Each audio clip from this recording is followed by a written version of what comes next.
All right, what's going on, chat? How y'all doing? I flew back a bit early because I didn't make day 2. So I got back yesterday, but I didn't get back in time to actually stream the top 8 or top 4 matchups.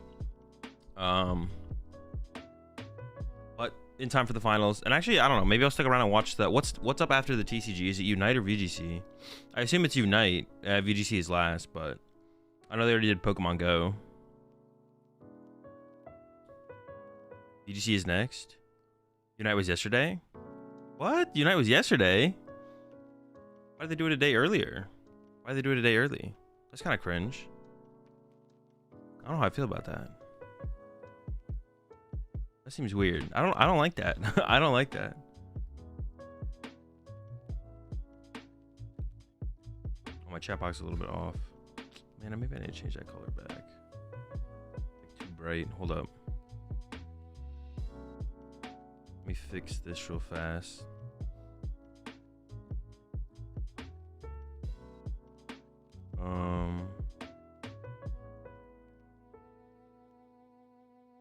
There we go.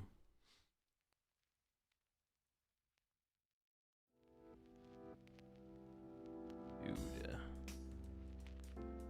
Why am I struggling so much right now? Oh, okay. Move this over.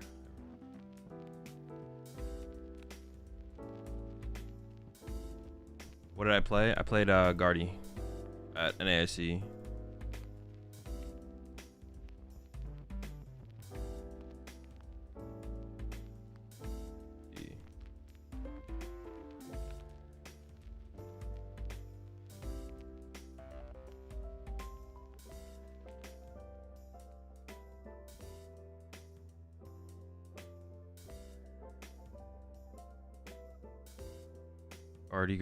Guardy. It's pretty good. Good deck. Deck's a little bit slow though. It's fine. What were your worst matchups? Guardy's bad matchups. I don't know. It has pretty good matchups. Share the list. List is on Twitter. It's on the CGC team Twitter. I believe Grant retweeted it. Check it out there. I think Guardy dominated because it's the best deck, or because the top players all congregated towards it. I mean, probably a little bit of a factor of both. Guardy was honestly, Guardy was like pretty hyped up going to the tournament. So I was gonna say Guardy was under tech for, but it really wasn't. But the 2 most popular decks were favored for Guardy. A ton of good players played Guardy.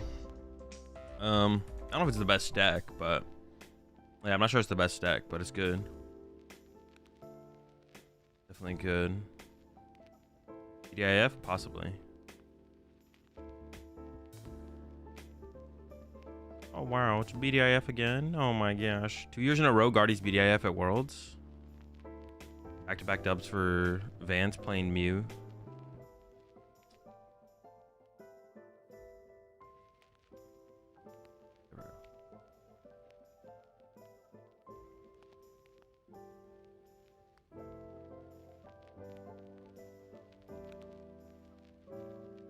Any changes?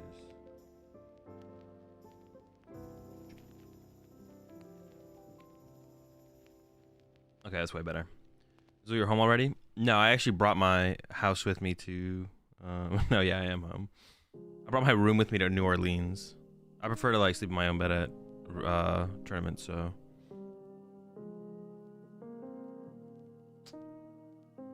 They said NAIC location next year? No.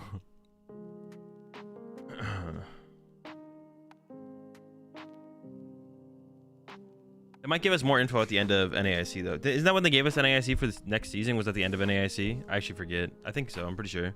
So what do we got here? Oh, is it Dragapult? Bib Pidge. Oh, it is Dragapult. Pidge, Bib, Pult. Is there Charizard in there as well? Versus... Oh... Stall? Oh, it's actually a good matchup for Stall. It's actually a really good matchup for Stall.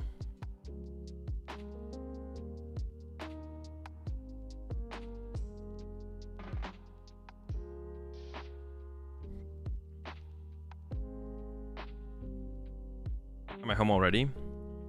I flew. I changed my flight. After I didn't make day 2, I changed my flight to Saturday morning. I got back yesterday. So I could get home, just get ahead of schedule, stream today, stream tomorrow. Thoughts on Double Monkey and Guardy? It's interesting. It's actually really cool. I don't know how I feel about the Double Monkey is interesting. The things that are also interesting, no Manaphy seems not good, but no Greninja is interesting as well. You look at like Kato's list. But here we go. Oh, started Rotom as well. Is that just game? How many switch cards does how many switch cards does Nathan play? Does Nathan play any? I don't even know if Nathan plays switch cards.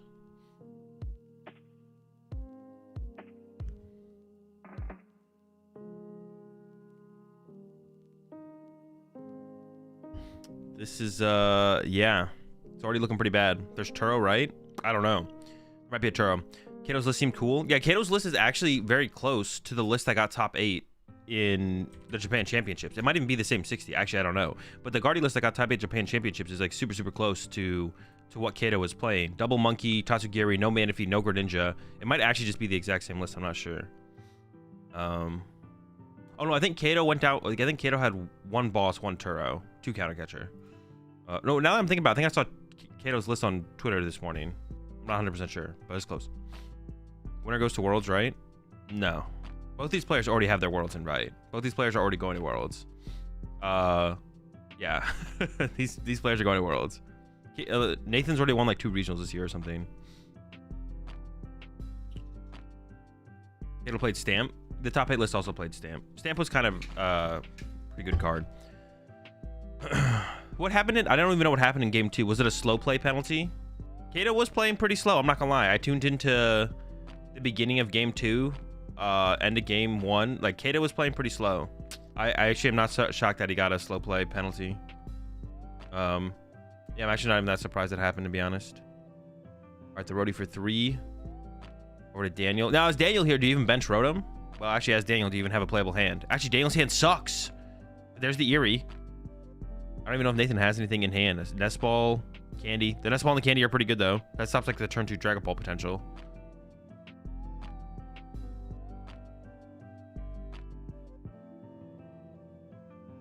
Daniel also needs to like play pretty fast. Oh, there's a Nest Ball in hand. Okay. I'm just wondering if Daniel needs to do anything, to be honest. I actually don't know.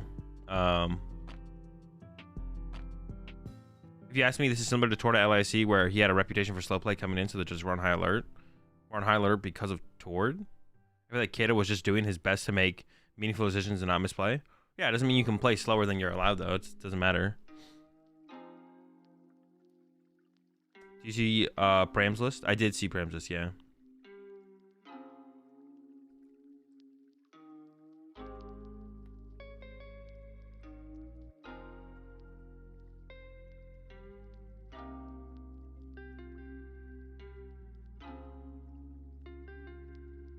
But still, would have been more fair to keep the warnings for the final, as Kato had the best of 3 in hand.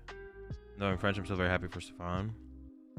I'm not sure what you're saying there, Timmy.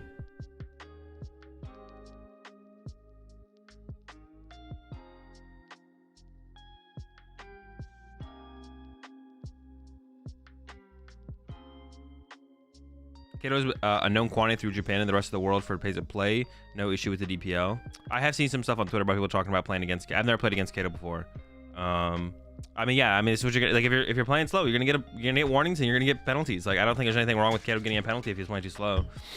And from what I saw at the end of game 1, beginning of game 2, he was not playing very quickly, so it doesn't surprise me. And he had a warning from round 13, so it's on Kato. And if Kato seems like a very competitive person, I think Kato will put it on himself. He won't. He won't be mad at the judges or the other players or anything like that. I wonder if Daniel is debating not benching the Rotom here. Does end up putting it down, though. I think Noah cheated. I don't know. I have to watch that still. We can maybe watch that like in between seniors and masters finals or something. Let's put the Rotom down, though. Just gonna draw that 3.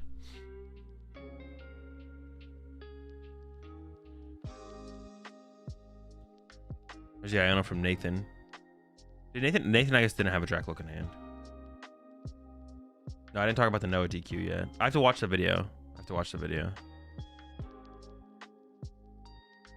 I will say, I mean, I think it's like, I'm not trying to shit on anyone. It's always a little fun. Like, it's just like, I don't know. It just doesn't mean, I know it doesn't mean anything.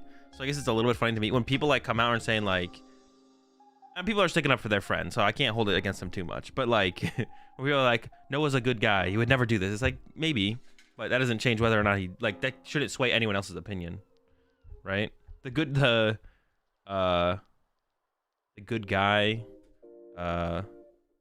the he's a good guy allegations mean nothing. Like, they mean absolutely nothing. But I will watch the video and then come to my own conclusion on it. But yeah, everyone's a good guy. Everyone's a good guy. The good guy allegations don't mean anything.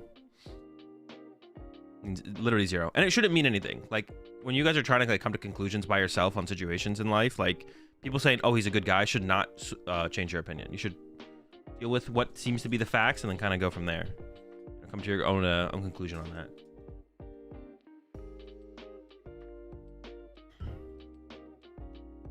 All right. Wait, did Nathan not use Rotom there, or Nathan used Rotom? I just wasn't paying attention. I was paying too much attention to chat. What deck did I play at NAIC? United Wings.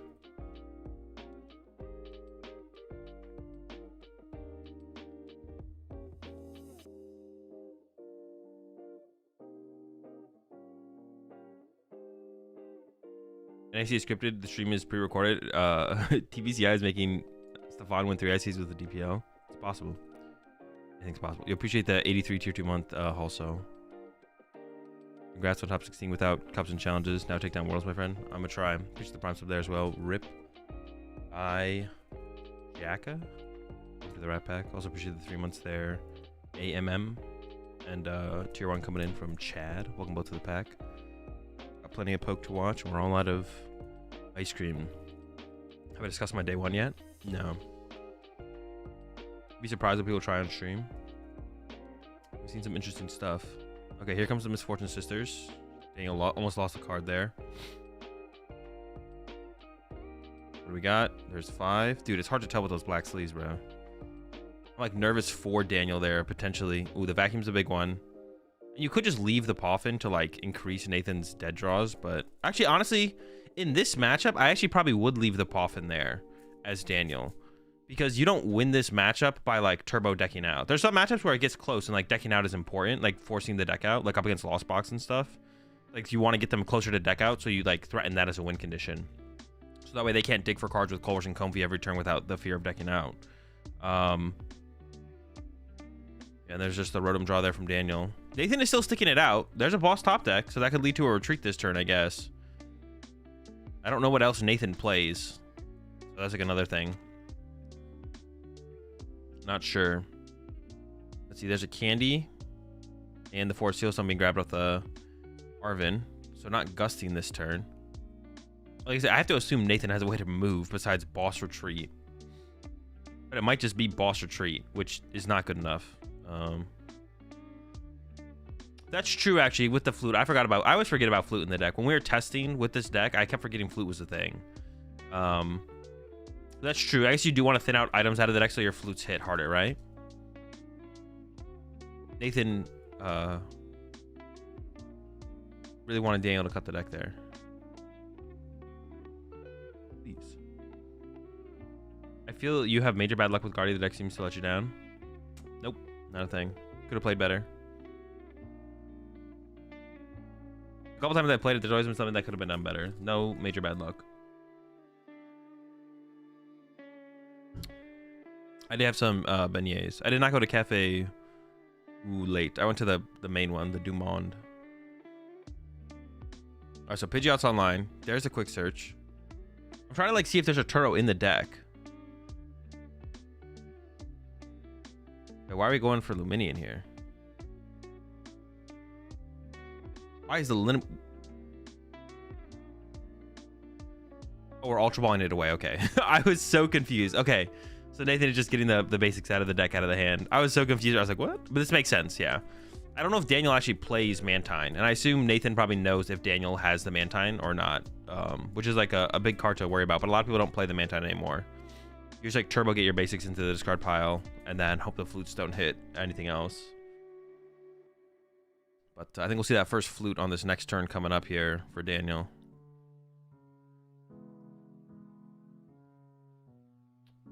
It's got to be a pass, though. Yep, there it is. Over to Daniel. Oh, I thought Daniel passed. I literally thought Daniel just passed. There's a lot of basics in there. Yeah, I'm not sure if Daniel plays the Mantine. I would assume Daniel doesn't play the Mantine if Nathan is playing it in this way. Maybe Daniel does play the Mantine. Comes an Arvin.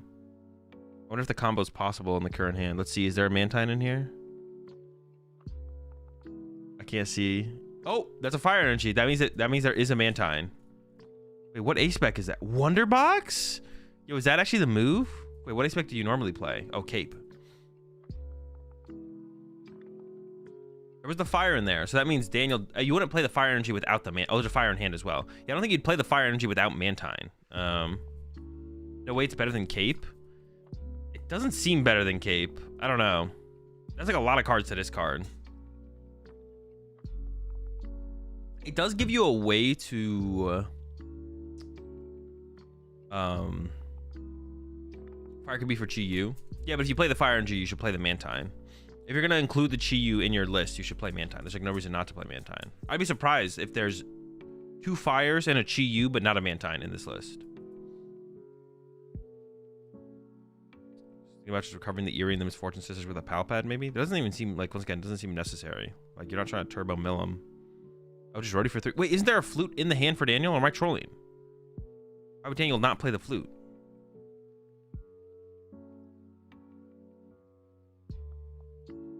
Why would we not play the flute there? There was a flute. What is it? What are we waiting for? Are we waiting to combo with Counter Catcher, maybe? Is that a reason?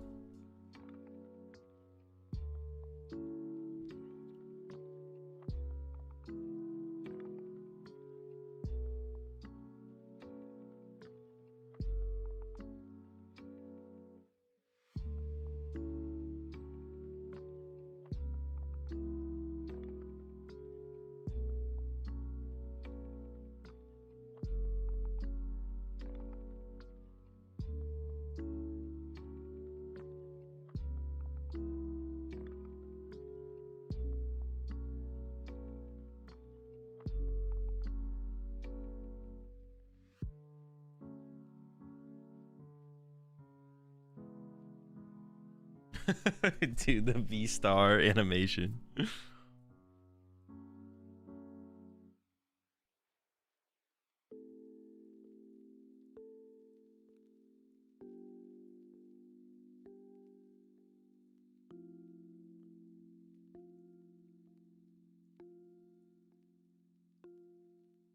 right, well, there's the... Oh, wait, what happened there? Turo Ultra Ball? Crack luck for 2. I don't know if it really matters. Wait, is this like winnable here for Nathan? Nathan's hand like has nothing in it. It's all gonna come down to flute. Yeah, but why wouldn't Daniel flute last turn? Because you're just giving like Nathan another turn to like discard Pokemon out of the deck, right? Like get Pokemon and Ultra Bomb away and stuff like that. What's the damage spread here? Was it Nathan did what, 4-2 or something? Sure. Okay, so now what's the play from Daniel?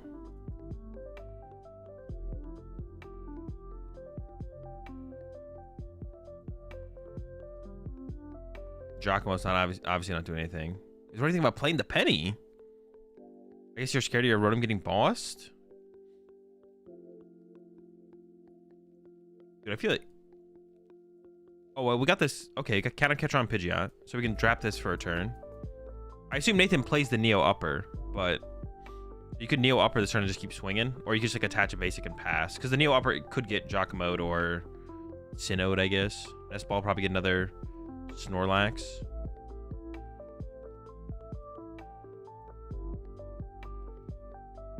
Okay, I don't hate this play from Daniel, I guess. Once again, I'm not sure why Daniel doesn't play the flute, though. Yeah. I'm not sure.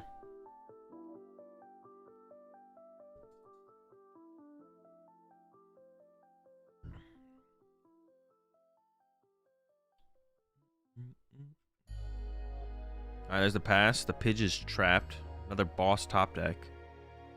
Here we go.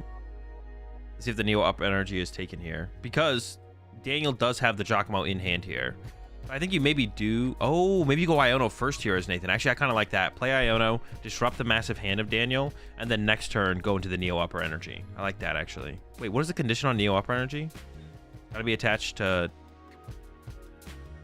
Honestly, I just forget. What is there a condition of Neo upper energy? Or is it just is what it is? Oh, it's stage 2. Okay.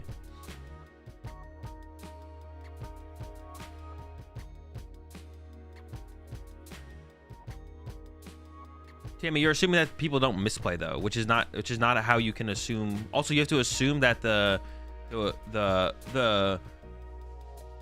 win condition for the game is known to the player who's going to win the game and known to both players. It just doesn't matter. It doesn't matter if a game was probably going to be won by someone. They have to still make the correct plays and make the correct decisions, not get unlucky.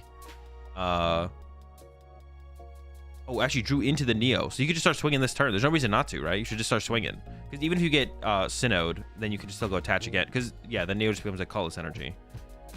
All right, actually, this is getting interesting. This is actually kind of getting interesting here. Yeah, just because he was going to win the game if he played correctly from there doesn't mean he was going to. Doesn't mean he knows he was going to play correctly. Doesn't mean he couldn't get unlucky. And then everyone would have to agree on that as well. It's just like an incorrect take. Because if that's how you view Pokemon, then there's no point in playing Pokemon. Everyone should just like draw their starting hand, and then based on the calculation of who's gonna probably win based on people's starting hand, the game should instantly end, and whoever had like the more favorable starting hand should just win the game of Pokemon. And then we just go to the next game.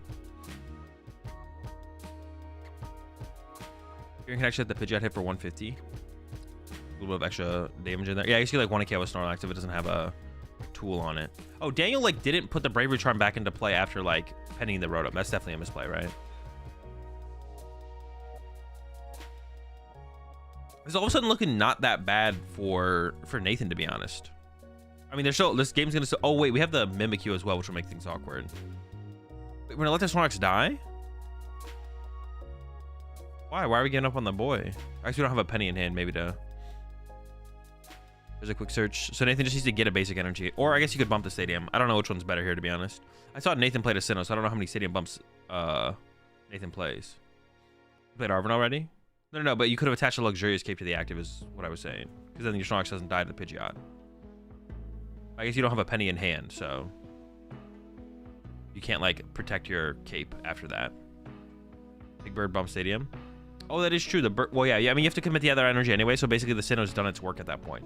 If you have 2 energy on your Pidgeot, the Sinnoh's done its work of forcing a second energy on the Pidgeot. So it doesn't matter that you bump the stadium. Oh, when I found a Silene.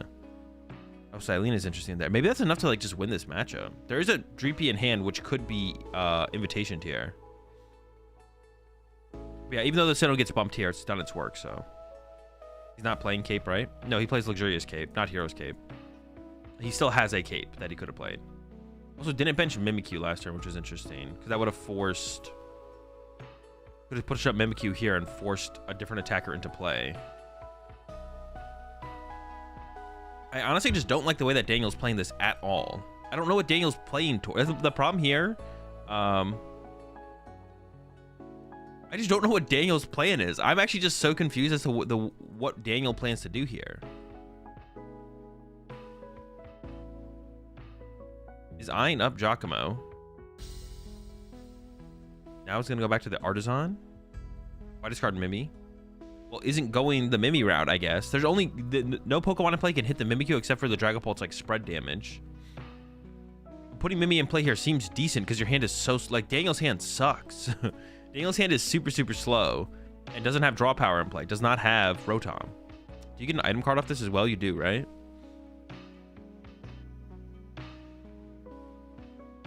I just don't get, I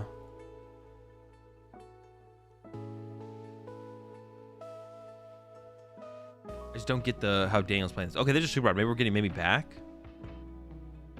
Just going for the Snorlaxes. Oh, it does get the Mimi back. Okay, we are getting Mimi back. Mimi's back. And then we can Artisan. We should probably are going to Artisan here. I also don't like how slow Daniel is playing. You want to potentially have enough time to win game 3. But Daniel is playing so slow. I don't know if that's going to happen. I don't know. Where are we Giacomoing this turn from Daniel? That doesn't even seem like that big of a deal to do. I guess, like, we force another... No Artisan use? So we just put 3 Pokemon back in our deck, diluting our top decks, and then are not going to Artisan. Because we could have Artisan like 3 turns in a row here as Daniel. Artisan for Snorlax next turn, Artisan for Snorlax next turn, Artisan for the other one.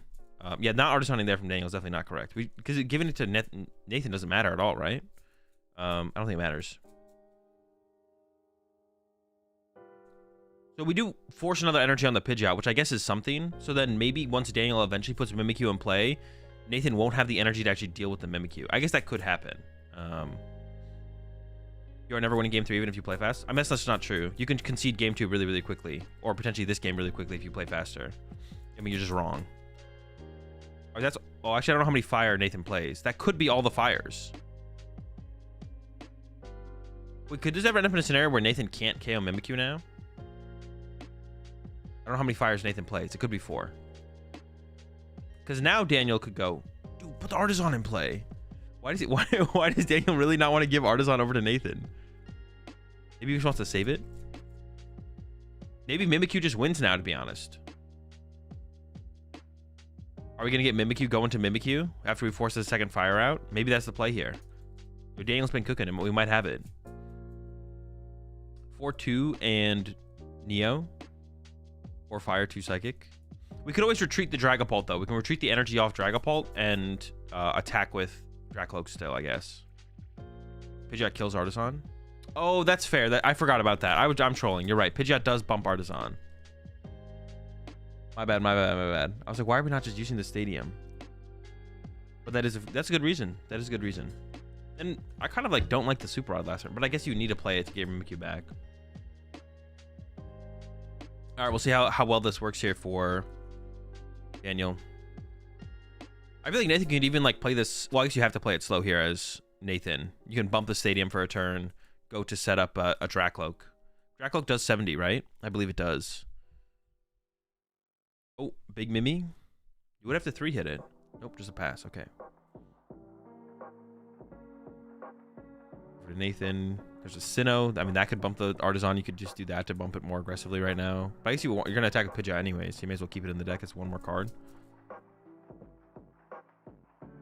Is 1 psychic prize. I think it's game. No, because you can retreat to the Dragapult and then retreat off the energy off the Dragapult. You can retreat to the Dragapult and then retreat the energy off the Dragapult, Super Rod him back. I assume Nathan plays at least 1 Super Rod. I don't think it got milled. There was 1 Misfortune Sisters earlier, but didn't mill that. It did mill the Vacuum. Why not bench Snorlax? I think Daniel's trying to get to a lone Mimikyu. Daniel wants the potential of a lone Mimikyu board. Oh, did Nathan just go bump Stadium pass? Interesting. And even like use Quick Search. Wait, did Nathan really just not use Quick Search there and didn't even like start to attempt to set up? That's interesting. He still do damage to the bench, right? That is true. You could retreat to the... Oh, you got back the Wonder Box recovery? Yeah, Nathan could now bump the Artisan, which I like. And I guess now could retreat to Dragapult and put 60 on the Snorlax. I guess you could just sit there and pressure the bench through Dragapult. And then like you still... I guess you're not forced into the Dracloak. I guess you maybe wait to bench Dreepy with an energy until Daniel only has Mimikyu. And then you go like bench attach Iono or something like that. There we go. Okay. I can see this working. Daniel does have a penny. So Daniel could penny up to Snorlax and then just go lone Mimi now. Or just wait a couple turns, I guess. Yeah. But yeah, Nathan's not even gonna... He's not... Oh, wait. Now we're going to the Quick Search. Okay, interesting. What are we grabbing? So he's lining up that Iono play. And I see the Super Rod in the deck as well. Which would actually maybe be something... Ooh, that's actually interesting. Maybe the Super Rod is just safer in the deck. Because if Nathan puts the Super Rod in the hand, then you could get Eeried, I guess. I don't even know. I don't know which one's better, to be honest. Where it's better for it to be in the hand or in the deck. I don't even think you bench a Dreepy yet here as Nathan. I think you just keep attacking with... Chooses not to bench a Dreepy, but plays the Iono, which is weird. I think as Nathan here, you should have just sat here and done 60 to the Snorlax until Daniel had a board of lone Mimikyu, and then you be more aggressive. I don't know.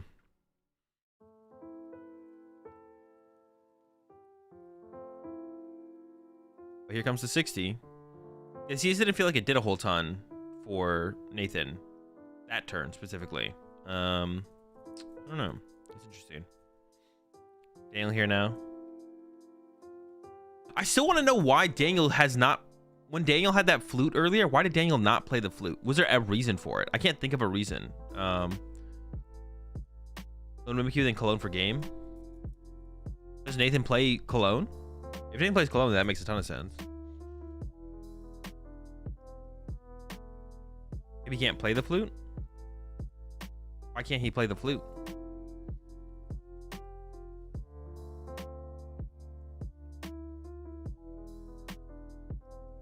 Well, now you're just being cringe. What's the basic boss catcher count in Dragapult? 1 to 2 boss and maybe a Palpad. Actually, a Silene. Nathan plays Silene, so like 1 boss, 1 Silene, I guess maybe.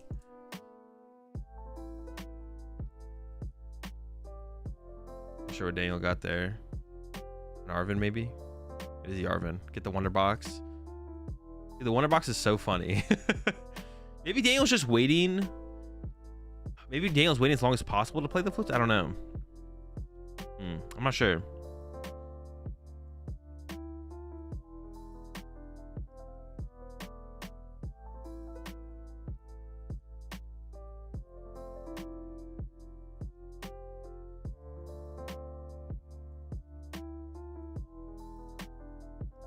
Or Secret Box, my bad.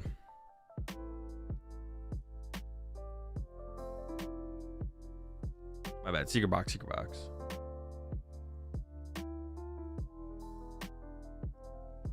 Okay, there's the boss. So he's going for the aggressive knockout, which I guess you might as well, right? What else are you saving your boss for? I guess to just let Daniel maybe... Oh, now we get the 6 on the Mimikyu. We don't KO it though, of course. You can win 1-0 and cut, right?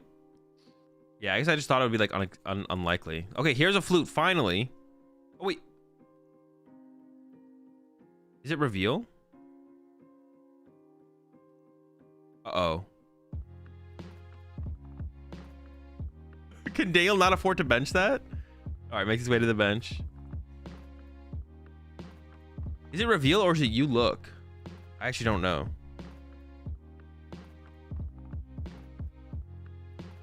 Reveal send damage for 1 energy. It's reveal. Oh, okay. Yeah, but Daniel can like bench Snorlax or something. So Daniel's still fine here, I think. You can Wonder Box for a tool card, or you can just bench Snorlax. And then if Nathan retreats and knocks out your Mimikyu, then the Snorlax traps the Dreepy. We'll see though. That's like the bait here probably for Daniel is what do I do? Do I get a tool for the Mimikyu or do I... And Daniel's hand kind of sucks, so... I feel like it should be bench Snorlax pass, but... Although I guess if you bench Snorlax pass... If you went bench Snorlax pass, I guess you could lose to a boss, right? Sheesh. I do not like the way Daniel played this at all. Yeah, I feel like Daniel could have just like, I just should have been more aggressive. Like use flutes when you have them. Yeah, the boss would win for Paul, but I feel like Paul usually only plays 1 boss. Isn't it usually like 2 counter catcher, 1 boss? Maybe a Palpad. We know Nathan plays Silene. Maybe he plays Silene and Palpad though. It's possible, I guess.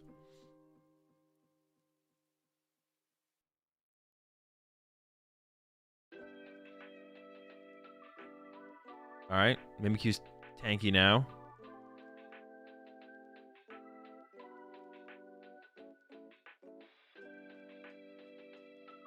Yeah, boss count I think is usually 1, but actually I don't know for sure. I'm curious if Nathan plays Palpad. That's what I'd be curious about. Most curious about. Oh, dude, I keep thinking that Wonder Box like is the supporter for turn because it does do a lot, to be honest. So I was like, Daniel already played a supporter, but Daniel actually didn't. Wonder Box for Ayano.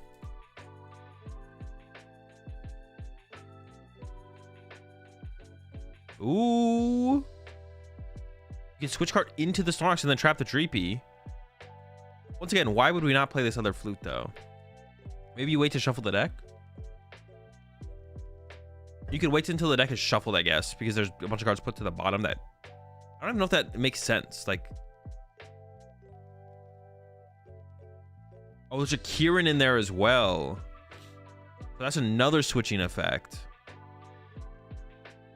Wait, so Nathan plays a Turo and a Kieran and a Silene, maybe a Palpad. Okay, Droopy's trapped in the active. What does Nathan just go aggressively for the Kieran and just switch? Maybe. Do you just go aggressively Kieran, switch, attack with Dragapult, knock out 60 on Mimi? Looks like it. Looks like it. The vacuum is also gone for Nathan. So Nathan does. Oh, Nathan could have won this turn with Kieran vacuum, actually. Vacuum away the luxurious cape. But the vacuum did get Misfortune Sisters on like turn 2.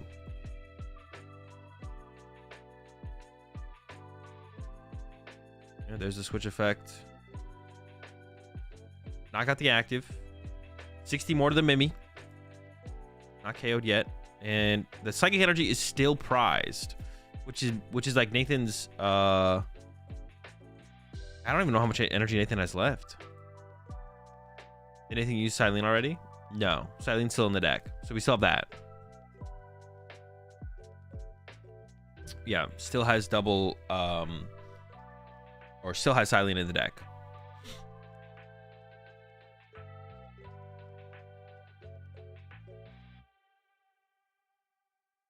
All right, over to Daniel. An invitation comes down. No one to invite. You got benching Mimikyu. Or Mawile, excuse me. I don't know why we'd bench Mawile here, to be honest with Daniel. I don't know what Daniel's scared of. The Mawile's just gonna take 6 from Dragapult. Wait, now you just gave the boss option up as well to Nathan. There's the quick search. Second vacuum one time. Over the thinking about the boss. I don't know if I like the boss here though. No, I guess it makes sense, right? Because then you get 6 more on the Mimi. You're too short from KOing the Mimi. And the Dreepy does 10 damage.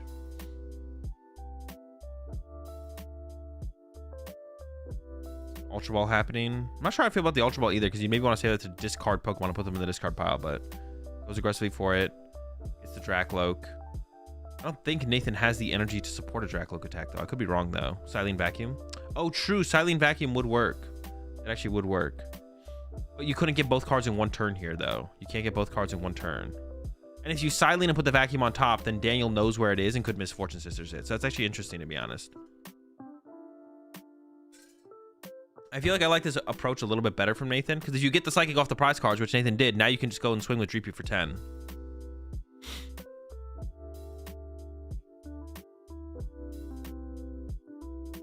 Okay, here comes an Arvin.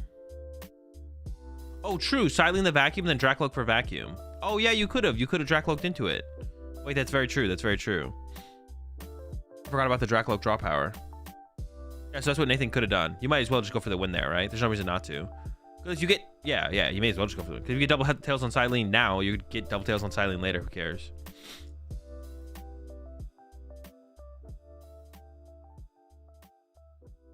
There's the Bidoof hit finally. That's the big one. I think Bidoof is probably the worst. Well, I guess Radzard's worse, right? Counter catcher on the Doof, and it's just gonna be a pass. And Nathan will still have that play available to him.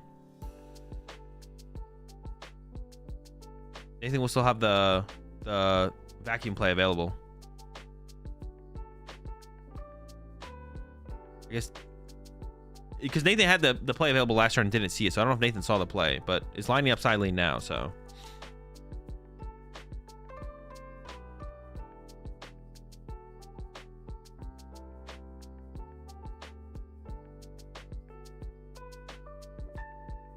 All right. That's one heads. All right, and the immediate concede from Daniel. All right, so now the series is just over, right? There's no way. Now there's no way to win. Dude, I just don't like the way Daniel. I don't know why Daniel played. Also, it doesn't seem like Daniel does play Mantine. My assumption was Daniel probably just plays Mantine because, I mean, if you're playing double fire, why wouldn't you play Mantine, to be honest? Appreciate 27 months there. Sonic, did you teleport home? Yeah, a little bit of teleport action.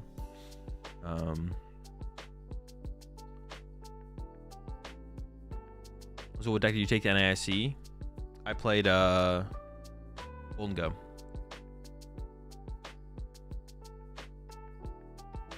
Yeah, the Mawile bench was, I don't like the Mawile. I don't know what the, well, I guess the thought was maybe because you get that, you lose the vacuum anyways, you may as well, but then you're losing anyways, right? Guys, we're talking about I'm not playing Mantine. Yeah, that's weird. That's weird to play 2 fire and then not play Mantine. I don't know. I feel like if you're gonna include 2 fire, you may as well include the Mantine. Feels weird.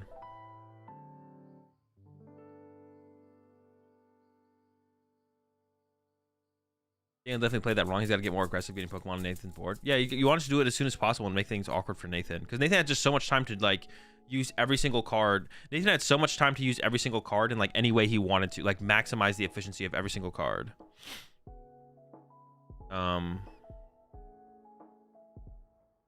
You gotta, like, you want to play more aggressively than that. No energy prize this time for Nathan as well. Daniel prized... a Mawile and a Snort. There's nothing really too concerning on either side, I don't think, here. Also, if Nathan just, like, doesn't open Rotom this game, that's, like, another hurdle that Daniel has to get over. And it is the Dreepy Pass, which is good.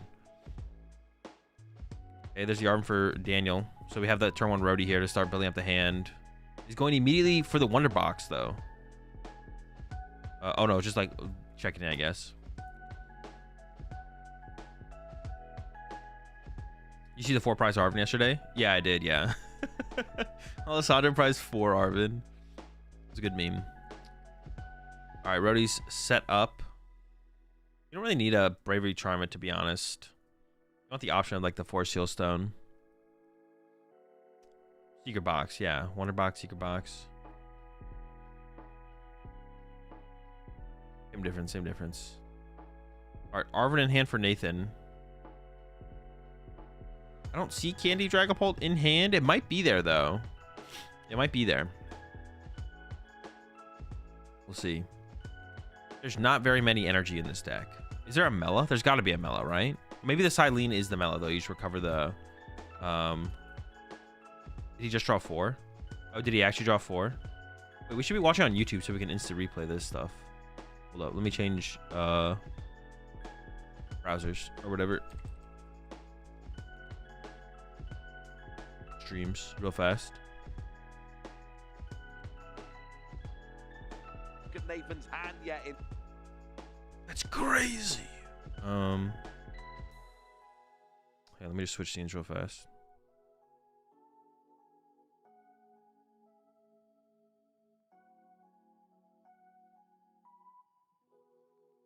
All right, now we're on YouTube, so I can actually. Wow, and yeah, while Nathan is doing this first search here, let's just go back and see how many cards Daniel drew.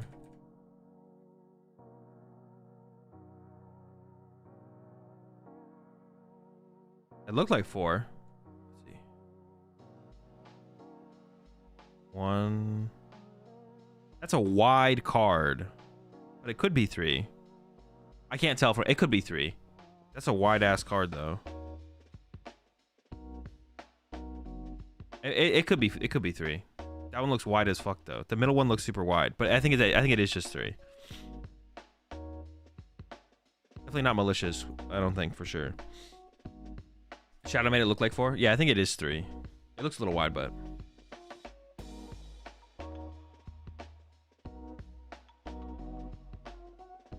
All right, so Nathan going for the Dracloak for some draw power here. That is interesting about Dracloak in this matchup as well. Well, I guess you don't want to leave too many Dracloaks in play, but yeah. He counted 4 in hand. Did he? All right, we'll let Nathan finish the turn here. We can take a look at that. Go back again one more time. Hold up. So we'll see the pickup. Hold up. All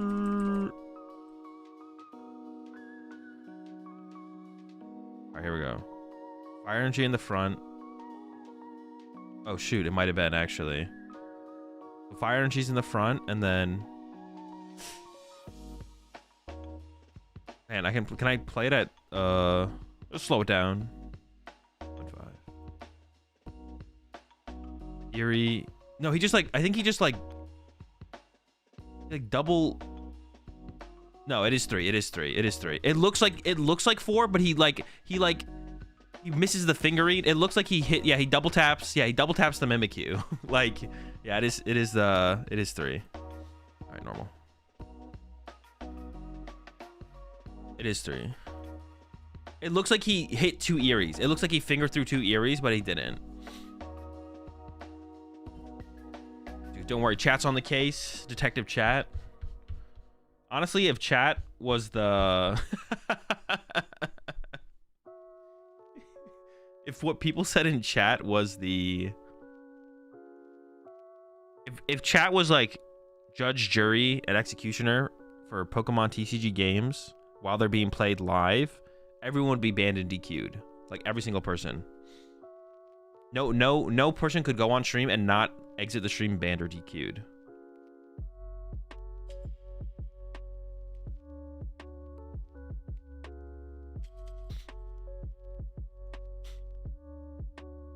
All right, well, there's the...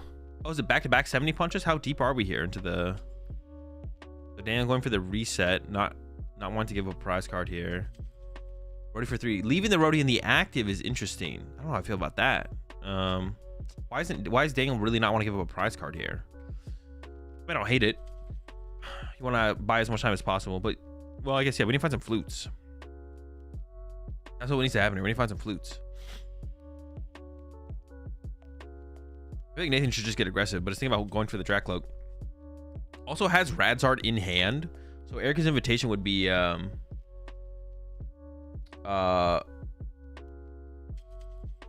Invitation would be pretty good here, for sure.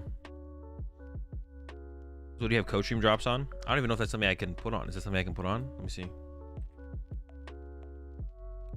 Check real fast.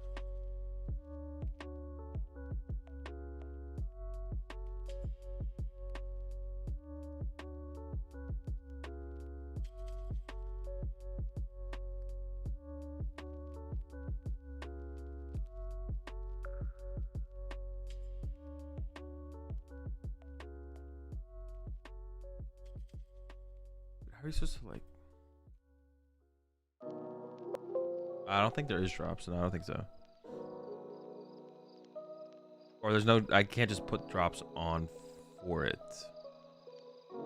If there is a way to do that. Yep. Nope.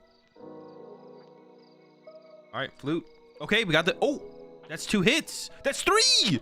We just hit the whole squad! See, this is why I want to see the... This is why I want to see the more aggressive looting last game, because like I feel like that's the win condition in this matchup is to play flutes. Yeah,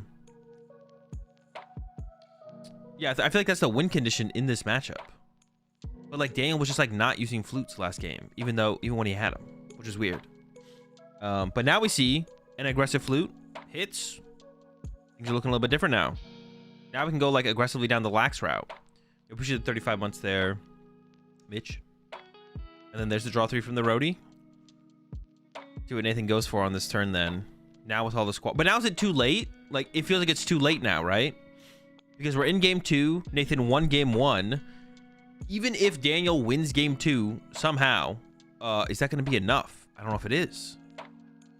Knockout. Also a 3 prize turn coming in from Nathan with Turo left, Kieran left, Silene left. Like, Nathan actually is just like winning the game really quickly here. And we'll probably see Nathan try and like play an Iono next turn to disrupt the hand. We'll see.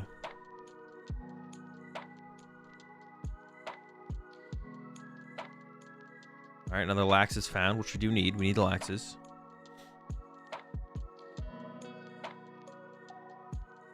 I don't think there's a quite I don't think there's Candy Pidgeot in the hand here for Nathan. So wants to find that, I'm sure. Has the candy, doesn't have the Pidgeot. Has the Turo in hand, I believe, though. So has an answer for potential counter catcher. More Snorlax is being put in play here from Daniel. Squad getting lined up. I think has a counter catcher in hand as well. But he's maybe gonna grab another one here. Can also get the Bravery Charm. Honestly, if you play enough Switch cards, the Dragon Ball deck is pretty aggressive. If you play enough Switch cards, I like drawing prize cards. They're pretty fast with it. 200 damage every turn. It's different than like the Charizard matchup for sure. The Charizard deck is like a lot slower. I don't know, I guess Mimikyu would have been like a good play here from. I guess he can still spread to the bench though, which is annoying. Wait, pass. Wait, Nathan can't win this turn though. For a second though, I was like, wait, can Nathan win this turn? At this point, Nathan maybe should just fill the bench though, with Dreepies if possible. If you could just go triple Dreepy, right, across the board. Because now you could get Erica's Invitation tier from Daniel, and then the Radzar could get stuck. But you still have a Kieran left. Sheesh. Yeah, it's not looking good. Not looking good for Daniel. Did Daniel discard the counter catcher? I think you're actually right. I think Daniel did forget to discard the counter catcher. Yeah. Yeah, he grabbed it, announced it, and then did not discard it. Yeah, he has to discard a counter catcher.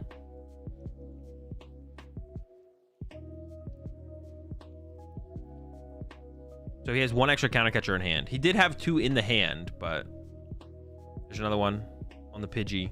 Is that better than bringing up the Dreepy? That's probably right.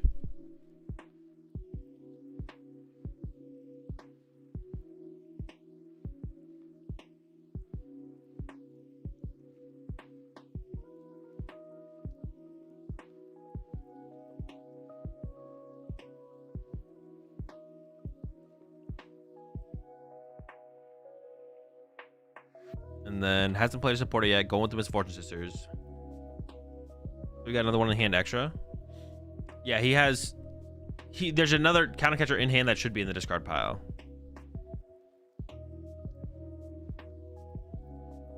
Misfortune Sisters.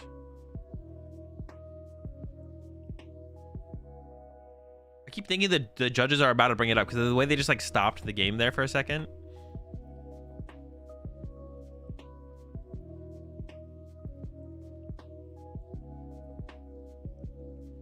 See, I think he just showed, but there should be two.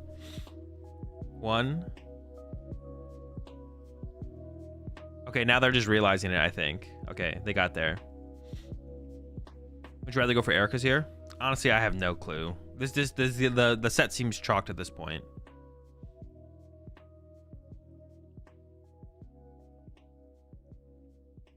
Daniel did have both counter catchers in hand. He didn't like draw into it afterwards, so. They just card the one he has in hand and it's fixed. Yeah, well, they have to confirm that he had it in hand, though. Because, like, what if he had top decked it, right? Well, I guess it actually doesn't matter. No, I guess in this situation, no, it's always... yeah, you always just can get discard from hand. It should be correct, yeah. Even if you top decked it, then you would have played that one this turn while you played the other one last turn. So, actually, no matter what, it's always just correct. Like, it always just gets solved by just immediately discarding this counter catcher. I mean, I guess they might assess a penalty, which feels kind of silly. Feels kind of silly to like assess a penalty here, but it doesn't really matter too much, I guess.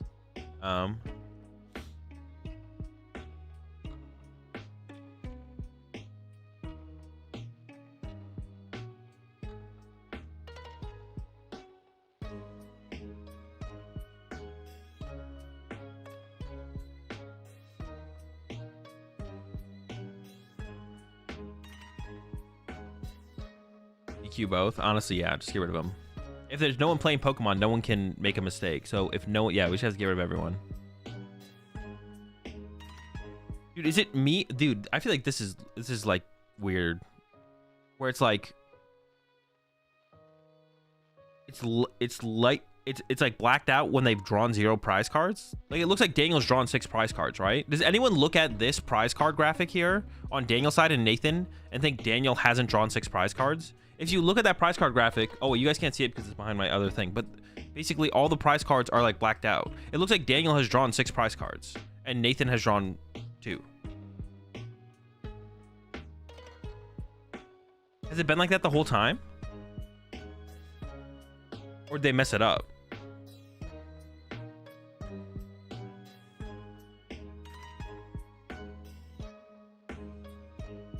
Oh, does it look different when they go to the gameplay screen? And now it's just standing out to me? I guess it would make sense. It returns to normal if they go to the other gameplay, right? Oh, does it? Oh, okay, okay.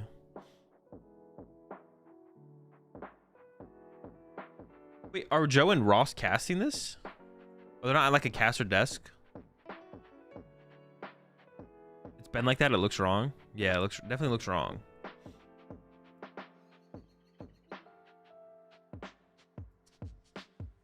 This always feels, I don't know, this is gonna take like a long time, and it just like does, like, I mean, it's hard to say. I mean, you have to go through the process, right? But it literally just doesn't matter. Because even if Nathan somehow loses this game, which I don't think will happen, Daniel just can't win the set. Like, Nathan will draw one prize card in game 3 and it'll be over.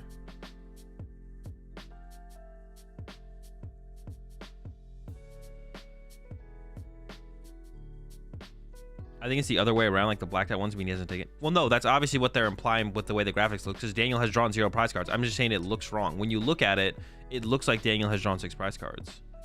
Yeah, when you look at the graphic, it looks like Daniel's drawn 6 prize cards and Nathan has drawn 2.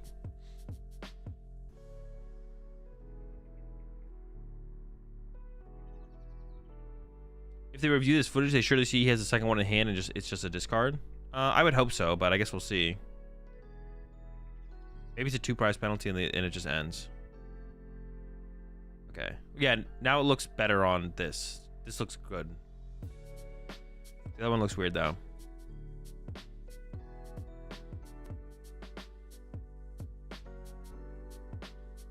All right. Well, we have the candy Pidgeot now for Nathan.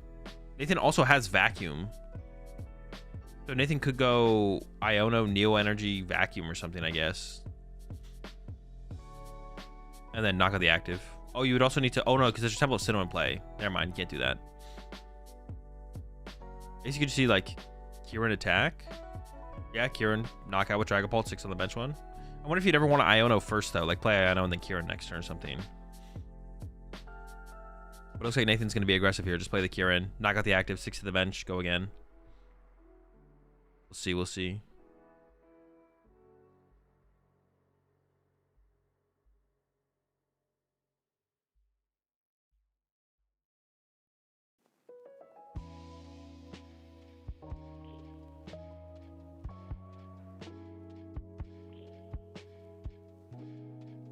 I don't know if that changes anything here.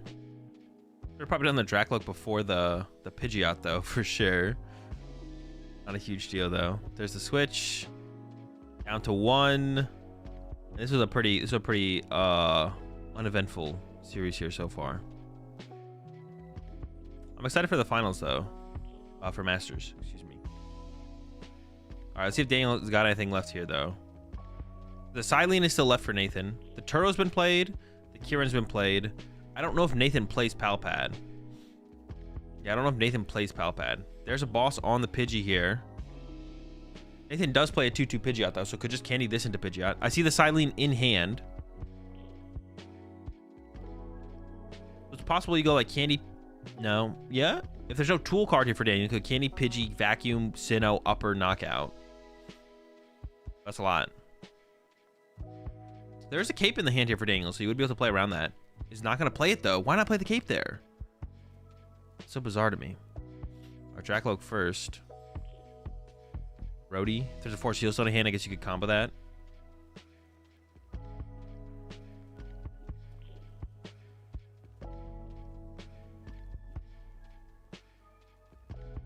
There might not be a way to win out of this hand right now. I'm actually not sure, to be honest. Oh, wait, you could go Vacuum, Candy, Pidgeot. Oh, no. There's that should be game, right? You get Forest.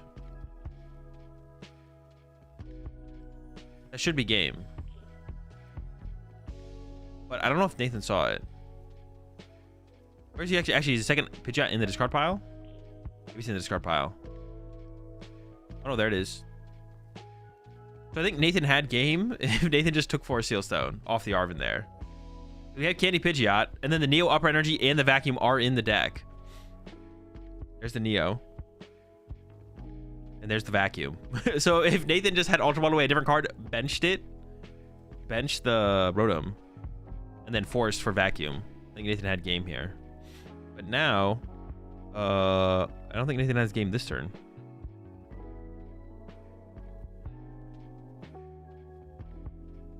Yep, there's just the pass. A little bit of a blunder there from Nathan. I don't know if Daniel's going to be able to do anything to capitalize on it, though. We'll see. Going for the vest now. And a nest ball. It feels like a little bit too little too late. Is it just a pass? Why doesn't Daniel want to put the luxurious cape on the Snorlax? Maybe Daniel's just checked out and is like, bro, I'm just going through the motions here. Like, just win already. Yeah, Daniel might just be like, all right, you can just beat me.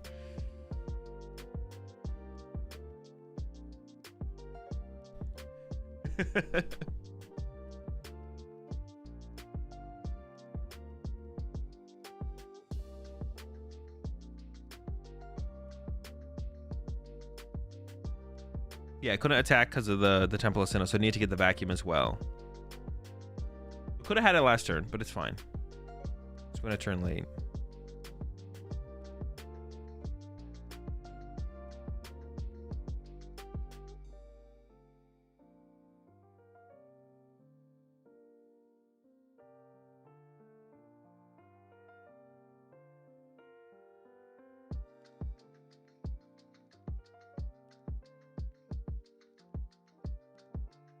Feels weird running Rotom over Cleffa.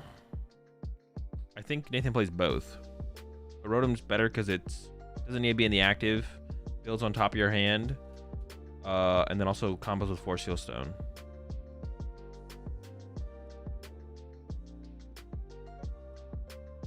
Yeah, then combos with Force Seal Stone. Which you use like Arven as your consistency engine.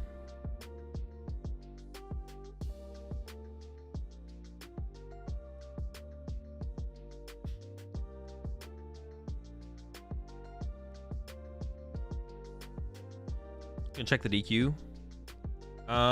Yeah, I guess we could. We check the DQ. I was maybe gonna wait to check it tomorrow, but we could check it. I guess we have like some downtime between Masters and I don't know what's the next between current and seniors and Masters. So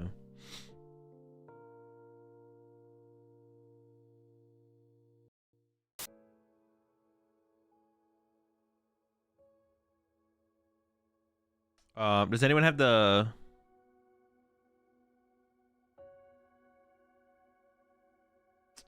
link for the I can probably just look it up. Actually, who tweeted it? It was Tate, I think, that tweeted it. Let me see.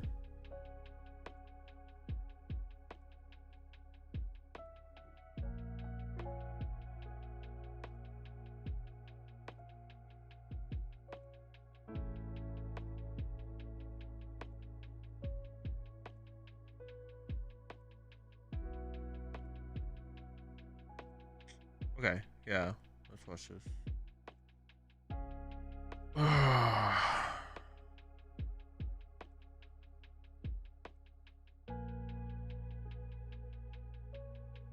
Okay, so this was yesterday. We should probably slow it down. What was this? Round 10. Vladimir, Noah wants to find reset stamp this turn. That's what Noah's gonna look for. I don't know, is Noah about to go into a refinement here? So thinning out the deck before, and the reset stamp's in the top two. So acknowledges that. It was like, man, if I just used refinement, I would have got my stamp. Goes for the Jirachi.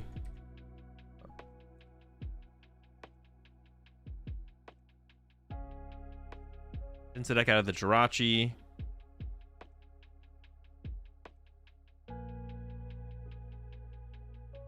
Noah got DQ'd. Yeah, Noah got DQ'd for this right here.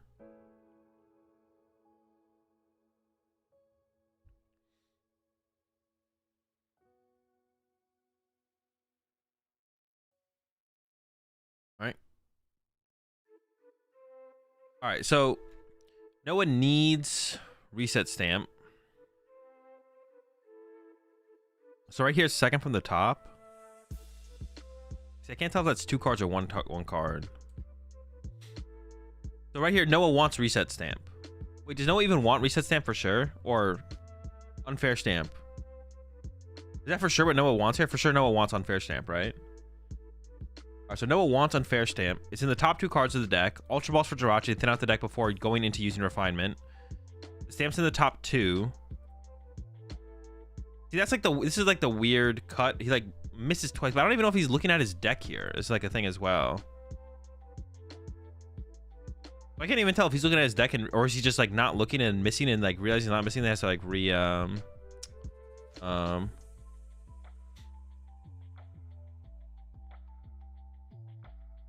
I can't tell if there's, see that now he cuts. So what was it? So the left hand has the top cards, right? Oh wait, actually no, it's not true. The right hand has the top cards. Go back again. All right. So the right hand has the top cards. And then shuffles there. So the reset stamp is, wait, this is like 3 cards deep now. The reset stamp is currently 3 cards deep then, right now. Again. So it goes Ultra Ball, reset stamp, cuts. So Ultra Ball and reset stamp are here. And then goes there. So the reset stamp is the 3rd card right now. Maybe 4th, if this is 2 cards right here and not just 1. So the reset stamp is the 3rd card or the 4th card currently. And cut over. Yeah, honestly, this doesn't look like stacking.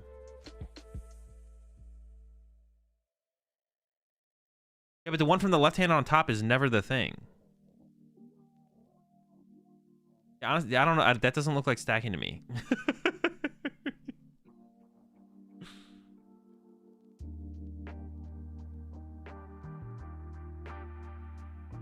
Yeah, it doesn't look it. He riffled, so it's definitely not stacking. He didn't riffle though, did he? No, but the riffle doesn't mean it's not stacking. That's just not true. Yeah, the top card does change. It doesn't look like stacking.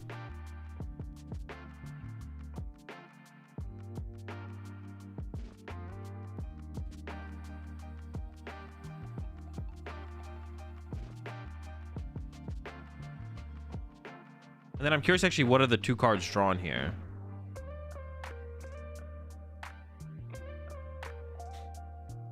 Oh, do we have a concealed cards and a refinement? And then what are the 2 cards drawn? Super Odd and the stamp. The Ultra Ball like got lost in the mix there.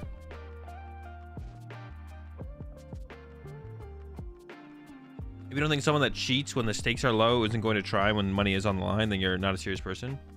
Yeah, but I don't know this other allegation you're talking about, Chase. What was your other post? Noah cheated on free retro webcam tournaments, by the way. Got banned from the Discord. I mean, I'm not going to comment on that because I don't know the full situation or the details of that. Why did Henry not cut? It didn't feel like he needed to. Also, like another thing with this as well is like what was happening earlier in the series. Was Henry choosing not to cut as well earlier in the series? Like, or was Henry cutting most times earlier in the series as well? Yeah, and Henry was offered the cut and chose not to cut.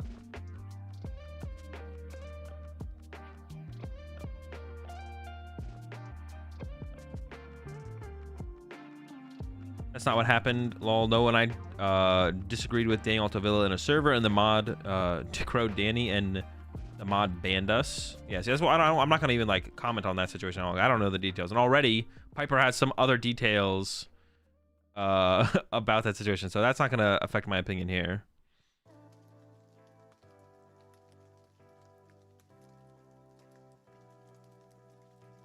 Yeah, this doesn't actually look like cheating at all. I wonder what the situation for this call was, to be honest, because this is actually like, man, is the Masters Finals isn't like starting, right? No. It's almost like egregious on the other end that this would be cheating, unless they banned him for a different, no one's not banned, unless they DQ'd him. Was he offered? Looks like we didn't offer. Henry Chow on Twitter said he was offered the cut and said, nah, I'll tap or whatever. Henry verbally tapped the deck of Noah and confirmed it on Twitter.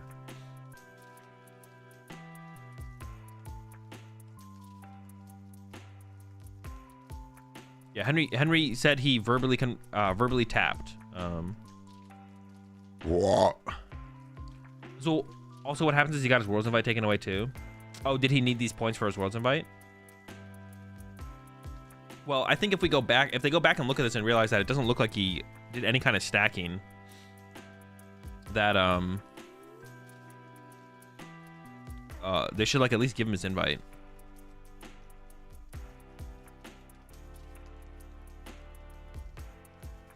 At what point does Tate Wade still take personal responsibility for this? I mean, what did Tate's calling out of Noah lead to Noah getting DQ'd, or did they DQ Noah in the middle of the game or after the match? And was it because Tate called out the clip specifically, or was it because they came to their own? Did Pokemon do their own analysis and DQ him as Tate like tweeted the clip out, or what was the timeline? I don't know the timeline. Are we saying it's possible that Tate's discovering of the clip influenced it? I'm not sure if this is the reason why he got DQ'd. Yeah, exactly as well. This also might not be the reason he got DQ'd. He also maybe didn't get DQ'd. Oh no, excuse me. He got DQ'd. This is maybe not the reason he got DQ'd. This is maybe not the reason he got DQ'd, which is possible. How did I do at NAIC and what did I play? I went 504 with Golden Go and then dropped and went home. All right, so I mean, this looks a little bit weird, but I guess we could watch it in normal speed and see what it looks like too. Wait, is that normal? What the fuck? Well, that was so much faster than I thought it would be. I thought I had sped up for a second.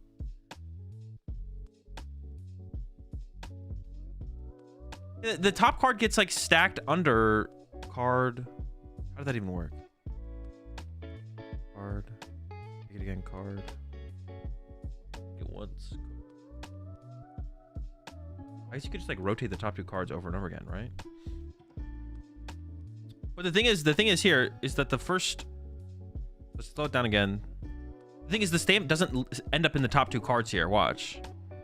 So it's card number 2 currently for Noah. It's card number 2. We go a little bit ahead. All right, get the Jirachi.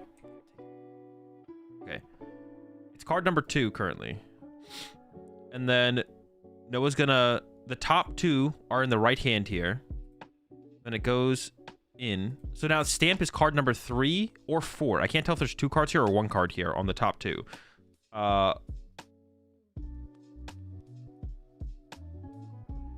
You want a better POV of a shuffling? I tried to recreate it in a video on my Twitter. Okay, I'll take a look at that in a second. So now the reset stamp is card 3 or 4 here. There's 2 on this top half here. There might be 2 here, but I'm not sure. It looks kind of like 2. So that'd be card 4. And then cut the top part off. Now it's 1 card on top. But that's not stamped then. This is Ultra Ball right here. No. Dude, who knows where it is, bro? I don't think you know where any of the cards are. Like, I think you don't know where they are. And then the card that's drawn first is... Another big thing is the card that's drawn first is Super Rod. Yeah, see, there you go. You can see in the camera up here as well. Henry waves off the... Henry waves off the cut. See? He waves off the cut. Like, nah, you're good. Yeah, then the first card that's drawn is Super Rod. It's not even an Ultra Ball. Or the stamp. It's Super Rod. I don't know. You could argue that his shuffling is sloppy, sure, but like that's like different than stacking.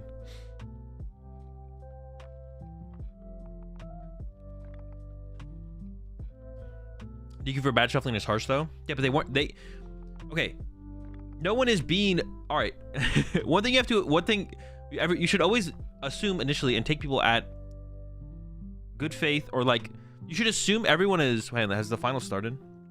No, you should assume that everyone is doing everything with good intent. We want to assume Noah's not cheating.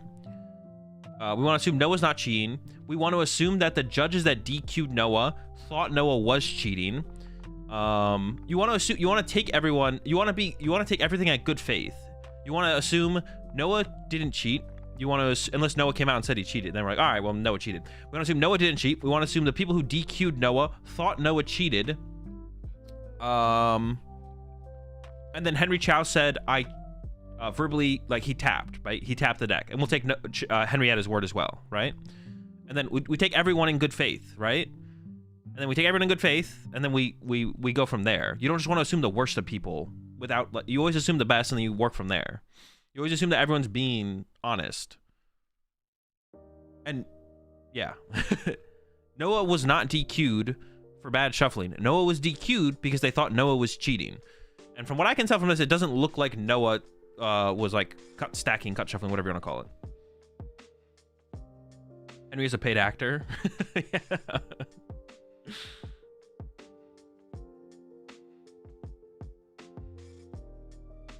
Are people watching the same clip I am? The deck gets fully randomized. I mean, I'm not even like thinking about it in terms of like, was it poor or insufficiently random? It looked fine to me though. It didn't look like it was like stacking. I'll say that.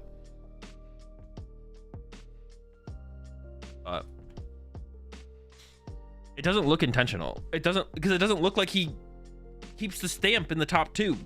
Like, it doesn't look like he keeps the stamp in the top two. It looks like it like ends up there. I don't know. Yo, appreciate the 53 months there, Omar. Well,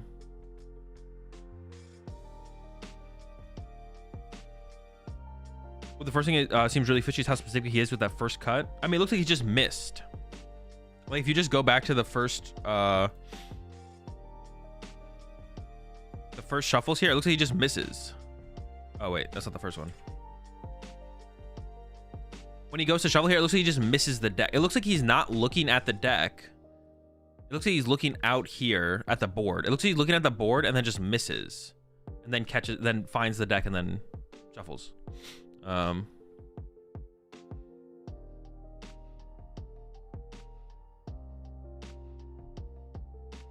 I could watch it again.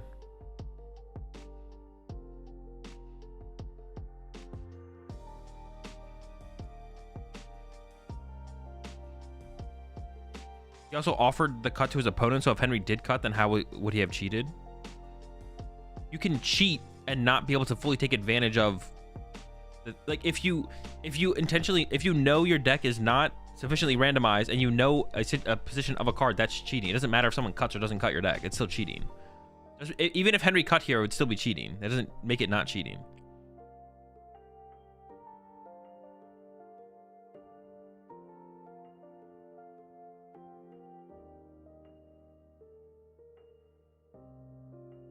I think it looks bad because he glanced at the stamp before the shuffle and the two miscuts at the beginning of the shuffle. Yeah, but we're all Pokemon players. Everyone does that, right? Everyone like takes note of the card they need and where it's in their deck when they go to search the deck to use like a search card that's not getting that card specifically, right?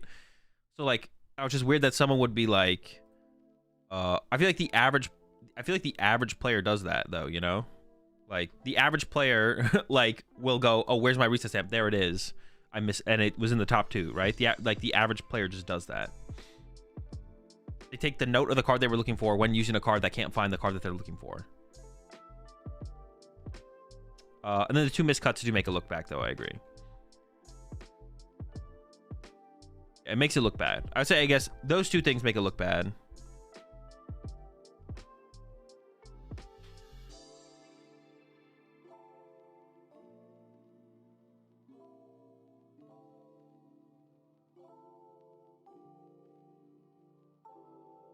Also, yeah, mass shuffling with a small deck is awkward. It is definitely awkward. I agree with that because someone just made that statement in chat.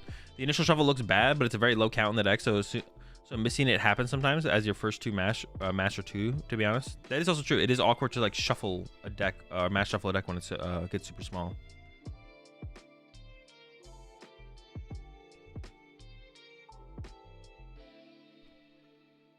Yeah, why is there a Greninja EX? Dude, what? I think Hedrick and Stefan are talking about that too, because Hedrick was just looking at it. Yeah, even the judges are looking at the Greninja EX. Thoughts on this matchup? I think it's close. I think it's close. I'm curious to see what the players choose, first or second, because I think going second in this matchup is correct. But yesterday I saw Kaiwin choose first. I just feel confident in this matchup if I set up. So I just want to set up. But then we saw Kaiwin get cheesed because he chose first. So I don't know. I think going second in this matchup is correct because I feel confident if I set up. Yeah, we saw Kaiwin chose first in game 3 yesterday, but I don't know. Stefan plays Klefki. That does change things. If you play Klefki, you have a lot more outs to it to find a turn 1. So if you play Klefki, going first might be correct, to be honest, because you have Poffin for Klefki. I didn't play Klefki. Without only playing Fluttermane, like, you don't have that many outs to Fluttermane turn 1. Prediction? Oh yeah, we could do a prediction. Hold up.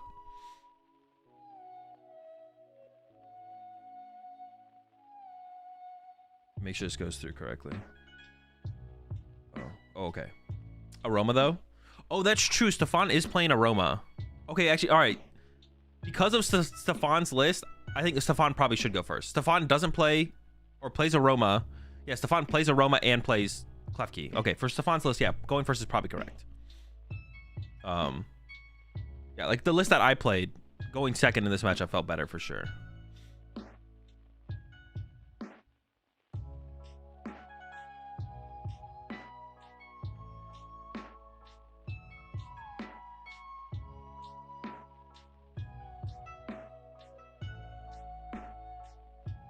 Guardy takes this. Who would I put my money on in this one? It's close. I mean, it's a close matchup, I feel like. I think maybe because of Stefan's list, maybe I give Stefan the edge, though. I think it's close without the stuff that Stefan has, but the Klefki plus the Aroma, allowing you to, like, go first and then have a more comfortable turn 2 while going first, potentially getting the Klefki into the active. Pretty good. Did push the 14 months there, right, Town? Did Stefan already have his invite before this finals? I'm sure. Yeah. Move the stamp to the top of the deck, though? No, he didn't. He didn't move the stamp to the top of the deck. The stamp was on the top of the deck. I don't know where people are getting this from. Dude, people need to stop commenting on stuff until, like, you got this is another thing, just like life advice. Do, like, baseline research before you have an opinion. Noah did not move the stamp to the top of the deck. The stamp was in the top 2 cards of the deck. I've seen multiple people say that now. Multiple people have said that to me now. That,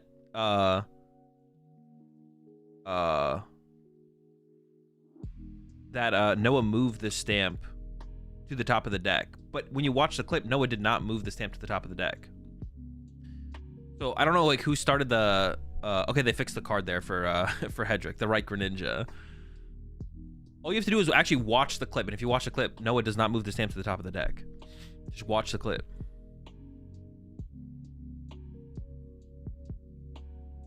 Does Stefan play Klefki and Flutter? I assume so, because Flutterman's kind of broken. Yeah, Stefan does play both, yeah.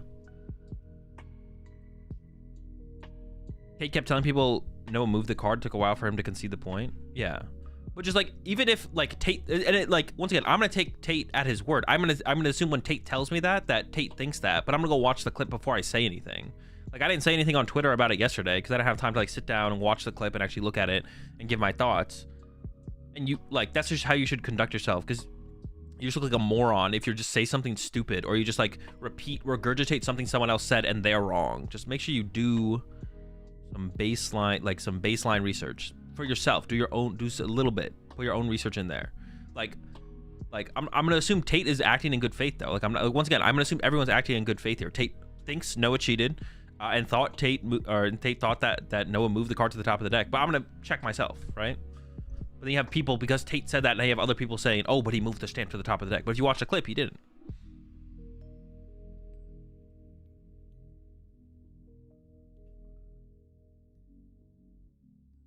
Hashtag DDG win. Are you actually rooting for Hedrick here, Benji?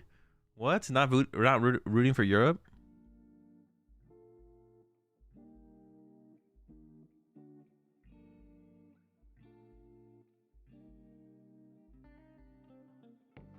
People think there's a massive cheating issue in MTG as well, despite it being demonstrably proven to be isolated to a small handful. Actually, I watched an episode of Farfa's podcast with Alberto on it, and that's actually something that came up when they were talking about Yu-Gi-Oh! Is that, like, Alberto said he didn't want to be known from the Yu-Gi-Oh! Community because he didn't want to be, people think of him as, like, a cheater, because people have, like, this thought, people have, like, this, what is the word? Stereotype of Yu-Gi-Oh! Players, that a lot of Yu-Gi-Oh! Players are cheaters. And they were like, this is not a stigma. Yeah, but they were like, this is just not a thing. There's not that many cheaters in Yu-Gi-Oh! Perception, yeah. You have this, like, preconceived or perception of Yu-Gi-Oh! Players. But they were like, basically, that's not a thing. But there could be more cheating in Yu-Gi-Oh! than in Pokemon, but it's, like, not to the point that people think it is. So yeah, Alberto said that when he came to Pokemon, he didn't want people to know that he came from Yu-Gi-Oh, because he didn't want people to think that he was like, you know, the stereotypes of Yu-Gi-Oh players. He didn't want that to follow him into Pokemon. Oh my gosh, 3 energy and the Greninja, and then basically on the cast they were like back and forth, and they were like, yeah, this is just not like a thing that is like, there's not, I don't know why there's this stereotype of Yu-Gi-Oh players that there's that many cheaters, or the community in general. It was just interesting. I don't play the game though, so.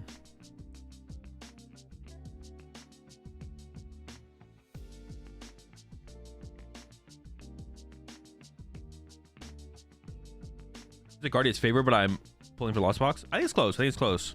Because like Stefan doesn't play the Jirachi, so you can't stop like the big Sableye plays that can happen eventually, stuff like that. There's also the Iron Thorns, which can, like, Iron Thorns Roxanne in the late game, I have to imagine is like a cool combo to like slow down the Guardy player. It's interesting. What are they writing on the paper before the match starts? Just like this time start of the round. Start time. Or like any like tech cards that they know the opponent plays that they would want to remind themselves that the opponent plays, potentially. That could be like another thing, I guess, but. All right. And I assume Stefan won the coin flip. I wasn't paying attention. So Stefan is going first. Has a Nest Ball. Not that much Pokemon search. Does Stefan go for the Greninja's prize? So that's not an option. Does Stefan go for the Fluttermane or the Klefki, or just gets a Ralts? Could just get a Ralts here. I'm curious to see what Stefan goes for here.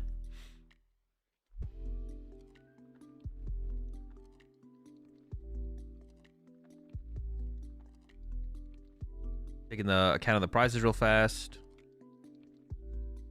I think you'd want to go for... Actually, would you want to go for Klefki over the Fluttermane? I'm actually not too sure, actually. It's kind of close. Hedrick is not wearing a watch. Why would you write down the time? That's fair. I have no idea what Hedrick's writing down.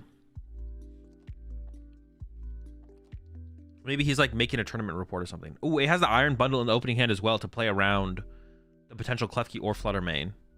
That's another thing you can do with Klefki and Fluttermane in the deck. You could go like get both in play and play around the Iron Bundle, but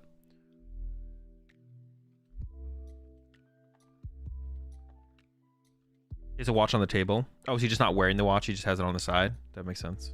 I saw Kato did that yesterday. I don't think I've ever seen anyone do that, but Kato also did that. Oh, honestly, the hand here from Stefan sucks. It's actually just bad. So this has to be a Ralts here from Stefan, I think, because your only draw power is Kirlia. The hand is actually just dead without draw power from the deck here. Stefan would maybe go for Greninja if Greninja was in the deck, but the Greninja is prized, so can't go for that.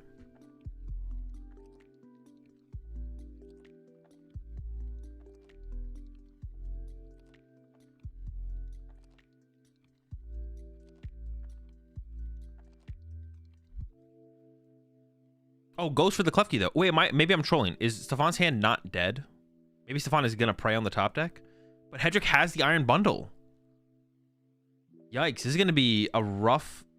It's gonna be a rough game here initially for Stefan. All right, there it is. But yeah, like I said, Hedrick has the Iron Bundle. Oh wait, Bundle can't be. Oh no, that's right. You can't use Bundle because of the Klefki. Dude, what the heck? The Klefki's insane in this matchup. Wait, that's actually kind of crazy. I was like, that's all right. We can still just bundle this thing. But you can't. Wait, Klefki goes crazy in this matchup then. This is better than I thought. What do you do here as Hedrick then? So Stefan goes for the push Klefki, slow you down, and top deck. Isn't Klefki in there just for this matchup? I mean, I guess, yeah, sure. I mean, he's also good against, like, Raging Bolt. Stop the Greninja and the Squawkabilly. Right? Attached to Raikou or Iron Hands. True. Wait, does Hedrick even play Raikou? I don't actually even know. Dude, that just kind of blew my mind, to be honest. No Raikou? Oh, so there's no 4 Seal Stones in this build. Interesting. I kind of like that, though. Raikou kind of sucks. Lost prize, too. So is Hedrick just hoping to top deck Colress and Prime Catcher here, basically? Or just chilling? What is even the grab here off this nest ball from Hedrick then? Because Hedrick's hand is also dead then, right? Hedrick was living off of Comfy, I think. Yeah, Klefki goes crazy in this matchup then. Does Klefki do anything but stall? Nope, just stalls. Has Kolsch, I believe. I didn't think I saw Kolsch in the hand, but I could be wrong. If we got a Kolsch here for Hedrick, then we're chilling. The thing is, Stefan's hand, I'm pretty sure, is also dead. So, Stefan is also chilling. Stefan's hoping for a top deck here. Yeah, I feel like we definitely got to give the advantage to Stefan then, for sure.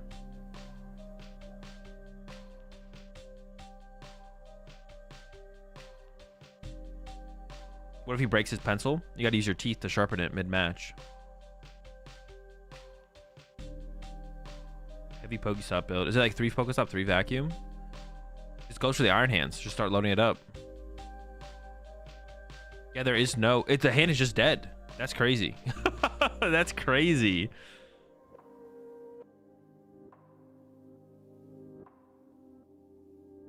I don't understand why Lost on Box doesn't run Arven. Seems insane.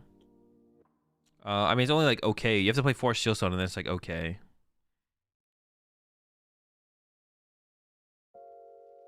So it's just going to be pass from Hedrick. The aggressive hands take is interesting, but I guess you got to do something, right? I thought I saw a Colors. Yeah, I don't think there's a Colors in the hand here. I think, yeah, they both just have dead hands. Maybe bench a Greninja just in case you get Iono'd. The bundle probably should not clog up the bench, but I'm curious to see what Hedrick does. No, bundle makes its way to the bench as well. Pass. Stefan with the top deck. I couldn't tell what it was. Maybe a Sinnoh. Looked kind of like a Sinnoh.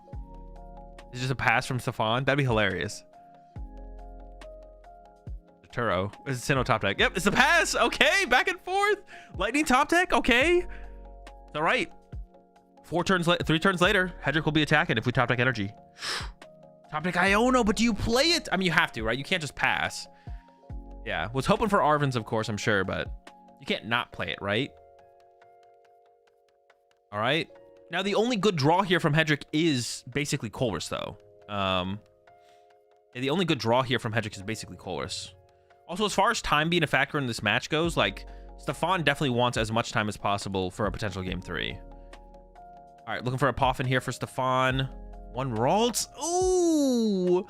1 Ralts. There's the Aroma for next turn with an Arven, though, so we can start to get some more Ralts next turn. Unfortunately, no Poffin here from Stefan. All right, over to Hedrick. Do we have that Colress? Nope. Attach pass. There's a Nest Ball in hand, but you probably don't want to shuffle the deck. There's a couple more turns. If we top deck a Lightning Energy here from Hedrick, you could attack this turn with the Arm Press. Does play at least 2 Lightning, maybe 3. Here comes the Arven. Gonna get that Poffin finally. Get some Ralts. I mean, you may as well grab I guess a Brave Charm or a Team Evo. I'm not sure what's like more valuable here. Yeah, Klefki is honestly hard carrying for sure. Yeah, Klefki is better in this matchup than I thought. But actually, it's kind of crazy. Yeah,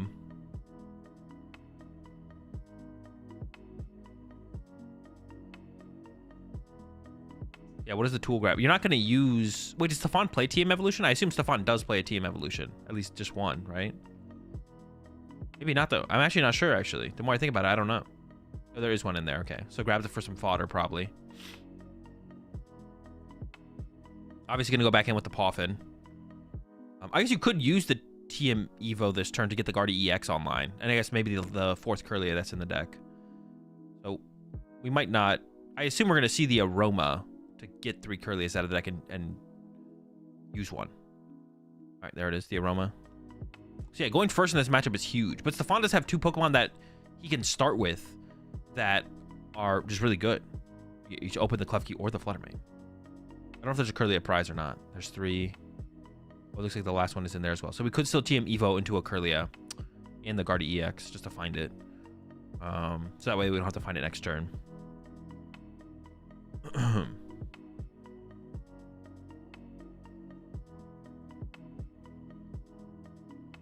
So we only get 1 refinement this turn, but that's fine. It's a start. It'll take some time. We'll get there. Are you ever afraid of Greninja with Klefki turning off Manaphy? I mean, maybe later in the game, not right now. Potentially late game, yeah. Might give up the Team Evo here. We'll see, though. I kind of like the idea of keeping the Team Evo to potentially use it, though.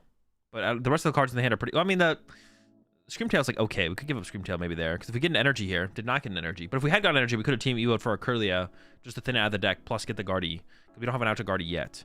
Vacuum top deck here for Hedrick. Not going to do very much. Sheesh. Another attached pass. Yep.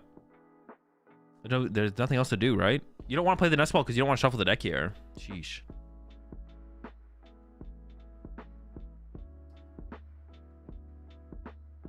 All right, refinement off the rip here from Stefan. Stefan can get aggressive here, but doesn't need to find that card for. And then, I don't know, what is even the play? It has Boss in hand. I guess Stefan could just like punch the Iron Hands with Guardy EX. That kind of seems okay. You could also wait another turn. Well, I guess you don't want to wait another turn because like the hands could swing this turn. You could Cresselia. You could Cresselia the hands with a Bravery Charm. Could get vacuumed though. Yeah, I'm curious to see what Stefan does here, to be honest. Is getting rid of the Poffin over the E-Hammer? Wait, does that ever make sense? Isn't E-Hammer terrible? Okay. All right. I was like, Stefan was lining up the Poffin. I was like, what are we scared of here? Luminous Energy? Does have to arm for an Ultra Ball at this point to actually find the Guardy.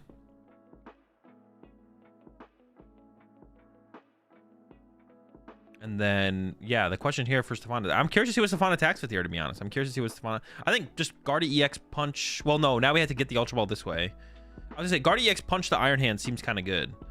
You could go Bravery Charm the Cresselia, put damage on the Iron Hands. You could also Cresselia KO the Comfy, which would be interesting. Cresselia KO Comfy would be interesting, because then it takes away the... You could just get knocked out. Big Guardy kill the only Comfy seems good. Yeah, I mean, that seems fine.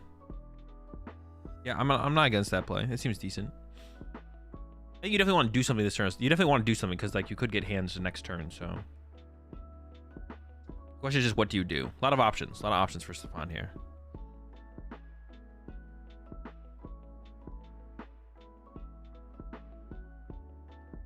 Just thinking through it.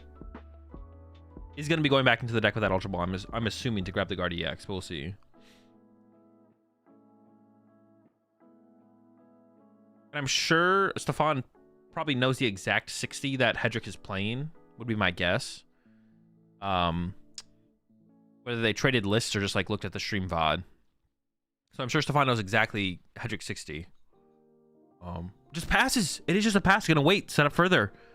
That does give opportunity to Hedrick. There's a Pokestop. I mean, I don't know how much a Pokestop is gonna help here. How many Colwish are we gonna mill? All right, no Colwish milled. But not doing much else either. Doesn't have an energy to get the hands attack off this turn, which is all Hedrick wanted, was probably just a top deck energy into attack with hands. Pass over to Stefan. Can Stefan just KO the hands here? I think Stefan could with Drifloon, right? Could just get the knockout. Still 0 in the loss zone for Hedrick. There's double Guardy as well. If I'm in a way at Kirlia. No. I was gonna say that's interesting because you are gonna want to be able to replenish Curlies if any of them go down. Ultra Ball and Counter Catcher. Last Kirlia here. You could possibly give up on Counter Catcher. Honestly, Ultra Ball kind of sucks in Guardy though, so you're probably gonna give up one of these Ultra Balls. Doesn't have a ton of energy actually. I actually don't think it's possible for. I don't think it's possible for Stefan to actually KO the Iron Hands here currently because there's only 3 energy in this card pile, so we need 1 more energy here. All right, here we go. 2 more. 2 Super Rod. So the hands is still safe here, I guess. Hands is safe here. Could use Pokestop, I guess. And then hope to discard an energy. Be more aggressive, though. Going with the Ultra Ball here. What are we grabbing? Currently can't KO the hands, I don't think. Yeah, boss. Yeah, the boss is in the hand. Ultra Ball by Ultra Ball in the Counter Catcher. What are we getting? Fluttermane? I guess, well... You could, I guess, attack on Fluttermane here seems okay. KO the active. Put 20 on the Iron Hand. I mean, sorry, I guess. Oh no. So we're not KOing the hands here. I assume would have been what Stefan would have gone for if Stefan had found an energy. Stefan not going to wait another turn here either. Going into the Flutter Mane. Load up 3. And if you can Iron Bundle now, but then the Klefki just gets pushed up. And Stefan knows Hedrick does not have an energy in hand because last turn did not attack with Iron Hands. And this does set up for Guardy to KO Iron Hands. This does set up for Guardy to KO Iron Hands with a... Oh, we're going to push Greninja? We have switch cards in hand. Well, you want to switch card that damage off it. Oh, there's no switch card in hand, though. Ugh. All right. You don't want to push Greninja because you want to be able to use concealed cards, right? All right, Pokestop. I mean, is there even... What could you even hit here? Not bad. I mean, you guys should just keep building items, right? Yeah, what can you do? Dude, what you can't do anything. The Colossus have to be so close. There's Iron Thorns. I'm sure we'll take the Iron Thorns. Maybe I have to play for some cheese. Oh, Prime Catcher. True. Yeah, we could hit Prime Catcher. That's a good one. I was like, yeah, what can you even hit here? But yeah, Prime Catcher would be a pretty good hit, wouldn't it? Very true, chat. Very true. There's one hit. That is like the only hit, though, is the Prime Catcher, right? Like, hitting anything else, like, doesn't matter. I mean, it doesn't not matter, but... Energies are top decks now, too. I mean, we're about to be past the point of energies being good top decks. Like, it was a good top deck last turn. This turn it was also still a good top deck to top deck the energy, but Hedrick whiffed the top deck of the energy. At this point, I think you could still obviously top deck energy, but it's not a big... It's, like, not going to matter that much anymore. And we see Stefan with the Vessel now. Might be able to KO the Iron Hands. Not quite yet, right? I don't think we're there quite yet. Get rid of that Poffin. Yeah, not quite. Maybe you could do some, like... Maybe you start getting into the Monkey Dory zone. Like, you could, like... You have the... I think the Turo is in hand here for Stefan. So you could Turo your Klefki. Sure. And then go, like, Guardy EX, punch the active, and then start to Monkey Dory some damage to the hands, I guess. That seems pretty good, right? Yeah. I wouldn't mind that. Does have the Dark Energy now. I don't know where the Dory is, though. I don't know where the Dory is, actually. I assume it's in the deck, but maybe it's sleeping in the prize cards. Where is Dory? Well, I mean, yeah, there's an Arven in the hand now, so that could become the heavy ball, I guess.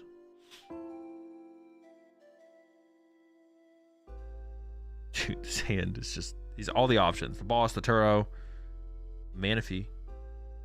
Sort of an Iono here. What do we got? Another Dark Energy. Hey, Dory. Does Stefan play 2 Dory or 1 Dory? I think Stefan's playing 1 Dory, right?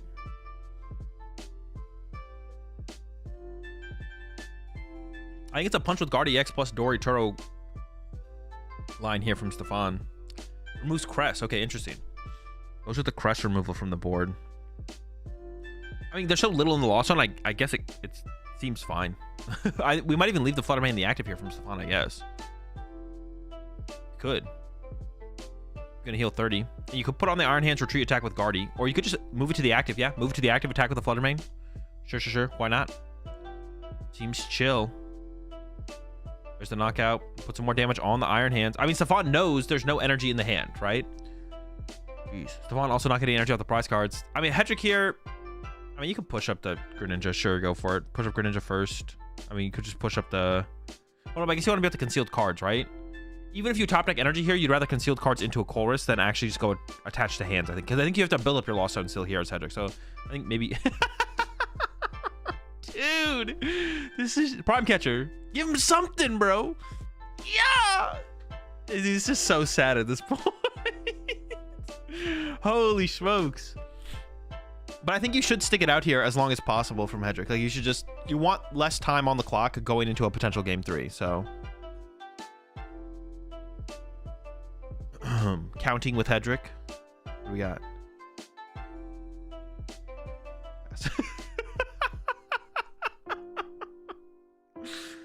All right. I mean... Yeah, well, I mean, you could just leave Flutter Mane in the active here from Stefan. Here comes the heavy ball. Probably, you may as well grab the Greninja. Obviously, no bench space for it here. Um, yeah, obviously can't bench it. So we're chilling. It's all right. We're having a good time. Refinements are coming in. Oh, we're gonna say goodbye to Greninja. All right, goodbye, Greninja.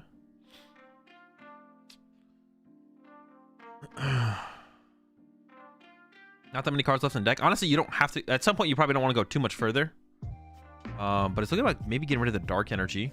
Oh no, attach the Dark Energy to the Guardy. Are we attacking with Guardy this turn finally from Stefan? Maybe. It looks like it is going to be a more aggressive attack. Has the boss for the Iron Hands. So maybe we'll see that here from Stefan. Remove the only possible threat here. Move some damage off the... I don't know, one of these Pokemon to the Greninja, I guess. Yep, there's the boss. Oh, Stefan does play Tutoro. Okay. And then Dory heals the Flutterman, actually, over to the Greninja. I'm not sure which is best here. Seems fine to me, though. We're cooking.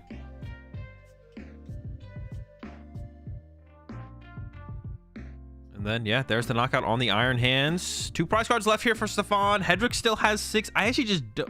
If there's a win condition here... Oh, Colress! All right. Wait, what did Hedrick take off the prize cards with the Heavy Ball? Did Hedrick take a Comfey instead of the Iron Thorns? I thought the Iron Thorns was like Hedrick's only win condition. Now we see the Buddy Poffin coming from Hedrick. Ooh, I don't know how I feel about that, though, because don't you still want to find Prime Catcher this turn? I feel like Hedrick maybe should have played Colress first to hope to find that Prime Catcher, because now this resets the deck and puts all the cards that were on the bottom of the deck back into the deck, back into the stack that you would have interacted with. So I feel like Hedrick should have gone, like, stop Colress, dig for the Prime. Oh, no, wait, hold up. What am I saying? There's no what's it called in the active here. We're chilling. I'm trolling. I was like, we need to be able to get the Fluttermane out of the active, but it's a Guardian in the active. We have access to flower selecting. We're chilling. Going for Sableye. You're like, what's the best? How do you win here? Oh, wait, all the energy's in play here for Stefan. Oh, wait, hold up. Oh, but there's no loss zone. I'm trying to like come up with a way for Hedrick to win this game. If we could get to 10 in the loss zone plus play Roxanne, that'd be pretty good. Their bench is locked for Stefan. Maybe you could just punch with Ursaluna. We could just punch with Ursaluna here, right? And just punch the Guardy for damage. That could be a play. Pokestop. Switch card. Has Churro in hand also. I mean, you can't play around everything here. Hedrick has to like make... I feel like that's maybe the best play for Hedrick still, though. Why Sableye? Just remove cards from the deck? Yeah, because you know you want access to the Sableye. There's the Roxanne for next turn.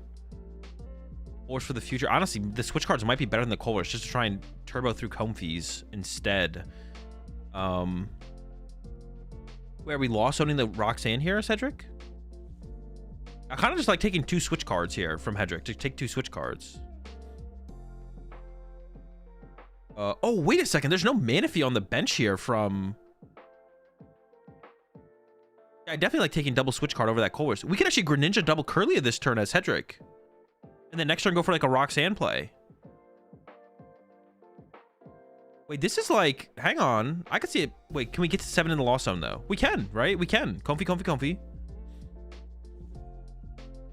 I feel like I wanted to see that other switch card get grabbed over the Colress from Hedrick. But the Colress is okay, I guess. So I don't know. It's close. All right. There we go. First one, Super Rod versus Nest Ball. We need to find a third Comfey here. Do play the 4 Super Rods. So we're up to 3 now. Yeah, honestly, the Greninja... Oh, there's another Comfey in hand. We have the third Comfey already. Hold up. Greninja double Curlia this turn from Hedrick is pretty good. The water's pretty good here as well. If we're going to go with Greninja here, it means we don't have to use, like, double Gate. Does anyone know how many energy Hedrick plays? Because I thought I heard on the cast earlier that Hedrick plays 8 energy. Is it really 8? It's not that many. Here we go again. Only 8? Sheesh. I'm curious about this list then. 3 water, 3 lightning, 2 psychic. It's pretty turbo.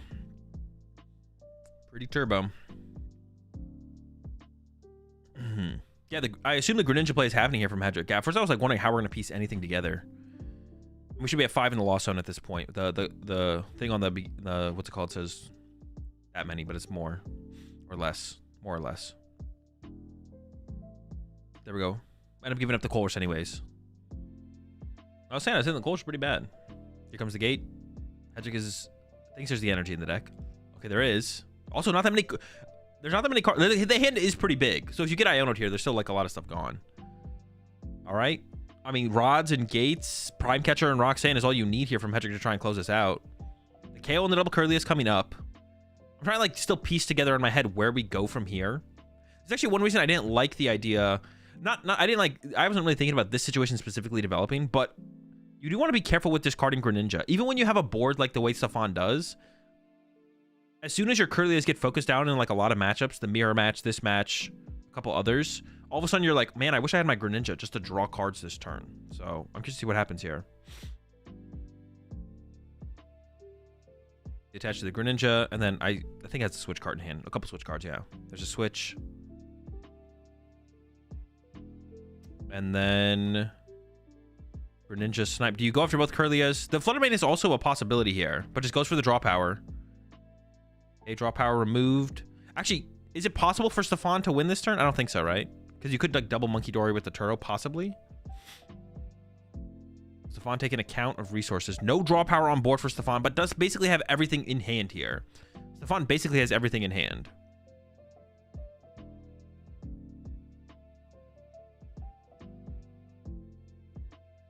He already used Turo on the crest. He has 2 Turo. He doesn't have the Dark for the Turo. You could like retreat the Guardy, Super Rod the Dark back to the deck, into the Monkey Dory, use the Monkey Dory, Turo the Monkey Dory, put the Monkey Dory back down, put the energy back on. You could theoretically get there, right? I don't think that's possible. Because you can't Turo and boss. And we can't counter catch it because we're ahead. I still feel like Stefan's in a pretty good spot here though. Could just go like Iono. You could just go like Iono plus Cresselia KO Sableye. Seems decent. You could also just like put Fluttermane in the active and punch, spread some damage. That seems reasonable as well. Look for a 2-price turn on the next turn, maybe. This would be a pretty insane comeback if it happens. I don't know how it would happen, but if it did happen, that'd be pretty crazy. I have a hard time believing Stefan doesn't play the Manaphy, or not the Manaphy here, excuse me. I have a hard time believing Stefan doesn't end up playing the Iono here. That's what I meant to say. I would imagine that the Iono gets played here from Stefan. And Hedrick then has to refine that Roxanne, because I assume Roxanne has to be part of Hedrick's next play on this next turn.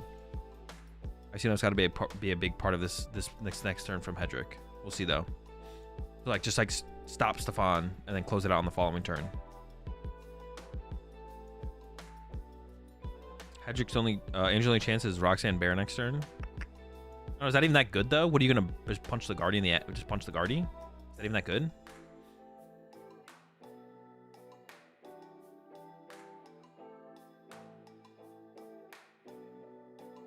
I think Stefan is asking if he needs to like look at his prize cards. He just wants to burn that S-ball here, or the heavy ball. Does Stefan have any energy left? There's 1 in hand, I believe, and there's 2 more prized. A couple. Attack with Fluttermane seems okay. Yeah, attack with Fluttermane seems okay. Just shut down the like Iono plus shutting down the Comfies here from Andrew, and the concealed cards, I guess, seems decent to be honest.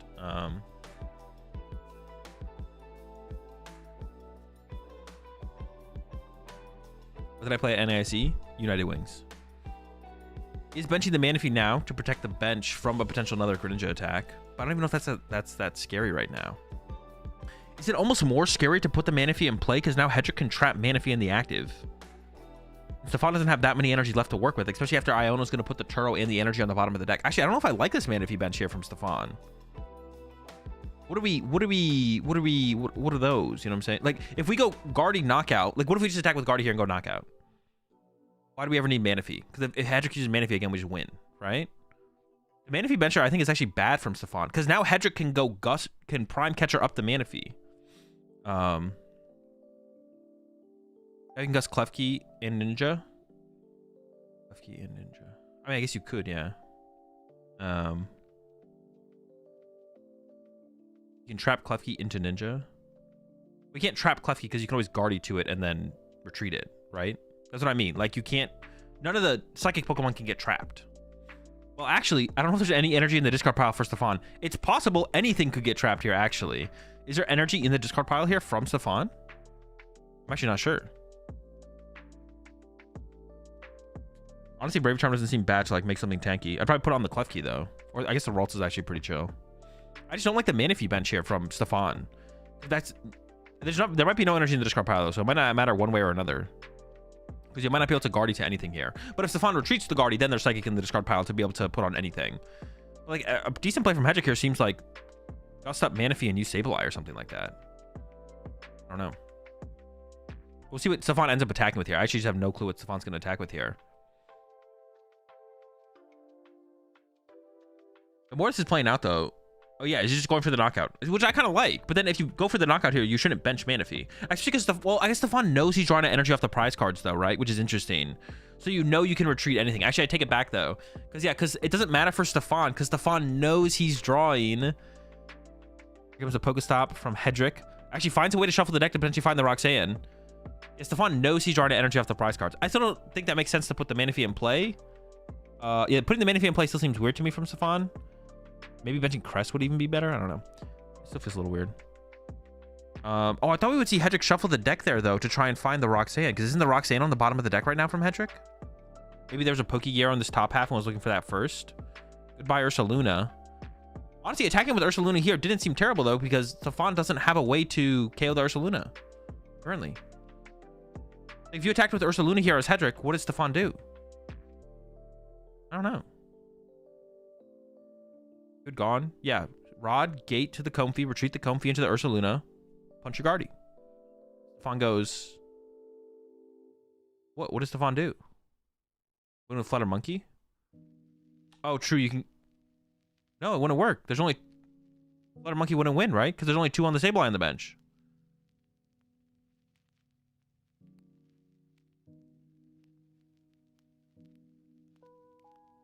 The Ursaluna punch here seemed decent, to be honest. Hedrick still hasn't shuffled the deck, which is interesting to me. I'm curious to see what Hedrick's plan is here. Maybe we're going to see Hedrick attack with the Iron Thorns. Maybe it's going to be an Iron Thorns attack this turn from Hedrick.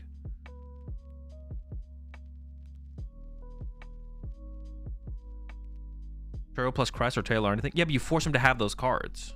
Yeah, it might be a Thorns angle. You might be right. It might be a Thorn. That might be what we've seen Hedrick try and put together here as Thorns. Isn't Thorns prize still?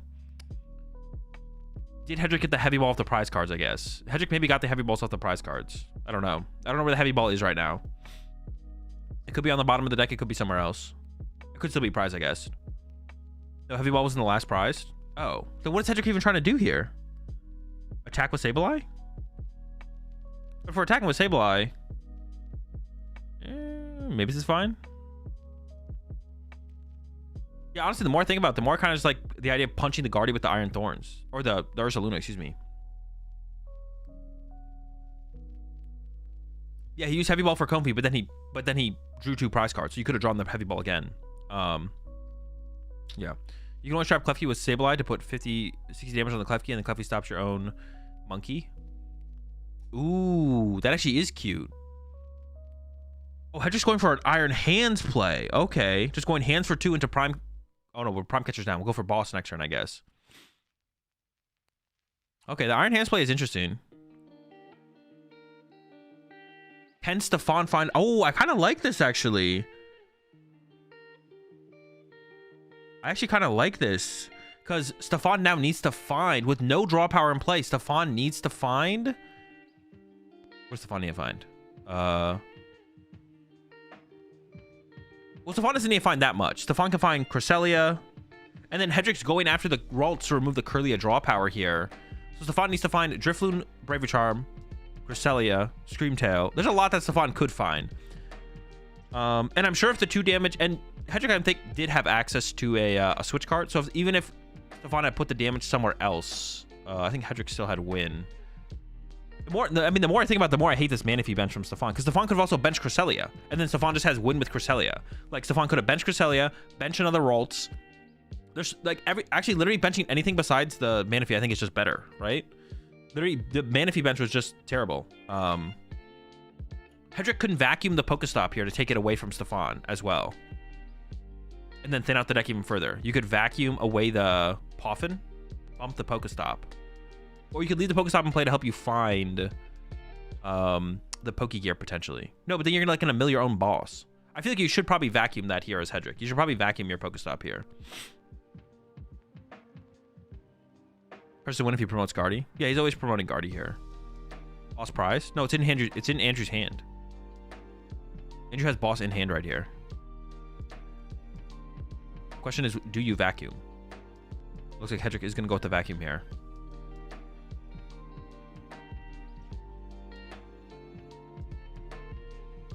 What are the last two cards in the deck? I don't even know what they are.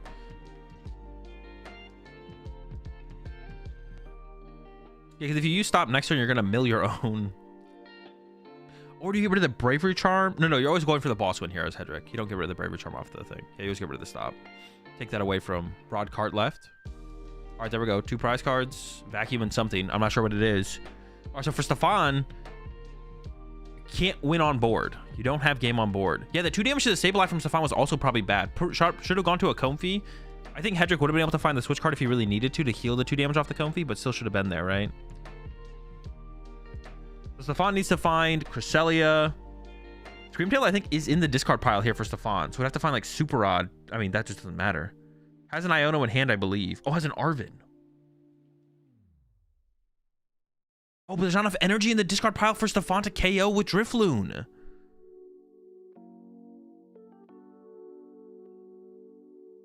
there's, like, no Ultra Balls or Nest Balls left for Stefan either to use Cresselia, I don't think. Well, maybe. There might be a...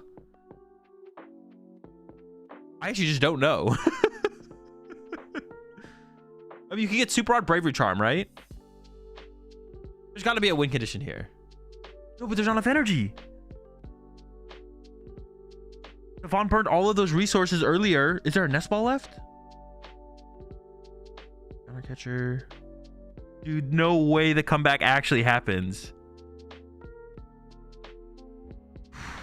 But this is just like Ben's, like, I think overall it's just been some sloppy play from Stefan.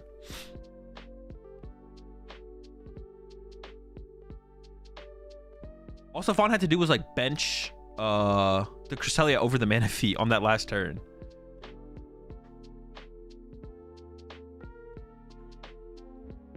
Did he burn Cress? No, Cress is in the deck. He just didn't have a way to find it. There's no Nest Ball left. No Nest Ball, no Ultra Ball. He doesn't have a way to get the Cress. He doesn't have a way to get the Cress.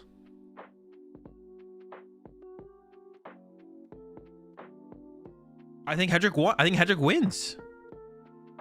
Mind Bend and Prey angle. Hope for no switch. Wait, it has to be 2 switches though. It has to be switch retreat.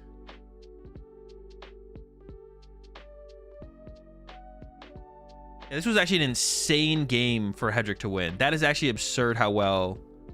Oh, wait, does Stefan actually have... no, I don't think so, right? You can get the last energy, but you don't have a way to get in the discard pile. You can get the Drifloon off the... Yeah, you're just short here from Stefan. You're just a little bit short.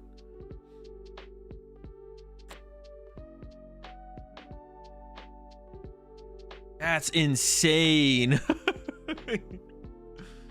That's insane. Man. Yeah, what is the play? What is the play from Stefan? It is just attack with the monkey, right? Well, yeah, you could Bravery Charm the monkey and then attack with monkey, right? Oh, wait, that's crazy. That's the play, right? And then hope. Oh, no, but Hedrick did get the vacuum off the prize cards. But we need to go. But to guarantee it, we need, like, vacuum. Vacuum switch retreat. Oh, my. Wait, this could come down to a confusion flip. He has boss? Oh, true. He has boss. It doesn't really matter. So he would need switch retreat. Switch retreat boss or vacuum switch retreat. That's true. We have boss. So the correct play is, like, monkey confuse. Dude. Does Stefan see the Monkey Dory play, though? All right. And Hedrick doesn't have a way to get through the confusion right now. The last two. Oh, no. And Hedrick's hand can't get to switch. It's going to come down to a confusion flip. It's actually going to come down to a confusion flip. Wait, but Hedrick could boss up Manaphy specifically and try and... No, there's an energy in the hand here for Stefan, right? Wait, Stefan not going to attach the Bravery Charm active? Can't you just move enough damage off with the Monkey Dory over 2 turns that you'd be able to KO it?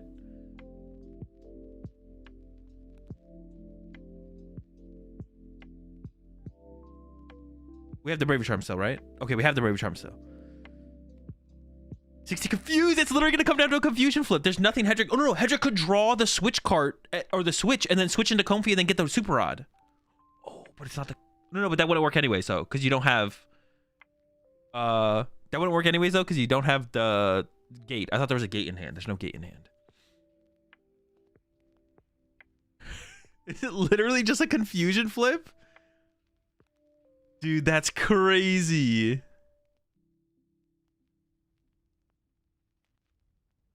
Why did you just attack with Flutter Mane the turn before? Stefan could have done a couple different things different to be honest. Stefan definitely threw this game for sure. Like 100%. I don't know exactly what Stefan should have done different, but the board setup from Stefan was pretty poor. I think Stefan just wasn't thinking about all the what Stefan missed here. I think was it just not thinking about all the possibilities on Hedrick's side, and then probably just didn't even think about the Greninja play happening to be honest, and then having to respond with Iono. It should always be boss on Manaphy, I guess. But Stefan has an energy in hand, and Hedrick knows there's an energy in the hand, to be honest. Unless Hedrick's got another play here. No, but I think it's always boss on Manaphy, flip. Yeah, Stefan was a little bit too much in cruise control. I think that's a good way to put it for sure. I mean, thinning out the hand was, like, good for sure. This is it. It's on a flip. It's literally on a flip. Wait, did he get it or did he not get it? Wait, did he get it? Oh, I assume he got it. It didn't look like he was that happy, though. Let's go. That's insane. Dude, what a crazy comeback from Hedrick. Holy smokes. That was an insane comeback. Hedrick was just sitting there. He's just like, hopefully I get somewhere eventually. And eventually got there. Insane, insane.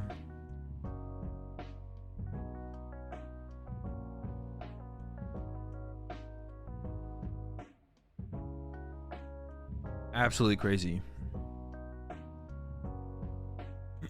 How long was that first game? It's looking really good for Hedrick. Now it's looking really, really good for Hedrick. I don't know how much time they have left, but like 35. They only have 35 minutes left. Would I scoop there? No, because no matter what, no matter how slim the chances are to win for Hedrick, you want less time on the clock. You want less time on the clock. So it doesn't matter how slim the chances get. You always just like sit there and play. You push the 5 months there, Mister. Can they draw the finals? No. There's always a winner. Stefan could put on Comfy, then move damage from Guardian. Yeah, no, Stefan, there's many things that Stefan could have done differently there for sure. Oh, that was the die. I couldn't see the die when they showed it. Yeah, there's a lot of things. There's a lot of things Stefan could have done differently there for sure. Stefan definitely threw. Dude, Hedrick's reaction there looked like he got tails. He was like, "Ah, darn." It looked like it was like an "aw darn" moment. Isn't it kind of stupid to have a clock in the finals? I mean, you don't want to take forever. Also, the part of it's like the viewer experience as well, in terms of just like, yeah, you don't want to take forever. No one wants to sit here for 3 hours and watch a match of Pokemon. Hour and 15? That's reasonable. All right, mulligan for Hedrick. I guess because of the Klefki, though, it's not as bad for... Because of the Klefki, it's not as bad for Stefan, to be honest. Because you can slow down Hedrick so much that, like we saw in the first game, you can be the first person to draw a prize card.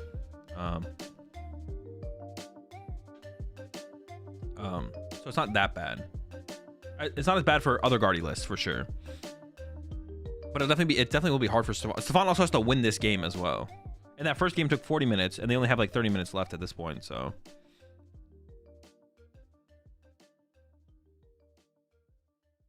If Stefan wins this, they go to sudden death. It depends how much time is left on the clock.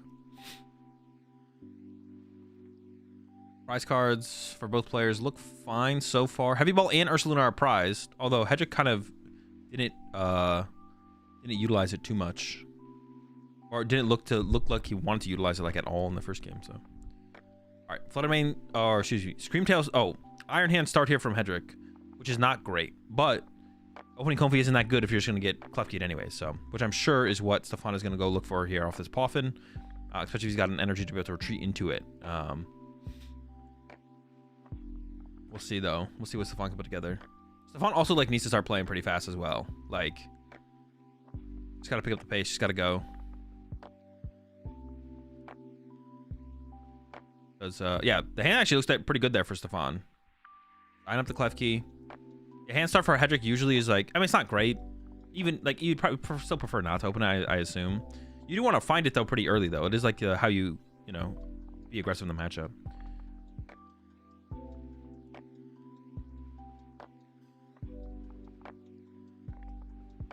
All right, 2 Ralts and the clef key here for Stefan. Pretty good. This time though for Hedrick though, there is a Pokegear in the hand, so we could see. Oh, and the Prime Catcher aggressively as well. So we're looking for that Colress here. I don't know how aggressive you'd be with the Prime Catcher here from Hedrick. Oh, there we go. I was like, oh no, are we gonna whiff again? There it is. There's the Colress. I'm gonna start to build up the Lost Zone a little bit here.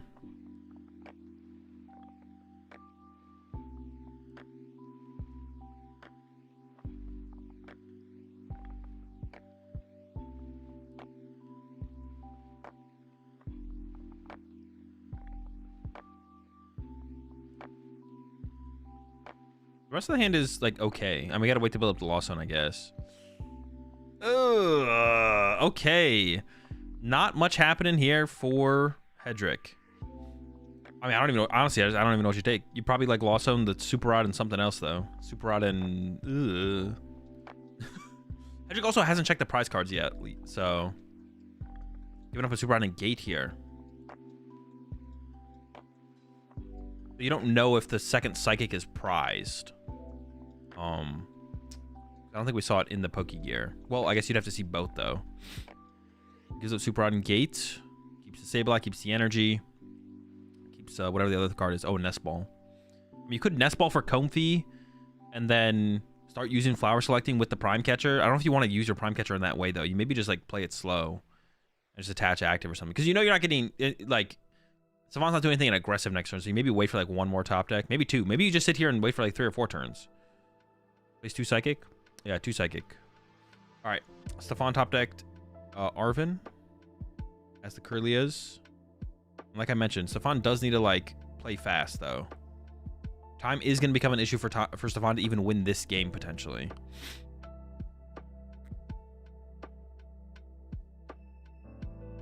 Starting with the Refinement.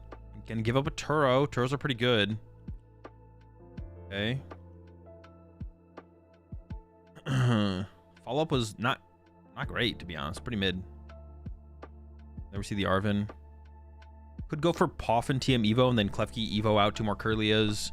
It would cost you a Dark Energy, but second Dark Energy is in the deck, so it's not that big of a deal, to be honest. Honestly, that kind of seems like the best play. See if Stefan thinks otherwise. Yeah, it does go for the Poffin Evo. And I don't believe there's any Ralts prize, so it should be double Ralts. There's 1 Ralts. Oh, maybe he's just going to leave the bench space open, to be honest. Which also I don't hate.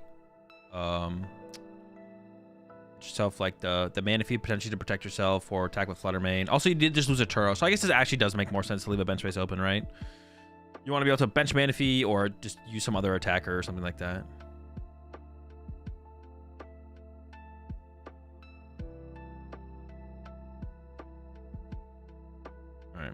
So next turn, Stefan will probably be attacking. We'll see, though. Last time I thought that it didn't happen, so.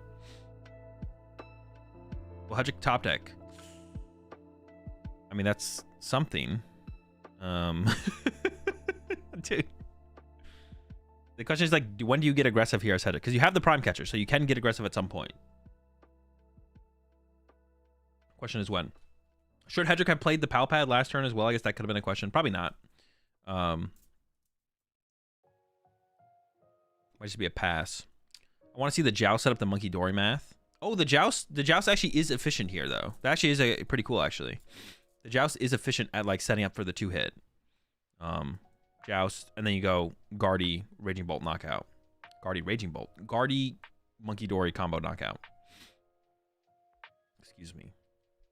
Raging Bolt would be kind of crazy here. By Guardy EX.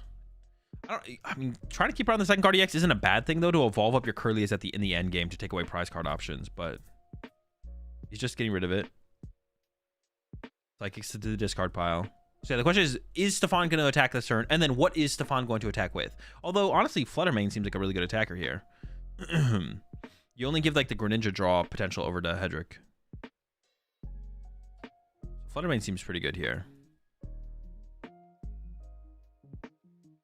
There's the Monkey Dory. But just go for the Joust, though, as well, and play into that play as well. That play is pretty cool. Joust into the Guardian Knockout. Appreciate the 5 months there. Kev. There's the Guard EX, so I assume the attack is happening. There's the Fluttermane bench, so it's going to be with the Fluttermane, I assume, here as well. Yep, there's the load up. No room on the bench for Monkey Dory, and did discard that Turo earlier as well. So, would love to probably have Monkey Dory in here cooking the damage over to that Sableye. Because you just didn't have, like, Screamtail in play, and you're able to move some damage around here. That'd be nice, but... Alright, over to Hedrick. Does have that Prime Catcher. Did just top deck a Comfey, so now can get double Comfey cooking here from Hedrick. The question is, do you go for it? I mean, do you want to wait another turn? Because now the pressure's on. It's the Comfey bench. Then I assume we would see, like, Prime Catcher on Kirlia and then go into the Flower Selectings. Yep, there it is. All right. So Hedrick's getting aggressive here. Also has Nest Ball for Greninja, I guess. You could do that. Oh, he's even going to go ahead and Palpad right now as well. Just maximize the odds of finding Colress here. Gonna go for the... Gonna try and get to the Iron Hands KO. Colress, Triple Comfey, Colress, Comfey, Vacuum. All gets there. Has some gates in hand, I think, right now. So pretty close. Could definitely get there.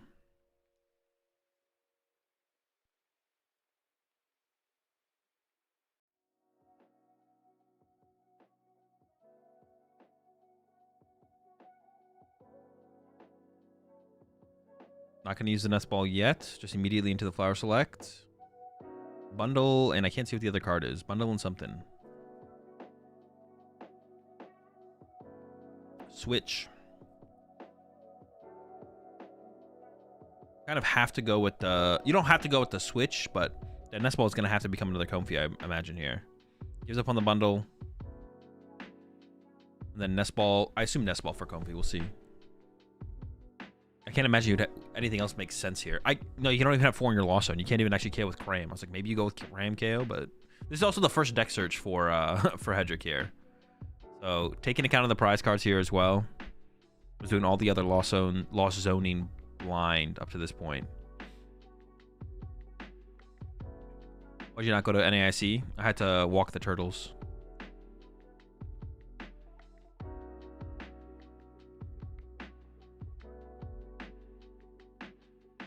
Vaughn doesn't have half his energy prize this time, right? Less than last time. I think there's 0. There might be 0 energy prize. I don't remember seeing one in the prize cards.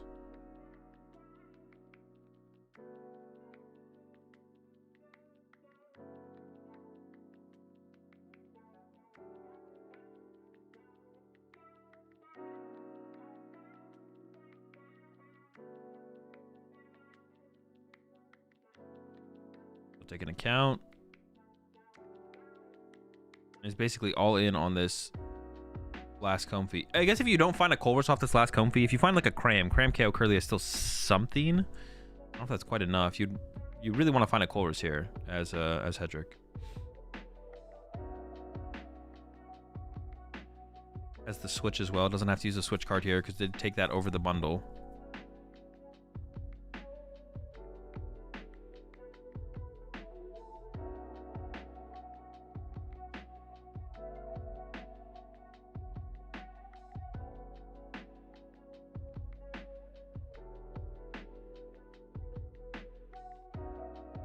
There we go. Colress. Roxanne Vacuum. Well, I think you have to take the Roxanne here, probably. I'd imagine so. Hedrick agrees. Goes the Rock. Does Hedrick play Counter Catcher? And I assume we're just going to have a pass. I guess it's also possible that Curly gets stuck here. There's only 1 energy in the discard pile for Stefan. No energy in hand. Is it? It actually is possible, right? I would prefer to not see the Curly get discarded here from Stefan. You want to hold that for recovery for your other Guardy stuff. Although I can't really tell exactly what else is in there. And maybe give her the Ultra Balls just suck, man. Keep your Nest Balls. Get rid of the Ultra Ball. Maybe you want to keep that, though. I don't know. Is it the Ultra? Okay, found the energy. The Curlia can move this turn, and we can once again get aggressive here from Stefan. The Psychic probably would want. I mean, finding Turo here to start healing up your board doesn't seem bad. If there's a boss in hand, I guess you could just go after the Iron Hands here. But honestly, just going Fluttermane, KO the active Curlia seems good enough. That is a lot of damage being put into play here from Stefan, which I actually wasn't sure if I liked that discard of the second Psychic there instead of something else. Just go attach retreat the Curlia instead and preserve some energy in play, or reduce the amount of damage in play. Because like Sableye is becoming a bigger and bigger threat here as this game is developing, for sure. But here comes the attack, knockout active, and I don't even know where this 20. Maybe onto the Comfy. Maybe put the 20 on the Comfy. Knockout. Where does it matter most? I don't know. I guess if you put it on the Iron Hands, you can KO Iron Hands with other Pokemon besides Guardy, which would be nice. All right, goes for the Comfy hit. Okay, Hedrick's hand, I believe, is once again just dead. So I don't even know what you sent up here as Hedrick. Yep, not very good. Ooh, what if Hedrick had like sent up? I mean, what does that lead to? Hedrick could have sent up. What is the thing called? Iron Thorns at the end of this turn, actually. I mean, you're still just hoping for a top deck, I guess, but then you can't. The Curly can't be moved through Guardy, I guess. There's a Poffin top deck. Probably just gonna thin the deck out of some Comfies. Checking to make sure there's none prized, I'm assuming, before playing it. Otherwise, you'd want to combo, maybe combo a Super Rod later, but yeah. Oh, one was a top deck too, so efficient thinning here, or it'll actually change the outcome of the next top deck.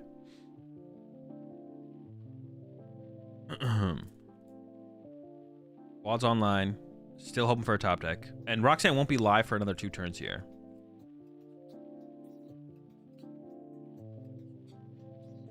Yes, it won't be online for another turn. Thorns of Silence by Fluttermane? No, when the Curlia was in the active. Because Hedrick brought up Stefan's Curlia. You could have sent up Iron Thorns. You all gotta like listen when I'm talking and not just. It's like you guys hear like something, but you don't think about what I actually fully said. When Hedrick went Prime Catcher up the Curlia, if we push Iron Thorns up, can't use Guardy, and then the Curlia could get trapped for multiple turns. Is it worth it? I don't know. Could be. There was also like already a Turo gone from Stefan, right? We already thinned out 1 Turo. All right, Stefan's getting a little bit more aggressive here. Knocks out the active, splits up the damage. Once again, Roxanne's still on active.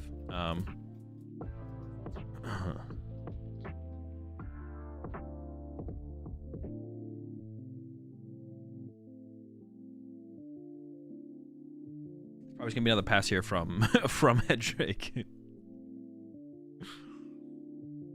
Hand's got nothing good, but we see this game just like the first game. Like Stefan with the Klefki start, the Klefki lead has led to being the aggressor, right? And put Hedrick in a really awkward spot, which is how we could continue. Which is what could happen in game 3 as well. Hedrick will finally, assuming Stefan wins this game, which isn't guaranteed, I guess. Assuming Stefan actually wins this game, Hedrick will finally get to go first, which could definitely shake things up. In terms of like the tempo that Hedrick can present on the board. Here's a Heavy Ball, Greninja, and Drifloon. I almost like the Greninja take a little bit more just for potential draw power. Because the Iron Hand is already like in knockout range, basically. And then here comes a Fluttermane knockout again. And then once again, spread the damage to the bench. Probably 1 damage on the other Comfy and then 1 damage on the I don't know, the Iron Hands, I guess. I don't know if it really matters, to be honest. I assume we're just attacking with Fluttermane here again, though. I wonder if Stefan actually has a different plan. All right, there's a knockout. I assume it should be 1-1 here. One on the Comfy that has no damage, or just going with the 2 here. Okay. All right, Roxanne range for Hedrick. We could see the Roxanne come down this turn. I mean, I don't know why we'd wait, but we'll see if Hedrick has different plans. Hedrick has had different plans a couple times, and it's worked out, so. Iron Hand send up. Maybe he wants to heal it. Maybe not.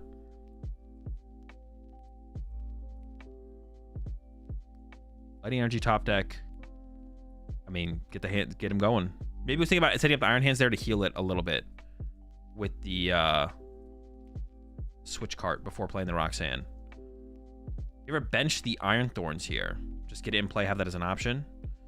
Another 2 price in play doesn't really make a difference in terms of the price trade. I wouldn't hate to see that. Is it just gonna be a pass? Maybe not gonna go with the Roxanne here.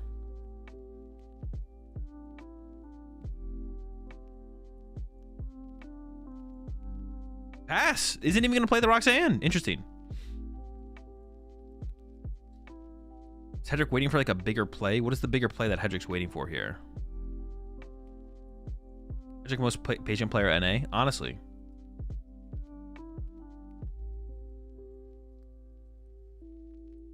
I think Stefan could just KO hands this turn and guarantee game on board, right? Can't Stefan just go like Stream Tail, KO hands, and then guarantee the game on board? I think so. We got what, 15 minutes left for the last one?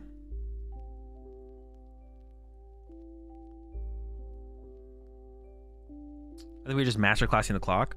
Well, if Hedrick was just trying to burn more time, that wouldn't playing Roxanne this turn make more sense, so then you could play Culver's next turn?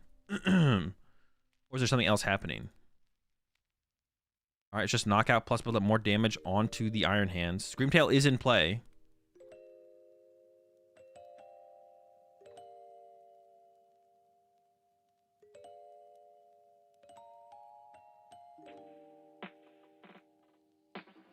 Goes for the comfy send up. As well, have you reviewed the Andrew top 4 where he didn't take the win on purpose? People were complaining so hard about that. Would be a good video to share your thoughts on. I did look at it, yeah. I already watched it. I didn't review it on stream, no.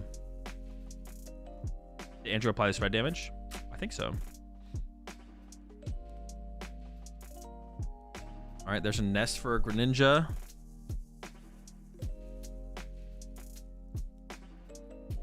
Goes for the Super Rod. I guess just recovering Comfies or energy. Sableye. Squad back. Maybe just a Sableye. The whole squad. We're squadding. Has vacuum, but there's no targets for it, so I think it's just gonna be the Roxanne here.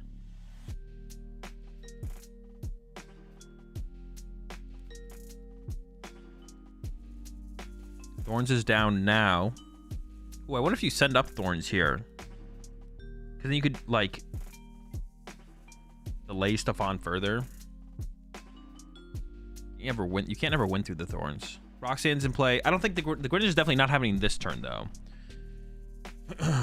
Is there an argument to make it that it's against spirit of the game? I don't think so personally, but I'm curious. That's what people's argument is, yeah. Main turns off Thorns. Oh yeah, I guess you can't Thorns this turn. Yeah, never mind. You'd have to like combo Thorns plus boss next turn, I guess. You can't Thorns this turn. Well, it won't do anything if you push in the active this turn. Hedrick doesn't have counter catcher, or doesn't play counter catcher, and prime catcher's gone, so.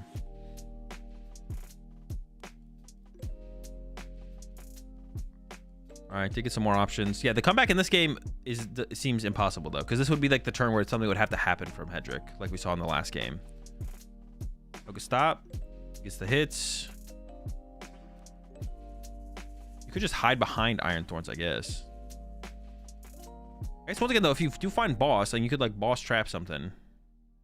Let's run to the Greninja and pass, and that should be game from Stefan. Just retreat to Screamtail. Yeah, load up. Okay. I think Stefan was unsure for a second if he had it. 12 minutes going into game 3. Hedrick finally gets to go first. There we go. 120. Knockout. All right. We will finally see Hedrick going first, which will give him a chance to kind of set like a faster tempo.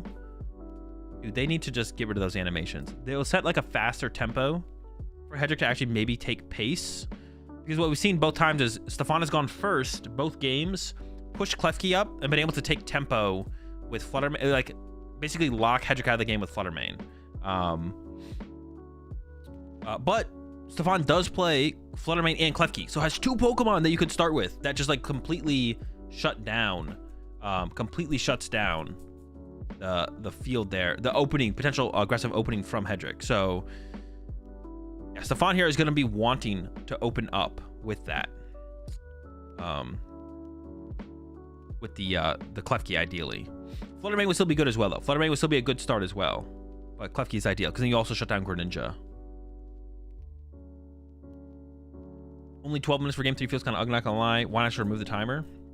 It's just that removing the timer would make the viewing experience way worse. No, I don't want to sit here and watch 3 hours of Guardy versus Lost Box. The players just need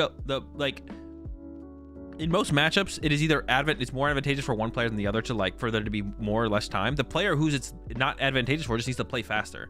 And Stefan definitely could have played faster in game 1, could have played faster in game 2. And now we might see Stefan get punished for not playing faster in those first 2 games. I don't know. It's like a pretty bad viewer experience for us to have like a 3-hour match though. You know what I'm saying? I feel like Twitter's gonna blow up about the time rules after this game. It's possible, yeah. Might lose their mind. We'll see. What happens if Klefki and Main look at each other in the active? Whatever that one was in the active first takes priority, or whoever goes first takes priority, I believe. I'm not actually sure. I don't remember. Fawn looks happy. How do you enforce slow play with an unlimited time? Well, there's already a standard for reasonable pace of play. You just have to make the players play at that reasonable pace of play. There's still a timer doesn't mean reasonable pace of play doesn't exist. It just means that the match might end in time, or you might hit time before they're done playing at a reasonable pace of play. How about a chess clock? Nope.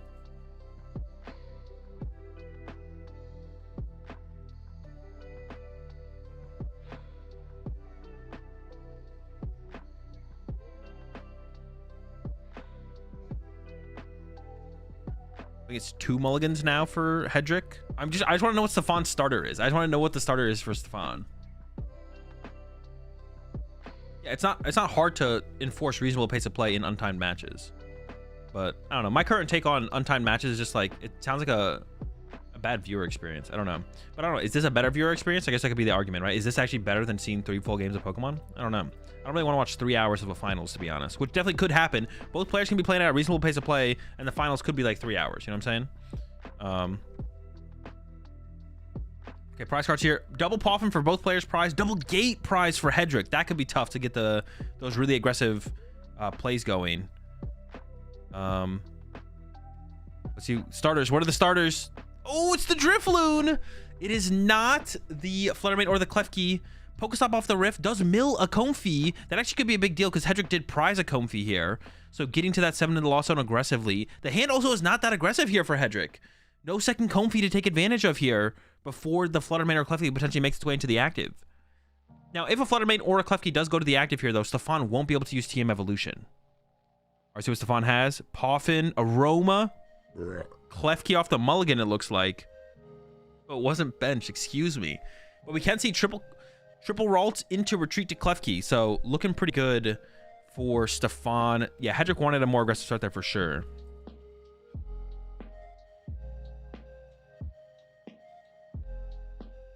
Looking like Stefan might be able to have like a similar game to the previous ones, where able to slow things down with the Klefki and then get that initial lead going.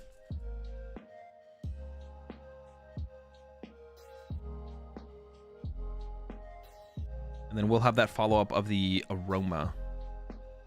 Not reliant on the Team Evo overall.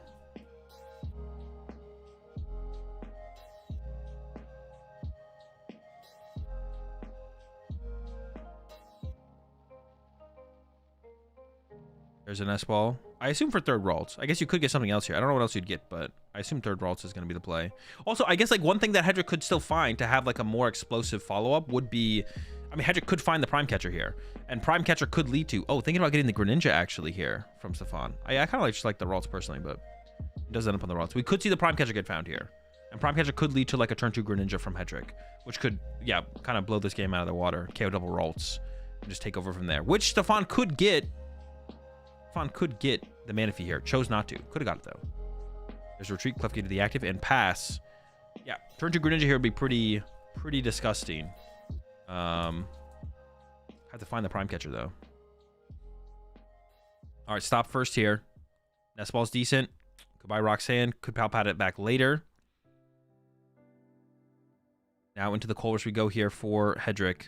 Looking for, I mean, I guess you could just have a slower turn here from Hedrick and it wouldn't be terrible, to be honest. If you have a slower turn here as Hedrick, it's not terrible. And like, whatever. You don't need to have the full prime catcher pop off turn. Because, you know, Stefan's not going to be doing anything until the next turn, possibly. Probably. Skateboard's pretty cool. Colress as well is decent. The Nest Ball is also good. You don't need this Colress because you have another Colress in your hand here as Hedrick. It looks like he's thinking about maybe giving up the Colress.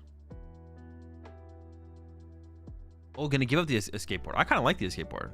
The Psychic Energy I thought we were gonna keep for sure, but keeps the Colress as well. I guess if you get Ionoed, you need to draw back into Colresses, right? The Nest Ball, yeah, Nest Ball Psychic. I thought we were maybe gonna keep the Rescue Board. I don't know, I'm just like a big fan of Rescue Board. Whenever I'm playing Lost Box and you get the Lost Zone decks and you get the Rescue Board in play, it just feels so much better.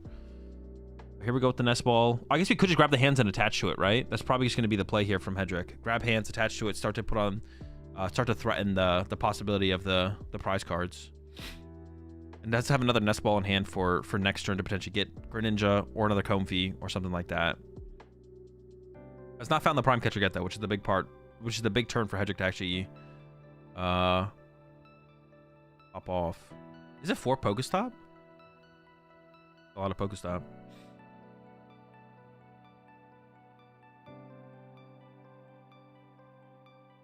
Three stop. I thought, did we only mill 2? I thought we already milled 2 stops with stops. And there's a stop in hand or stop in play. Maybe it was just 1 milled this turn, none milled last turn. Might be tripping.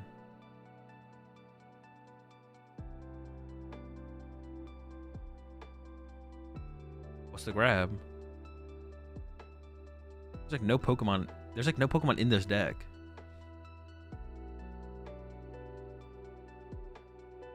Yeah, definitely not a Greninja play happening this turn. It's 4? Oh, okay.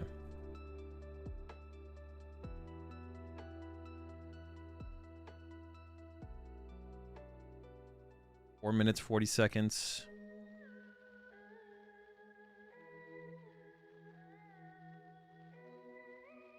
Oh, he's grabbing the Greninja. Okay. So we're going with Greninja right now.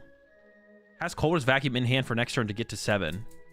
Had another Nest Ball in hand, I believe. So I was thinking maybe we'd grab hands this turn to attach to hands. But goes for the Greninja. Oh, has a water in hand. I thought it was just 1 Psychic. We have a water in hand, though. So this actually makes more sense then. He's going to get aggressive with the Palpad as well. Do you even grab the Roxanne, or is it Roxanne too slow? Yep, Hedrick says it's too slow. If I get Ionoed here, I just want to Colress. The game's going to end before I maybe even get to play Roxanne. Not sure if that's 100% true, but yeah. Knows there's not much time left. Needs to be aggressive.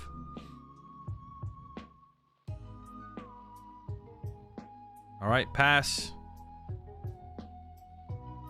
Fawn, there's the Aroma. Triple Klefki on the way. The Greninja is threatening on this next turn without even needing access to Comfeys. So Stefan needs to find, and probably can, to be honest. Stefan can probably find... Excuse me. Stefan can probably find Manaphy this turn. Oh, but there's a Klefki in the active. Oh, shoot. And Klefki shuts off Manaphy. Huh. So, at this point now, because Angel doesn't have the Prime Catcher to get around it, yikes. How do you play this? Do you retreat? Oh, there's an Iono. Okay. Disrupting the fairly big hand there from Hedrick. Do you ever retreat the Klefki into Fluttermane if it's found? I don't know.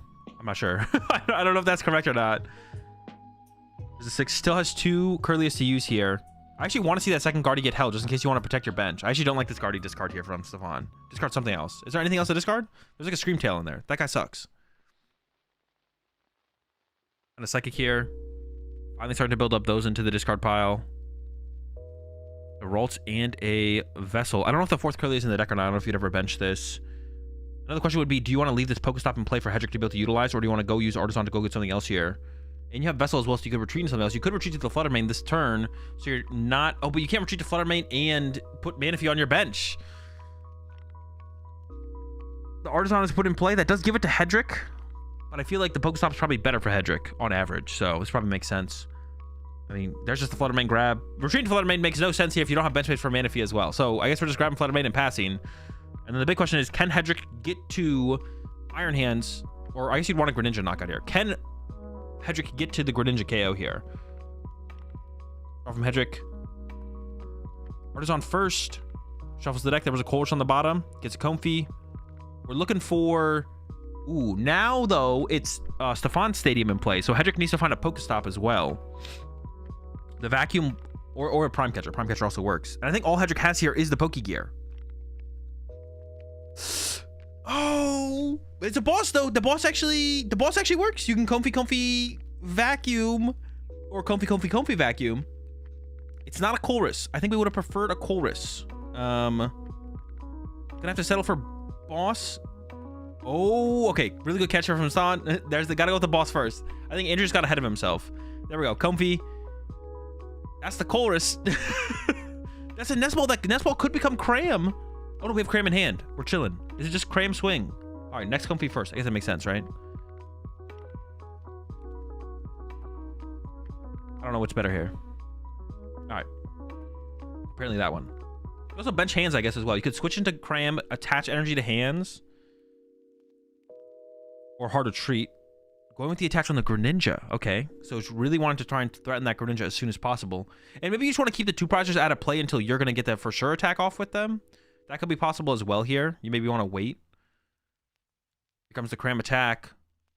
Knockout Kirlia. Okay, how does Stefan respond? I have no clue. Is it just going to be attack with a Flutter Mane? The Greninja's threatening, though. But now we can put Manaphy in play. Now we can put Manaphy in play here, Stefan. 17 seconds left. Here we go, Vessel for 2. Hedrick's up 1 prize card. Psychic and a Dark Being searched out. 8. All right, and time was called. Oh boy. How do you tackle this as Stefan? This is where Unfair Stamp would hit pretty hard, to be honest. Oof. So Iono plus attack with Flutter Mane, Bravery Charm to Flutter Mane, bench Manaphy Iono is pretty solid here, to be honest. I think that would, and then you don't draw any prize cards. You're going 90-20. You could win next turn with boss 90-20 though, but then Hedrick still has 1 more turn. Yee.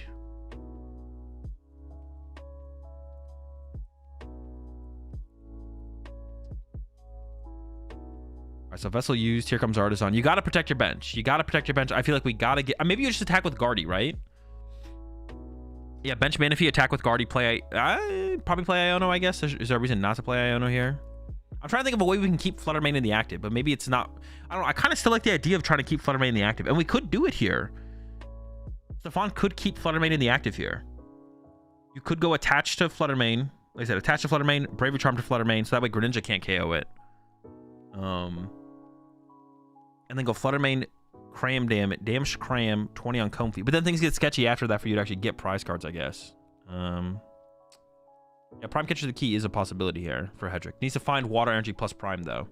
Does Stefan have Catcher? Oh, I guess that would be a pretty good play. Yeah, Stefan. If Stefan can find Counter Catcher... Oh, Counter Catcher KO Greninja Iono seems decent, actually, with the Guardy. That would be okay. Right, here come the... Kirlias. There's a Counter Catcher. Do we just remove this Greninja as a threat? Probably, right? I don't know, makes sense to me. The Counter Catcher is a big draw there, I feel like. You can just KO it with Guardy EX and be like, all right, you keep your Cram, good luck.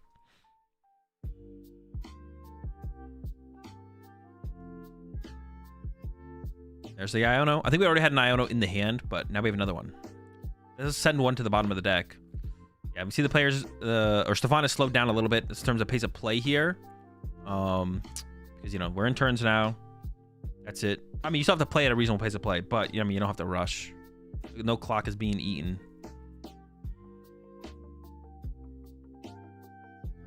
Let's see.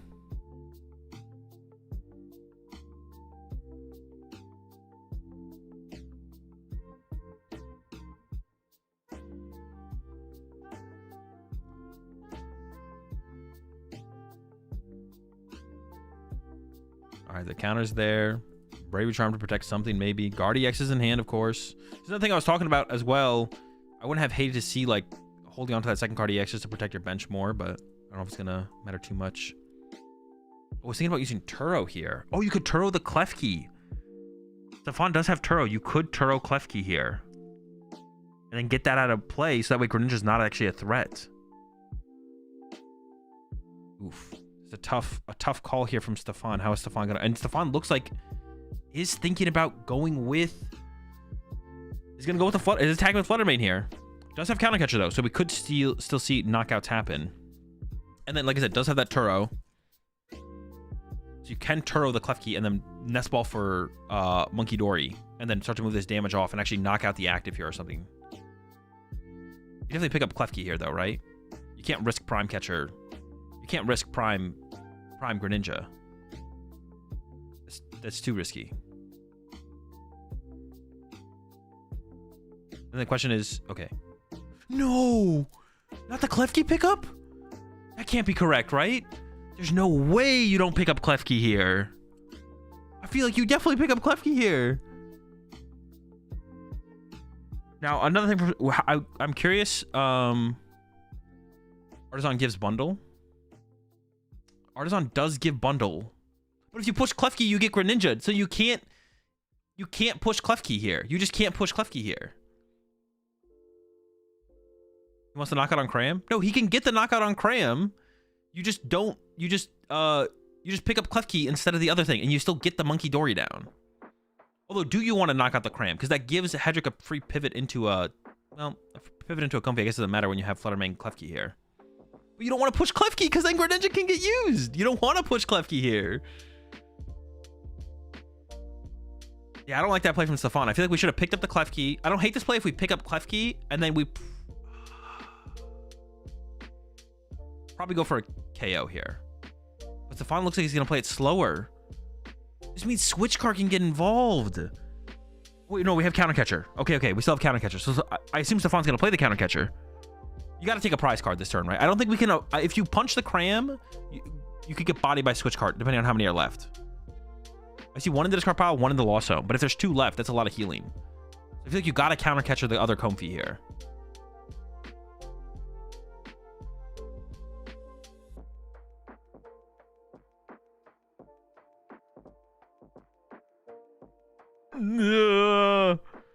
Dude, I don't know about this play from Stefan. I don't like this.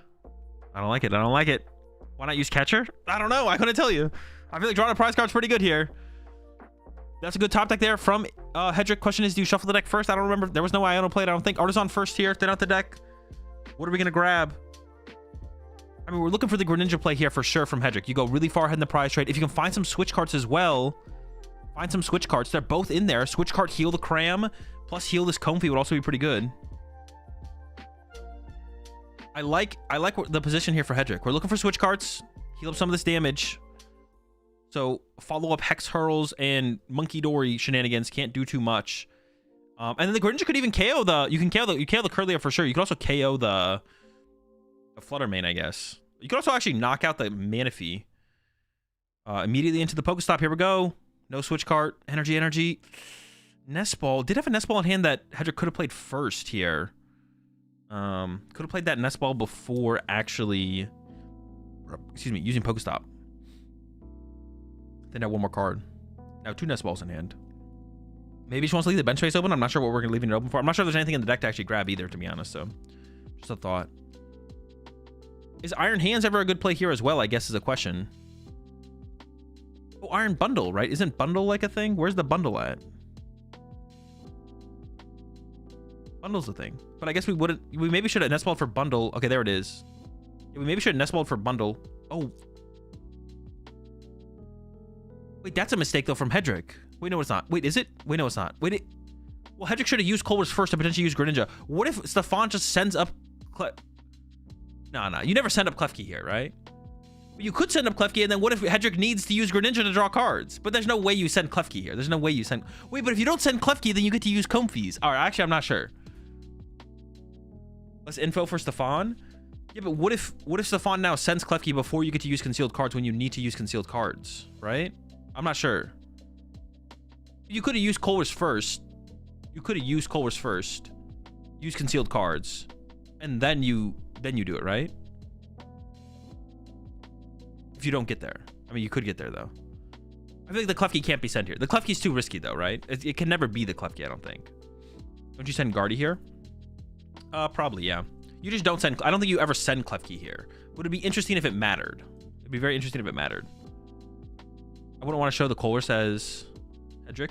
I mean, it's possible, I guess. I could see that being correct, yeah. Why not Turo Klefki key if you're not ever sending it off bundle? I mean, that's the thing, Blitzel. It's like, yeah, the Klefki shouldn't be in play right here. There's one switch cart. There's an energy and a vacuum. Well, the vacuum doesn't matter anymore. Oh, wait, can we get to 10? We could actually get to 10 this turn from Hedrick and Sableye instead. That would still keep us on pace. The switch cart is the big hit here, I feel like, for sure. Because you can take switch cart vacuum here. We're going to go up to 7, 8, 9. One Comfy becomes 10. Ooh, but you risk going into Comfy. It might have to be concealed cards here, actually. Maybe. Yeah, it was like a pretty bad Colress. There's not many good cards there. The question is just like the vacuum to get to 10. Is that ever worth it? Hedrick says yes. Goes for it. We're not at 10 yet. Why is Klefki bad? Because Klefki shuts off your own Manaphy. And because you shut off your own Manaphy, Greninja can snipe KO if it's in the active. Is it into the Comfy? It is into the Comfy here for Hedrick. Still just wants to probably find... You just want to find a gate. There's 2 gate prize, though. Actually, we maybe pulled one off the first prize card. I'm not sure. There's a gate! That's a gate! We have a Super Art in hand as well. So even if there's a lot of energy in the discard pile, it doesn't matter. Oh, wait, but the gate's not enough, though. The gate's not enough. The gate's not enough because the Klefki's not in the active. Never mind. Don't mind me. Don't mind me. But we're up to 8. No, but the gate gets us the retreat to the Sableye, so we can Sableye this turn. We can't actually use Greninja yet, but we can Sableye this turn now because we kept the vacuum. And Sableye can go KO Kirlia. And we have 5 to work with after that. Maybe just put it all on the Flutter Mane so like Cresselia can't heal a lot. We Ninja try and find Prime. Oh yeah, that is true actually. You could have ninja'd first here. Wait, so is that a mistake from Hedrick to Super Odd then? No, I guess it's like this. Should Hedrick have... Oh, did Hedrick mess up there actually? Shouldn't you have used concealed? Oh no, unless Hedrick doesn't want to concealed cards here. And actually, it looks like Hedrick doesn't want to concealed cards here. Because you have to hard retreat, and so you just want to attack with Sableye this turn. So I think Hedrick doesn't want to concealed cards here. Just wants to use Sableye this turn and stay ahead, which I think is reasonable, right? Because if you do just stay ahead, you do win. So Hedrick doesn't have to like do everything. Wait, doesn't Stefan have 1 turn? Oh, but Stefan can KO the Comfy and then KO the active. Okay. So then all you need to do next turn as Hedrick is draw a prize card and you win. Oh, that's looking pretty good for Hedrick actually. Yeah, all Hedrick has to do next turn is draw a prize card. But Stefan can attack with Flutter Mane here. Oh no, wait, do you KO the Flutter Mane here actually? Is that actually the play from Hedrick this turn is to KO Flutter Mane actually? To stop the possibility of Flutter Mane attacking? Because that way you get access to Comfies, right?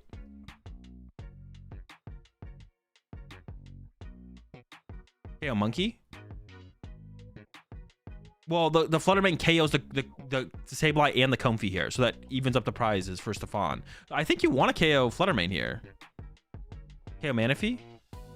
KO Manaphy also is decent, right? Because that opens up the possibility for your Greninja.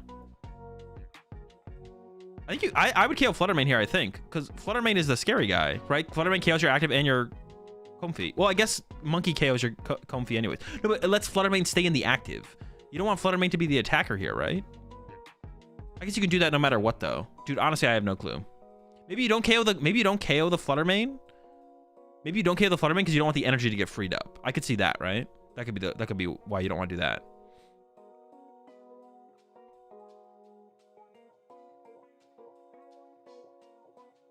All right, 2 to the Flutter Mane. We have 10 left. We have 10 left. Taking Manaphy guarantees Greninja dub. That is true. That is true. Maybe you do just like KO the Manaphy and be like, okay, now you... Oh. Going for the Kirlia KO. Yeah, just remove the draw power. Remove the draw power.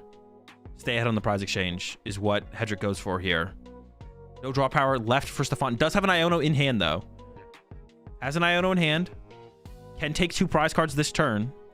But then needs to not give up a prize card to Hedrick on the next turn. Otherwise, Hedrick just wins.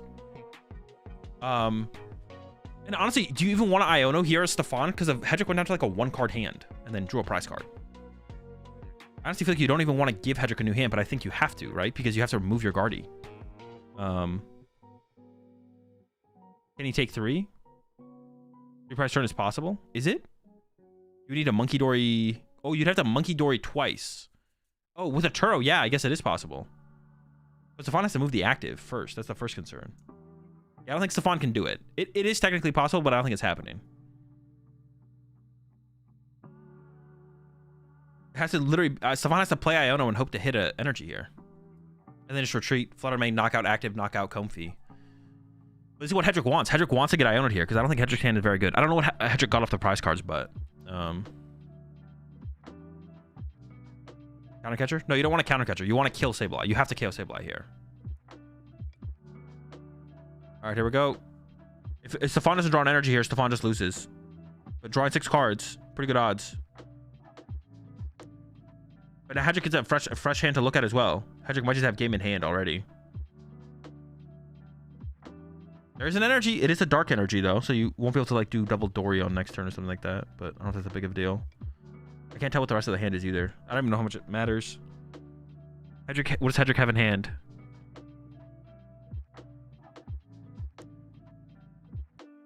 So do you just move 3? Wait, Greninja does 90?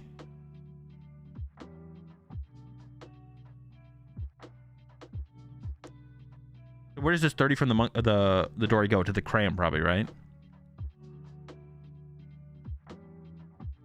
Psychic Bundle, Gate in 1.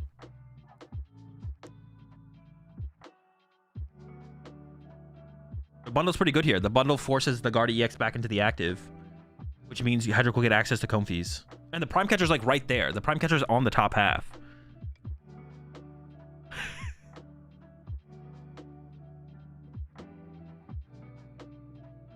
Stefan heals 30 off the Flutter Mane. It survives Greninja.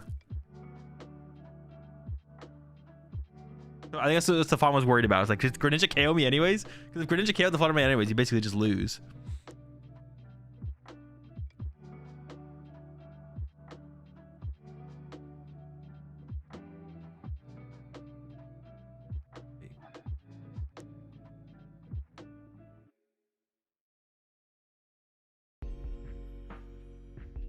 Yeah, 30 there, and then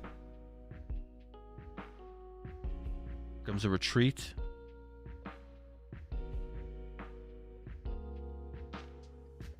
And then the Flutter Mane attack.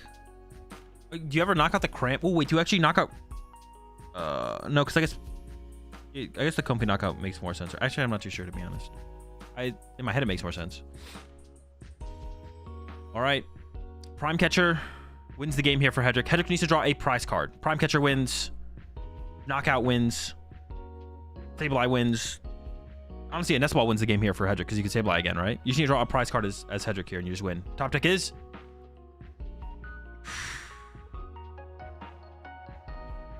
You just bundle first. The bundle is annoying here because it does open up the Comfy. Use Comfy. Vacuum wins too. Vacuum does win. Vacuum does win as well. Yeah, Vacuum wins the game. There's so many outs here for Hedrick. I don't know what Hedrick has on the bottom of the deck or how many energy are left in the deck, but it's possibly correct to Gate first. Stefan realizes he has to send up Gardevoir, right? Or he loses to Retreat Cram attack.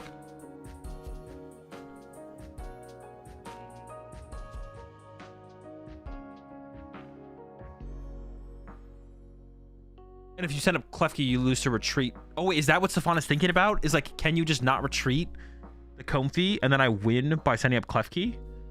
You always send up Greninja here, though. I think you always send up Greninja here. Okay, here comes the Pokestop from Hedrick. There's the use. No! No, what's that? There's no way you actually whiff here, right? That's in... What a 3. All right. It's like right there, though. Should the Gate have been used first? It's possible Gate should have been used first there, to be honest. It was supposed to stop before Bundle. I don't know, was he? Is that true? I don't know if that's true. What was on the bottom of the deck? Comfy not used? Yeah, we still have Comfy. Back still wins. I mean, there's a lot of things that still win. Prime catcher wins. Oh.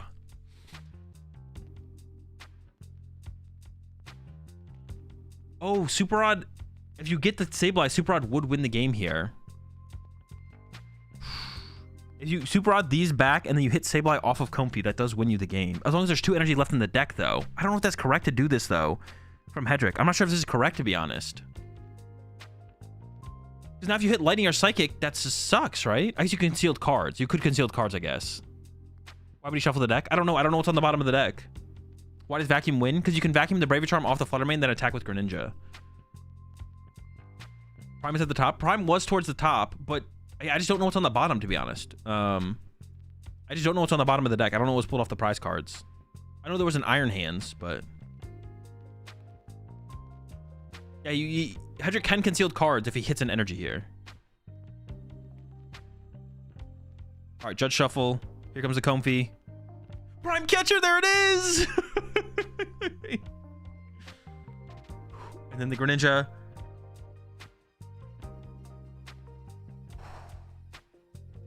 That got intense there. That got intense. Vacuum doesn't win. Vacuum wins if there's a way to retreat. But I guess at this point, Vacuum would have won because there's no way to retreat in the hand. Dude, that was a super good final. It was a super intense finals.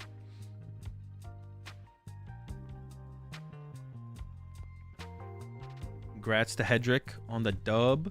Dude, that's like another thing as well. You don't get these kind of... I don't know, but maybe you don't need these kind of finals. You can still have intense finals if the games fully play out, though.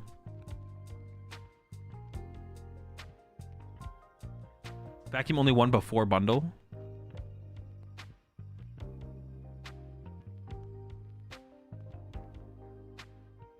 Why did Vacuum only win before bundle?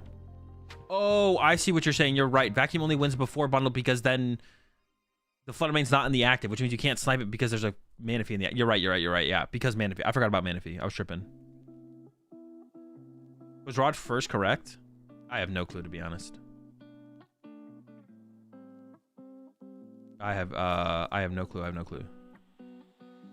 Hedrick played more clean overall, to be honest. Yeah, that's true. I think Hedrick did play better than Stefan in the set overall. Hedrick played super clean. Definitely, yeah, I think definitely better than Stefan. So what were the outs there with Comfy? It was Prime, Sableye with 2 energy still in deck to be able to use the Mirage Gate to retreat. Colress, if there was any Colress left in the deck, Colress could lead to a lot of stuff. Hidden energy, then concealed cards into the combo as well. All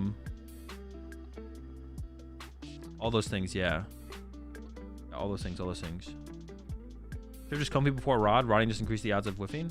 No, but if you hit an energy, and energy isn't inherently bad, though, is the thing. If you hit Sableye without hitting the energy, then you can bench Sableye and then gate and win. So putting the Sableye back does that. And if you hit an energy and not the Sableye, then you can use concealed cards, which still leads to seeing more resources. I don't know. The end sequence was kind of goofy. Also, we don't know. I don't know what was in Hedrick's hand before potentially shuffling or not shuffling the deck before going into any of the draw power, right? Yeah. So, all right. Let me pay out the Hedrick one. Oh, wait, but it was an overtime win, right? Wait, how do I have the prediction set up? Who's Alkheim? Player on the left, player on the right, overtime win. It was an overtime win, right? Or was it not? It was an overtime win because we went past the +3 turns, right? Wait, what turn were we in? Was Hedrick turn 3 there, or was Hedrick turn 3? So it wasn't overtime.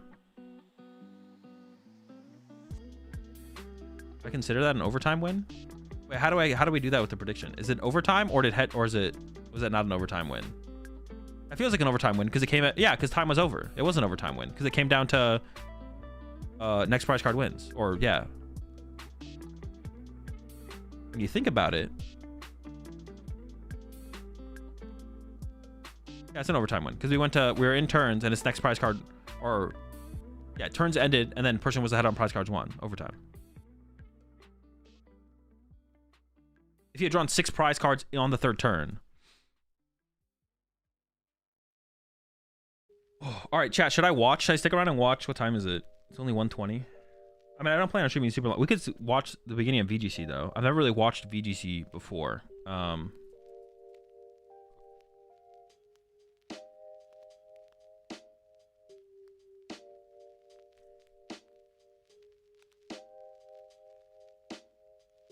I could stick around and watch VGC, to be honest. I didn't really plan on playing any Pokemon today, but I will be streaming tomorrow. I usually don't stream on Mondays, but I will be streaming tomorrow.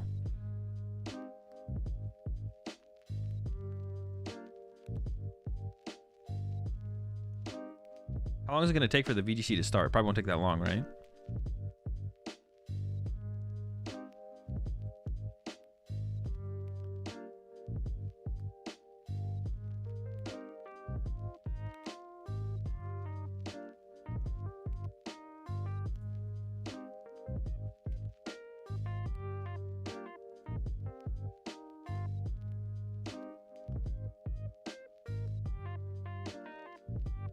About 23 minutes. All right, well, I'm gonna run real fast for a second. I'll be right back, and then we'll probably stick around and watch. We'll at least start watching some of the VGC. We'll see what happens.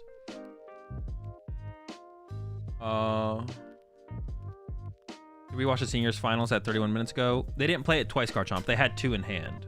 They had 2 prime. They did play it twice, but they made them discard the second counter catcher. It's not a big deal.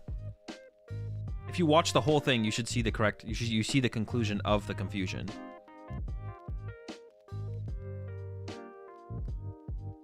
Not every mistake needs to be made into a big deal.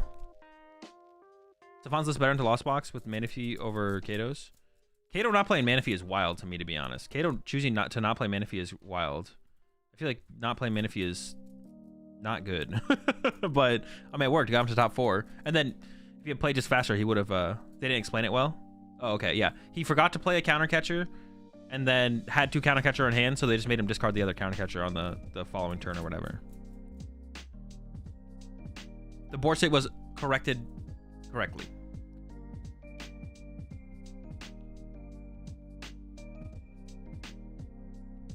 Sorry if you answered this for the 100th time. What'd you play at NAIC? How'd you do?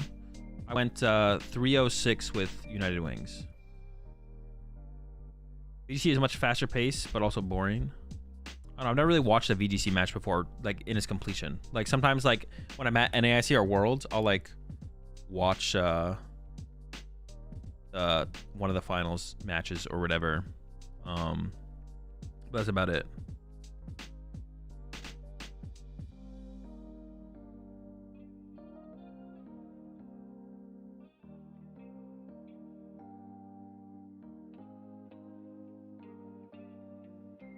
Why did I kind of catch the Greninja earlier?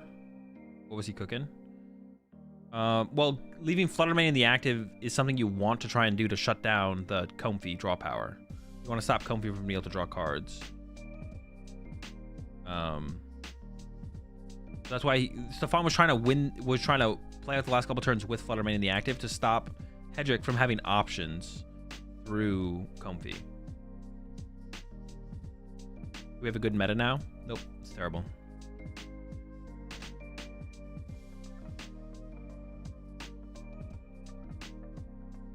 Each. Oh, you want to hear the interview? To pull off the comeback, so that one was a little bit worse.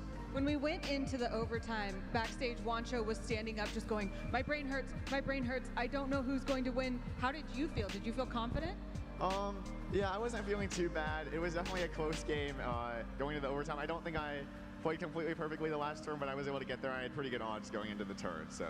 You were so prepared. You're standing here as the North American International Champion. Now you're going to be heading to Worlds. What does all that mean to you? It's really exciting to get to be an international champion, and I hope to prove myself at Worlds even more. Wow, that's a really nice response. There's lots of people out here cheering for you. They're very excited. They're standing in the aisles. Is there anyone you want to say hello to or thanks to? Yeah, thanks to everyone who played the deck with me, who's tested. Thanks to all my friends who came and supported me this weekend, and thanks to my parents. I want to ask you one more question, because as the Masters champion, there are so many players, young and old, looking up to you now and saying, someday I want to be on that stage in that position. What advice would you have for them? I would say just play as much as you can with your deck, and let's see where that takes you. That's great advice. Thank you so much. Let's hear it one more time for your Masters champion!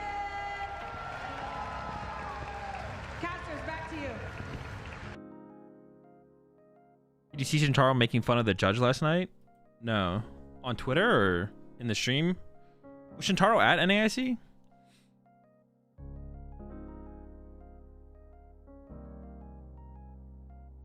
He was cooking? Wait, which judge for what scenario? You hear that, Azul? You just got to keep playing with United Wings and see where it takes you. True. I just have to grind more United games. Next year. Next year. Top 4 match judge ruling. Hey, let me check out Shintaro's Twitter.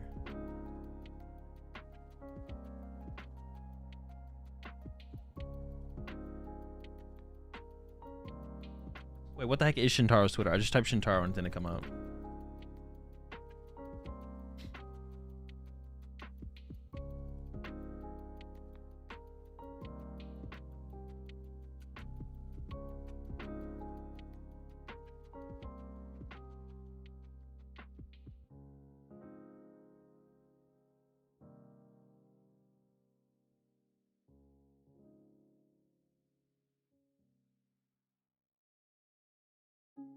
Wait, did he delete the tweets? I don't see him.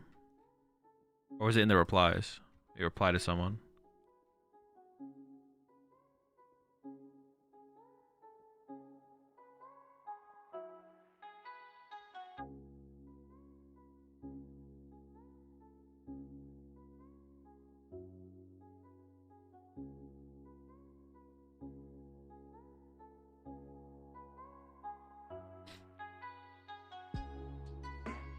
It's an overseas tournament.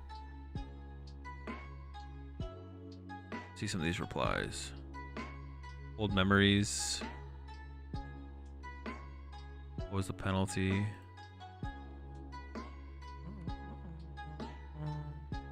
I mean, I don't know. I'd have to like see the exact situation, but probably a cringe take from Shintaro, not gonna lie. Yeah, I'd have to like see the actual scenario to like actually know if I think. Because like after watching Noah's thing, I don't think Noah getting DQ'd was warranted there.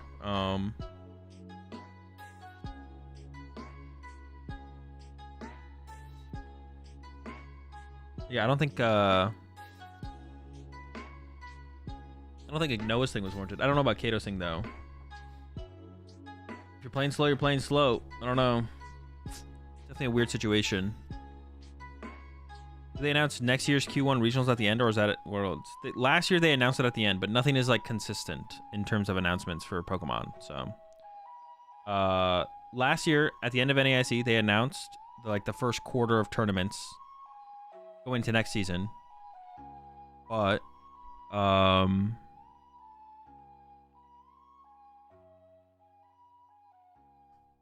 yeah, I saw the Noah thing. It's weird that he moved the A spec, but the top card moved a bunch during shuffling. Dude, see where people get it. It's just like all secondhand. This is literally what I was talking about earlier. This is literally what I was talking about earlier. He didn't move the A spec.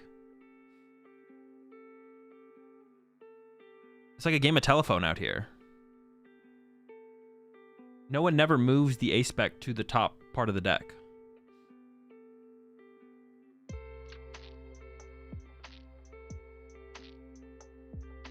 It's literally telephone.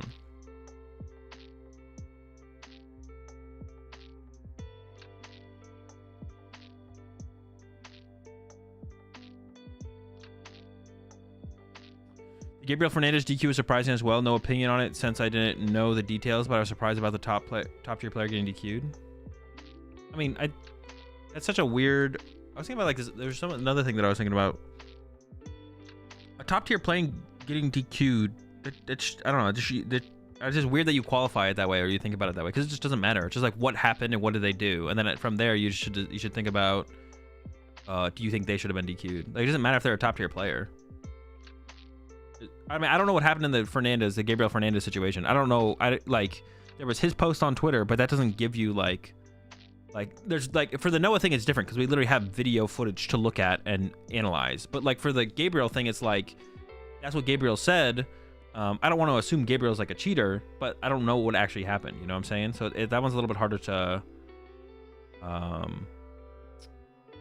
like comment on. Like I'm not gonna comment on the Gabriel Fernandez situation because I just don't have enough information.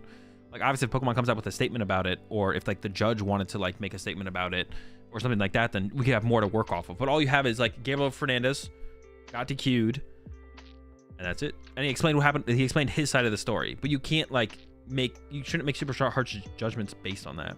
I heard Noah committed tax fraud and the A-Spec actually was hiding his true social security number, so the FBI actually DQ'd him and this finals was a PSYOP. Makes sense. Let's do a 2018 Worlds Witch Hunt again. Wait, what was that one for, Mello? 2018. Who won that one?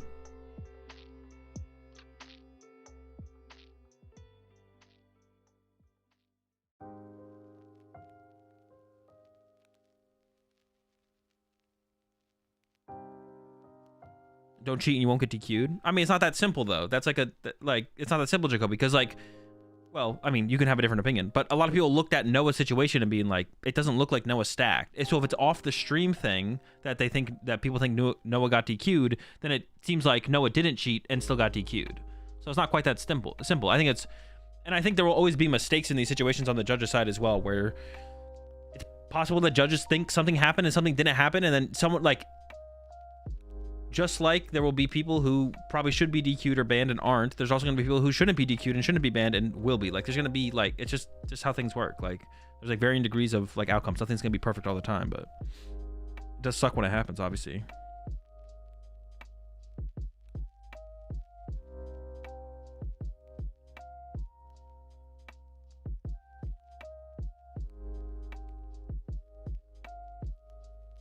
Let's be real, Tate's post comes on super biased and makes it seem like he cheated, but I don't think he did. Oh yeah, that's Tate's whole post. Tate thinks he cheated. Tate thinks he cheated. That's why his post makes it seem like Noah cheated. I think Tate in his post says Noah cheated. Someone on Twitter would not post bias and misguided information. True. It's just, the thing is, like, Twitter is actually just a combination of a bunch of different realities coming together. Like, the people who post on Twitter, even though their names are people you know might know IRL, they're probably from a different reality where what they said happened actually happened. But you can't confirm it because they're from a different reality, right? So it's like, or like what actually happened might be different from where you are, right?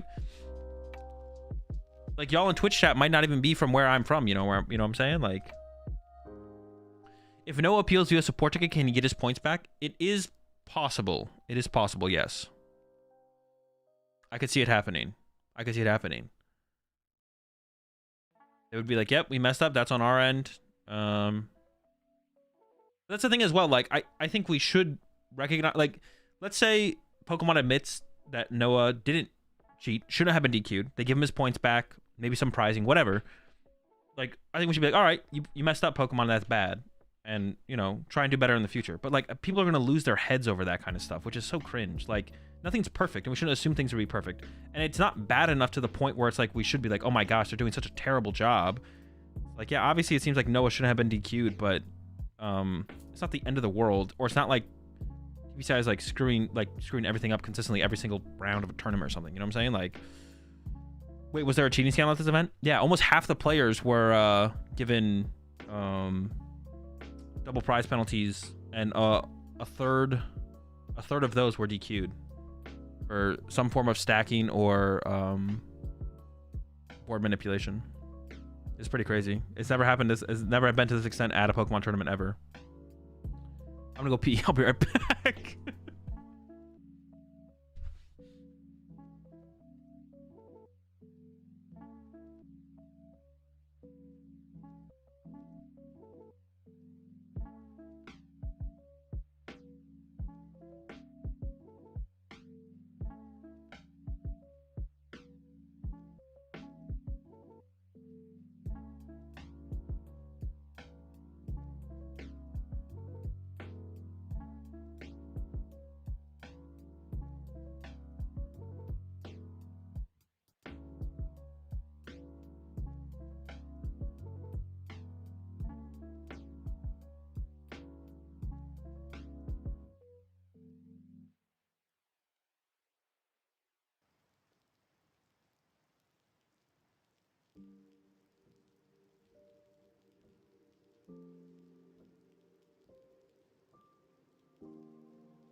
Dude, honestly, I don't like their caster setup on the chairs.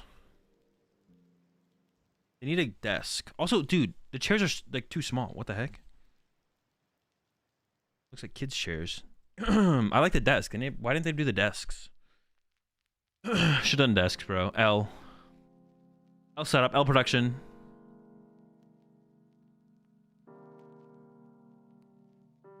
You're saying that 1/6 of all players at NAIC were DQ'd? Bull? I mean, were you there? Do you have the stats, Mershawn? I was counting every single person.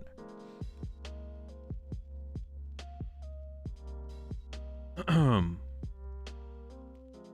literally asked every single player individually how they did at the tournament. And the end result was...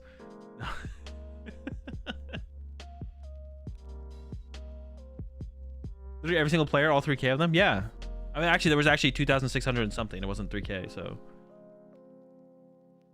Yeah, bro. See, now you're agreeing with me. Make up your mind, Mershawn. Do you agree with me or do you not agree with me? You think double Flutter main over 1/1 Klefki should be the move? No, the Klefki I think is, if Lost Box is that good, then Klefki's the move for sure. Like, I think Stefan has the advantage in that matchup, to be honest. Just played poorly. I think there's a better way for Stefan to have set up the board. I don't know. Yeah, I think Stefan just played poor. Stefan definitely played bad in game 1, and then honestly I forget game 2. But yeah, honestly I forget game 2, and I'm not sure about game 3. I think probably played well. I forget game 2, but played bad in game 1 for sure, right? I think you're saying 450 players got TQ'd, which is there's no way that happened. If you can prove to me that it didn't happen, I'll believe you, Mershawn. But I'm just saying, going off of my numbers.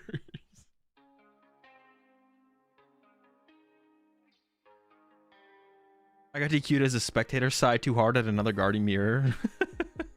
Another one? Did you stay and watch VGC finals during Worlds? No, I don't think so. I don't remember. No, I didn't even go to the venue on Sunday. Did I?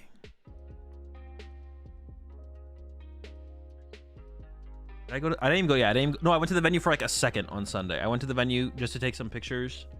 For the team Twitter, and then that was it, and then dipped. I was in there, boom, dipped, get me out of here. Were the DQs mostly stacking or other violations? Okay, rewatched the VOD. It looked like Unfair Snap was moved because he quickly pulled it out of the right of the deck and then pulled it out of the left side, but it did not ever move. The shuffle afterwards was fine, so I really don't know what warrants a DQ there. I think someone, so I would have to know the full timeline for everything for Noah's DQ. I think it's possible. Tate made the tweet. Tate put out the tweet being like, hey, I think he's stacked. I think he's cheating about Noah. And then someone backstage was like, hey, let me take a look at that. Or like someone brought it up to someone who like the proper authority. It was brought up to the proper authority after Tate's tweet. I'm pretty sure Tate's tweet came out before the DQ happened. And then I think someone analyzed Tate's tweet with the video, but probably undershot it and didn't look through everything thoroughly and thoroughly analyzed the video, and then probably jumped the gun and was like, yep, this checks out. DQ. Tate who? Andrew or Tristan? Andrew Tate, yeah. He's a big fan of Pokemon.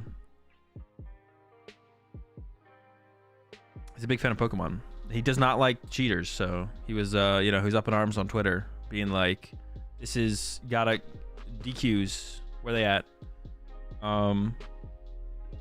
Yeah, I think someone just jumped the gun on, like, they didn't analyze it as well as they could have, or they're someone who should have analyzed. They should have been analyzed more thoroughly, or someone else with a higher experience level should have analyzed the video.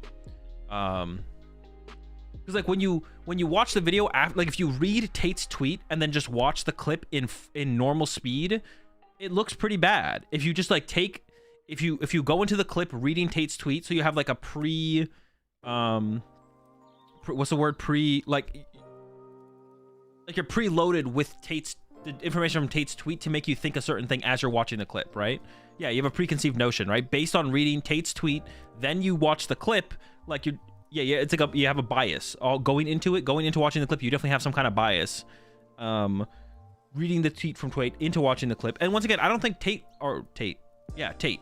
For some reason I said Tate, and I was like, no, not Andrew Tate, but yeah, Tate Whitesell. I don't think Tate Whitesell was trying to do anything malicious. I think Tate genuinely thinks, or in the moment thought, that Noah did cheat, which means it's a fine tweet from Tate. Like, what, Tate didn't do anything wrong. Well, I'd have to read Tate's tweet and Tate's responses again, to be honest, to make sure. But yeah, I don't think Tate did anything wrong. He's like, oh my gosh, I think he cheated. I should bring this to light, right? To some extent. He was maybe a little bit aggressive. I'd have to read his tweets, to be honest. I would have to read Tate's tweets again. I read them at the tournament when it was happening, or not at the tournament, at the airport. I don't know, yesterday.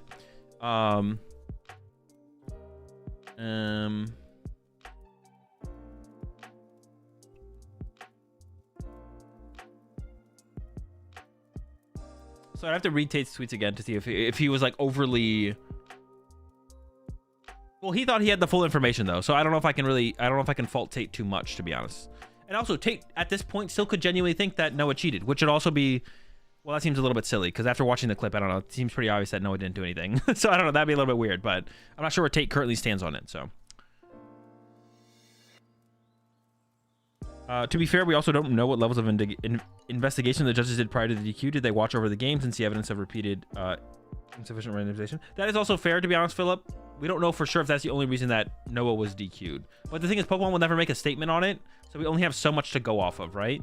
And the information would probably lead us to believe that it is just based on that, right? Tate tweeted, bringing suspicion to Noah about potentially cheating, and then middle of the next round, after they've probably had some time to look at it and go over it, after finding the tweet from Tate and then thinking about it. What are my thoughts on Indonesian players? I don't have any thoughts. Did you mean to ask a different? You meant to ask that question differently? He was ordering his deck and moving cards to the top before shuffling weirdly. 100% sus. You should just go watch. You should actually go watch the clip there. 20 Eyes Misfit, because he didn't order his deck at all and didn't move any cards to the top. Bro, I swear, none of you actually read the clip. None of you watched the clip. You just didn't watch the clip. You just like read Tate's tweet and read Tate's responses and then just like ran with it. This is literally a game of telephone. This is literally a game of telephone. None of you actually watched the clip. Read the clip, watch the clip, and then come back and have an opinion. If you haven't watched the clip fully, don't have an opinion. This is like the fourth person, maybe more, 5 people in chat today who are like, he put the stamp to the top of the deck. He doesn't put the stamp on the top of his deck. He literally uses Ultra Ball, picks up the deck, sees stamp in the top 2 cards, and visibly is like, oh, if I just use refinement. Like, he literally had the thought process of, damn it, it's in the top 2. If I just use refinement, I would have got the stamps. He literally had that reaction. Just help yourselves to not look like a dumbass and just do the minimum amount of research before you have an opinion on things. And the research for this situation is literally watching the clip and trying to be unbiased during the viewing of the clip. Yeah, all you do is end up looking like a dumbass if you don't do any research before you have an opinion on something. And in this situation, the research is like bare minimum. Watch the clip and try to have an unbiased opinion during the watching of the clip. And then from there, form your opinion. And you can take like things that people point out that happened in the video and then rewatch it with that in mind, like, oh, this card was moved in this way, yada yada yada. But when you watch the clip, he doesn't move any cards.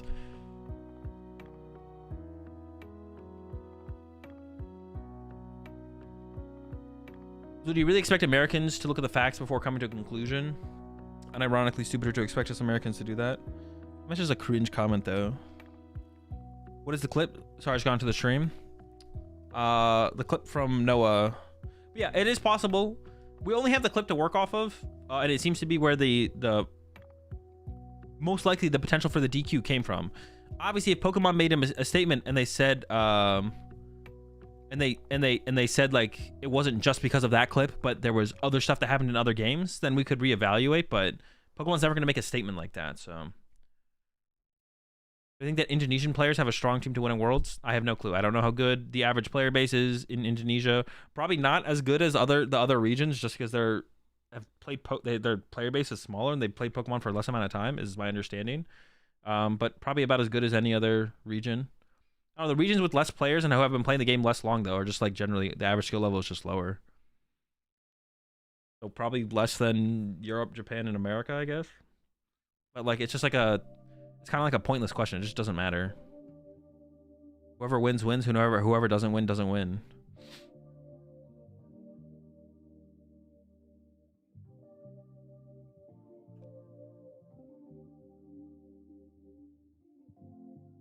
But do they have a strong team to win Worlds? I mean, in comparison to the other regions, they're probably weaker overall, but it just doesn't matter.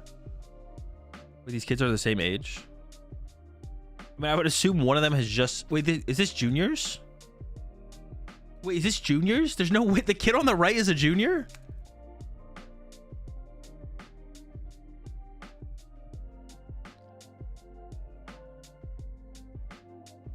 Check his birth certificate.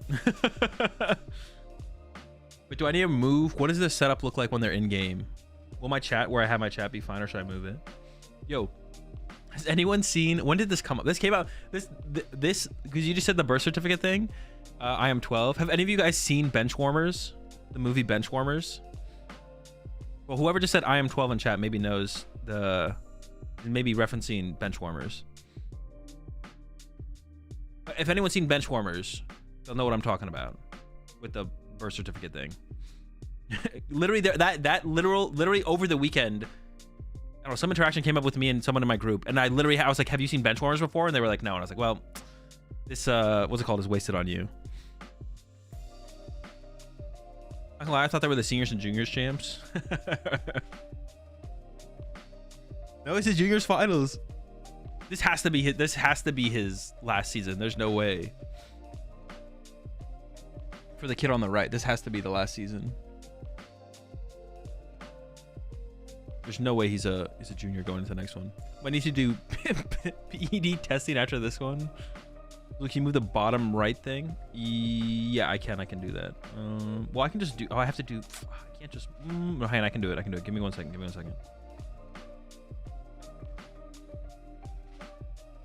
It'll take me like 1 second, but I can do it. Is seeing the team that important at the bottom?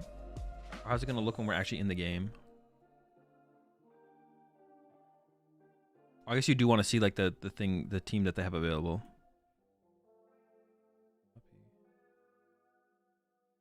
Paste. Hey, give me 1 second.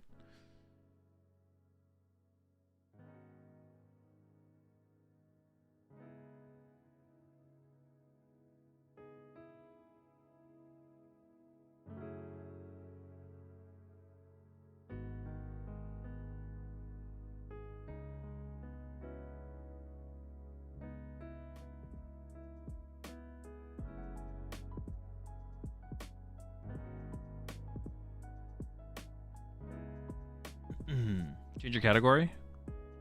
I could. Oh, is that important? I guess I could. All right, there we go. And I can remove the sponsor thing as well. See the team. I'll give you 5 right now if you commit to watching all 3 matches. All right, deal. Locked it in. Has a person ever won a VG regional and a TCG regional? I don't know. That's a good question. Maybe? I'm actually not sure. It's a good question. Appreciate the 5 gifted there, Nerd. It's not popping up, but I don't know who you gifted, but I know they're there. Into the pack there. Drill, Grim, Sierra,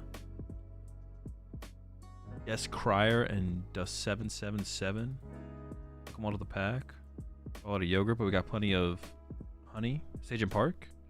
Sagen has won Worlds in VG. I don't know. Sajan's probably the closest out of any player, right? I imagine Sajan is also playing in VG this year as well.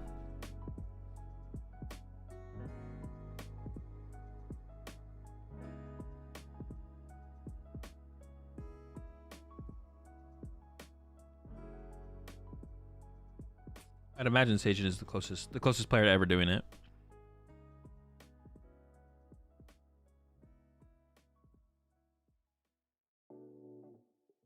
Plenty of juniors and seniors have done it. Yeah, but it doesn't count. Dude, some of these VG, doesn't some of the VG regionals have like 10 seniors or juniors sometimes?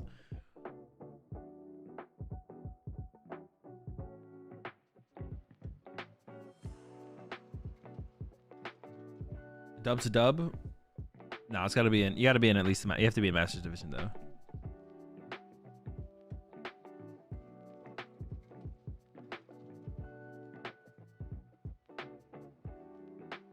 A dub's a dub. The guy on the right won VG in Worlds last year. Made top cut in one of the DL for TCG this year. The guy who won Worlds in VG last year also made top cut in one of the Champions Leagues for TCG this year. Oh, that's pretty dope. That's pretty close then. I mean, that's close enough. I mean, I guess it would just be like winning majors. It doesn't have to be regional specifically. ICs, Worlds, whatever. 7-time regional champion, EUIC champion, World Top 16, NAIC Top 4. Melbourne, Sydney, finalist, champion of Brisbane. Yo, Damon's cleaning up. Perth Regionals Top 4. Pretty good season so far. I assume Damon is from, with those results, I assume is from Australia. Wait, did they show the flags yet for the players or no? Did they not do that at ICs? Shouldn't they have like the flags next to the names for where they're from? New Zealand?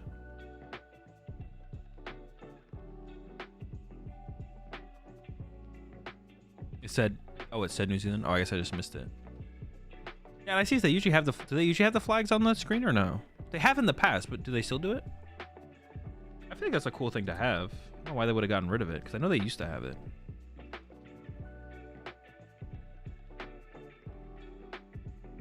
So what Hearthstone decks do you climb with? I don't play Standard. I haven't played Standard in forever. I just play BG sometimes. They used to not give last names for younger division players. That makes sense. I mean, I said it doesn't not make sense to do it, but I understand not doing it, I guess. Run a prediction? Sure. There's no overtime in this thing, right?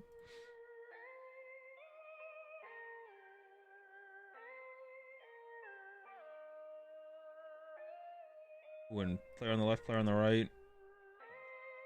I guess I'm gonna change my category. I guess I'll change my category. Sure.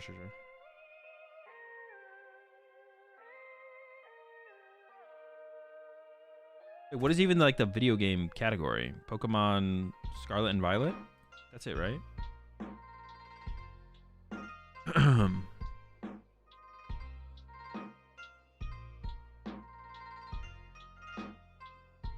Oh, you're gonna have to help me though, chat. I don't know what's going on. Y'all are gonna have to help me with this, with what we're watching. Maybe we should actually turn the casters on so I can actually learn. That has this tailwind support. And there's not a lot of Pokemon on this team that are going to resist that. You look at the Amoonguss as a grass type that has the potential to body a couple of those attacks, but otherwise, everything else is going to be taking a lot of damage. Amoonguss could be very important, but at the same time, the electric terrain that will be set up by that Miraidon will prevent Kevin from going for any spores. That is one of Amoonguss's strongest tools, is that spore with the ability to put other Pokemon to sleep. But electric terrain does not allow anything to be put to sleep. Only possibly the Landorus. It'd be funny if you pretended what was going on and made some commentary. Floating off that terrain could be immune, but I think you still kind of have to bring that Amoonguss, right? It's your best answer into that Miraidon. It's one of the few things that can resist those electric type attacks. But if there is anybody that could figure out this matchup, it might just have to be that powerhouse duo of Kevin and his brother Christopher, both international champions in their own right.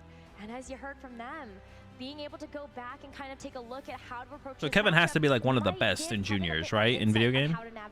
Also, let me know if I should turn the casters up or down, or I'm definitely not turning them up. Let me know if I should turn them down. I don't know. Damon clearly hasn't needed that so far. And all you got is your dad taking you around the world and supporting you, chasing those dreams. That can certainly be enough. Very impressive so far that Damon has not lost a set yet in this tournament. Kevin made it through Swiss with a 4-2 record, but he's 4-2, so no, Damon is 6-0. Yeah, so I mean, that's just irrelevant. That's not relevant. Be able to go one step further to claim that international championship title, and off the back of a Pokemon like Ditto, a very difficult Pokemon to use because if Tord entered cut at positioning. Ditto with that transform 6-3 or 12-3, and someone entered cut at so you want to make sure that 15-0. Tord is still the better player. Like, copy. And how can I actually pivot this board position so I can do just that? Let's get into game number 1 of the Junior Division Finals here at the 2024 I'd win. North America International Not if he beats Tord. No, Tord is still the better player. This is not how it works. This isn't sports. And that Calyrex Ice Rider. The Amoonguss right next to the Ice Rider. Not too surprising to see again, it is a great way to redirect those electric. You want me to remove? Hey, and I can move. Which could then possibly fire back. Maybe I should just do this in general, actually. Here, let me move this thing real That would take fast. super effective damage. Well, we talked about Damon's aggressive play style. He likes to play this way. Get rid of that. That's exactly what we're going to see. The Terra Electric on the Miraidon to help boost up all of these electric type attacks. Talk about multipliers, modifiers, amplifying this Pokemon's damage. Maybe I should move chat Protect over from to the the right. Whimsicott as well. What is Kevin going to do to respond? The Rage Powder, one way to try to redirect. To be fair, it's not even necessarily how it works in sports. It is also true, especially in, like, well, it depends. Like, if you're in playoffs playing a best of 7, we got some good information to work off of. Obviously, like a best of 1 in regular season. Oh my goodness, the critical hit. And Dude, they killed Among Us. Kevin immediately loses the Crit. Dude, not the Among Us. Of course, the Ice Rider Calyrex will have Sorry, the a game's chance to terrible respond. That anyways. is a massive KO. If it wasn't crit, would it have killed there? Because you get the Volt Switch, you get the Ditto right in front of the Pokemon that you want. It's gonna copy that Ice Rider Calyrex and give Damon a second restricted. Importantly, resist this Glacial Lance as well if that is the attack Kevin has chosen. You might not have too many natural resistances to that attack, but if you can copy the other Calyrex Ice Rider, now you've got 2 restricted Pokemon. It's going to be faster with that Choice Scarf, and importantly, you don't take too much from this Glacial Lance. No, and this Whimsicott's gonna keep itself safe too with that Protect. It's gonna keep that Focus Sash intact as we head into the next turn of this game. But Kevin already off on the back foot, having lost at Amoonguss so early. Great call out with the Focus Sash, Rosemary. That's very important because Whimsicott will be able to take at least 1 more attack. You have the option to go for an Encore, which could prevent the Ice Rider on Kevin's side of the field from sending. What a KO on that first turn is kind of GG. All right, would they play what, best of 3, or they play best of 5 in the finals? Best of 5 in the finals. Attacking before Kevin's own Ice Rider, and you have the possibility of firing off some very strong Glacial Lances, especially with this Choice Scarf, probably able to outspeed Raging Bolt as 16 months well. that Killer Cam. Yeah, Raging Bolt, not necessarily known for. True, you deserve to win a 7-game series, but your team could also just match up well with your opponent. I mean, but like overcoming weaknesses is part of being great or better as well, right? It's not just like Looks like we might be you going straight are into offense, this. though this Whimsicott does have the ability to use Tailwind, which will boost the speed of Or the you Pokemon are on Damon's this, side. And in but this conjunction pairs with bad into Choice that, Scarf, but you can only probably ever allows beat them to something allow if it's this Ditto not that. to You know what I'm fire saying? off Like some being very great or being fast better. and very strong Glacial Lances. But I don't hate this play either. Comes with Damon's overcoming looking weaknesses ahead and because obstacles. With this Whimsicott leaving the field, you get a chance to bring in this 4th and final Pokemon in this game 1, the Farigiraf. Now Armor Tail is going to be active to protect this Ice Rider Calyrex from a potential priority attack.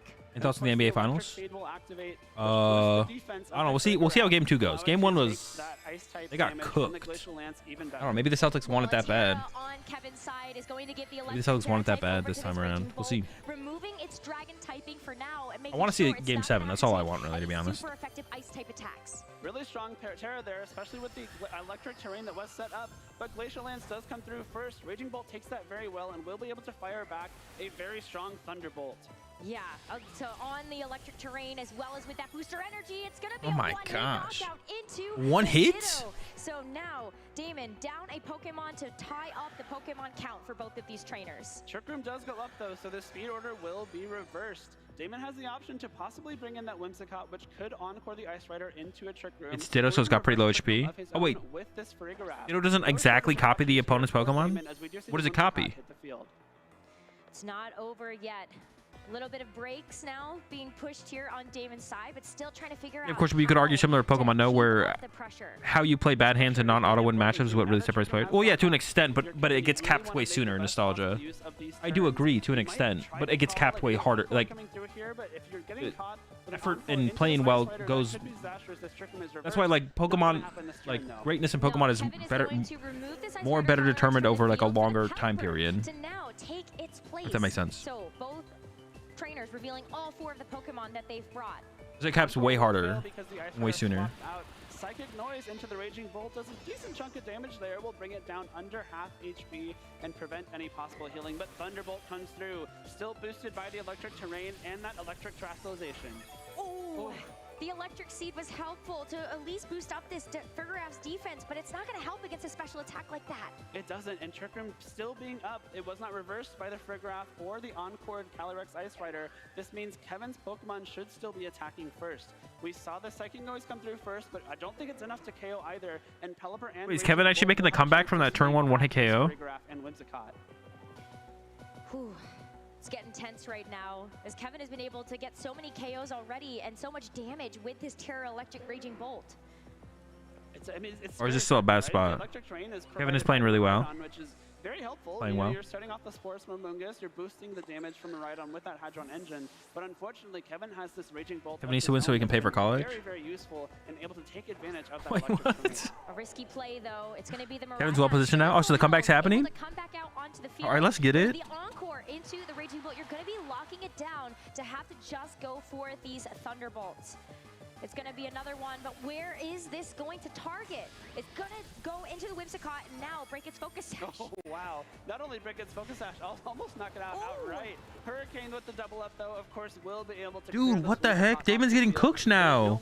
The Whimsicott died. We got a giraffe. Oh, we have a giraffe off, though. Guarantees that there's no possibility for, you know, a very strong Draco Meteor coming out from that. Kevin still has the Ice Rider, too. I don't know what that means, but does still have it. Thunderbolt for the rest of the time this Raging Bolt is on the field. Damon, though, down to his final 2 Pokemon. Trick Room is still up. Miraidon is very, very fast. Can you not get rid of Trick Room? Miraidon's going to be able to take. It's not going to be able to take too many attacks here, but the power of Miraidon comes with its offensive output.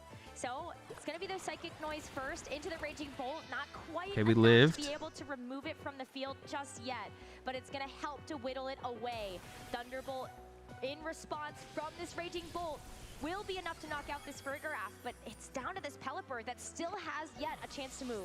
Thankfully for this Pelipper, though, it is holding the Focus Sash item as well. It will fire a very strong Weather Ball into this Miraidon and do a huge chunk of damage thanks to that rain it's set up with its drizzle ability. In the Miraidon 1v3 at this point? Will come through here from the This has got to kill, right? Otherwise, like, this is over for sure if this doesn't kill.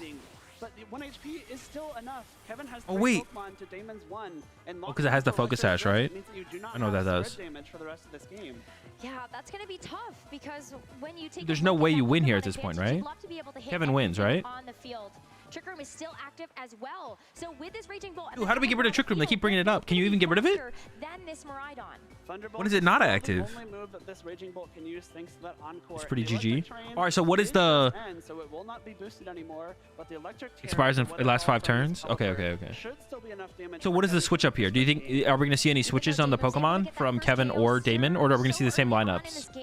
Kevin was able to get his way back in here, found the opportunity to go for this. What would you all do in chat? Are we changing up our lineups on either side, or are we keeping the same 4? That differential. So with the Thunderbolt from this Raging Bolt, oh, it's going to be a lot of damage into this Miraidon. And even though you don't have the electric terrain anymore, it will do enough to get the KO and win. Incineroar instead of Ditto? Damon needs Kevin unfair stamp or something. Damon needs something for the Raging Bolt. I don't know if he has anything. That's the trouble. That's the troublesome Pokemon there. Did not let that get to him. He studied himself. He was able to, you know, reset his mental. He made So sure Damon that he also did has not Incineroar and fall away. Landorus, and once then that Kevin Trick Room has and once it was the turn after the Trick Room, I Urshifu think, was the most and important because Incineroar. the Encore failed. The Calyrex did not stay on the field. And Could Damon use did not Landorus. reverse Trick Room with Does his the Ditto just need to go? Ditto just isn't good enough. Kevin's slower and stronger Is there Pokemon anything that we could able to match stay the on Ditto into field, that would like dish give out us some huge what we want? damage, enough to take that first game. Or is the Ditto just not strong enough? Hit to kick things off. Yeah. What Pokemon would I bring? To such an So I don't know. explosive start. And the Glacial Lance. I mean, it did help to at least get some damage down onto this Ice Rider Calyrex so that there was that follow-up from the Raging Bolt. Kevin's gonna Just to bring take out that Urshifu Ditto. 100% in game 2. It's the Terra Electric coming through from both trainers, making great use of that electric terrain. You have to give a huge props to Kevin, though, recognizing that the Miraidon is almost definitely coming to this matchup, thinking, I'm going to bring this Raging I just want to bring Bolt. Incineroar just for I have the consistency. electric Lando was Terra. too I weak can to the rest of the use that team. electric terrain to my own advantage. Urshifu wrecks These Landorus. Thunderbolts do so much damage. That is a neutral So hit, Incineroar's just like a almost solid killing very Pokemon. Like no matter what Kevin brings, you'll be okay with Thunderbolt Incineroar. after Thunderbolt. The storms are coming here for Kevin as we head into this second Poor game. Whimsy. How do you think Damon responds? I'd love to see if Damon considers the Landorus incarnate. Yeah. It would be great to just have that natural synergy as a ground-type Pokemon immune to something like Wait, a so someone's Discharge. capping here. The caster's And capping we or also have Nostalgia's the potential capping? to fire back those super effective attacks with something like the Earth Power or Sandseer Storm. I think that's a great way to answer that Raging Bolt as well. You're going to be immune to Thunderbolt and to Thunder. Incineroar's like the best Pokemon ever made in the Raging Bolt VGC. has to rely on Draco Meteor to damage that Landorus. And if it does that, Is this it's gonna live or is bring this its pre-recorded? special attack at the same It's actually time. pre-scripted. Landorus immediately on the field next to that All right, Miraidon, Landorus is out. possible Discharge right off the bat. Absolutely. This is the second game now in this best of 3 between Kevin and Damon. Kevin just needs one more game to be able to win this international championship. The nice thing about this lead as well is that both of these Pokemon have very strong spread moves that do not damage their partners. You see Sandsear Storm, the 4th move of choice on this Landorus. It is not 100% accurate, so unless the rain goes up, that will have a chance to miss. Get the Among Us out of there, bro. To hit all targets. Dip. This is going to be a very big turn here for Damon, I think, as the Pelipper comes in to take that Among Us's place. And with this Terra on top, there is a lot of damage that's about to hit the field, because it's going to be the Miraidon that takes the Electric Terra. The Miraidon does, again, terrestrialize into that Electric Terra. Does switching out your Pokemon always happen first, or can attacks happen before swaps? Thanks to losing that Dragon typing. But both of these Pokemon are going to be the fastest on the field. And this Ice Rider Calyrex Swap happens first? the danger. Gonna go for the Protectors as Discharge comes Then through. Terra. And that is going to be 4 Then times moves, super okay. effective into this Pelipper that just switched in. Thank goodness it has that Focus Sash, though, so it can stick around on the field. Oh my, he just died. What? The one shot? Does not do anything for a possible paralysis from this Discharge. Luckily does not come With the Ice Rider, use Protect? You can't use Protect 2 turns in a row, right? You can only use it one. You have to take a turn off? Okay, so Or is it just a low count? You have a low move count of it. With these 2 Pokemon. And Wide Guard is an option on this Pelipper. You count it as a 33% chance? The second time you use it is a 33% chance? Oh. But if you take a turn off, does it go back up to 100%? Cannot use any other move and will be doing no damage this turn. So Wide Guard able to block the discharge that Okay, comes okay, through, okay. but there's still some follow-up that can happen from this Landorus. We got a chance to see that it has a couple of those single target attacks, and so one of which is going to be this Sludge Bomb that ends up coming out. It's going to do enough to at least knock out this Pelipper, but this Ice Rider Calyrex has yet to move. That's a smart Sludge Bomb target there. You immediately get rid of the possibility of a Wide Guard later on, but Trick Room going up. Okay, and the Trick Room is up. Already being used by this Miraidon means What does that do? That just like swaps the speed of the Pokemon, right? Glacial Lance coming out. Kevin is able to bring out that ace from that game number 1, the Raging Bolt, this special attack boost from this Booster Energy. Oh, it makes a slower Pokemon go first. Special attack Okay. Booster Energy. Again, the electric terrain is up. You can take great advantage of that, and especially in conjunction with a possible Electric Terra of your own. And Damon's team is going to have to deal with the possibility of a Glacial Lance, a Thunderbolt, a Draco. Dude, that thing's Meteor broken. coming out. I hear that get brought up all the time though, Very Trick strong Room. Pokemon So I assume it's like a Even though the constant start of the game broken wasn't super great for Kevin, effect in the game. using the Focus Sash on Pelipper to swap in, enable the Wide Guard, and protect the Calyrex Ice Rider on that second turn has set him up very well. Damon knows, though, that this Miraidon is going to be influential for the latter part of this game. So it's going to be the Whimsicott that comes in to take its place. You talk about that Focus Sash, able to help out Kevin and the resistance of this Pelipper, but the same can be said for the Whimsicott and its own Focus Sash. The Focus Sash will come through here, but you have to imagine Glacial Lance easily able to one-hit KO that Landorus. Kevin most likely targeting that Whimsicott slot with another attack from this Raging Bolt. All right, Landorus chilling. Onto this Landorus. It's also going to help stall out some of these turns of Trick Room so that the speed advantage isn't in Kevin's favor.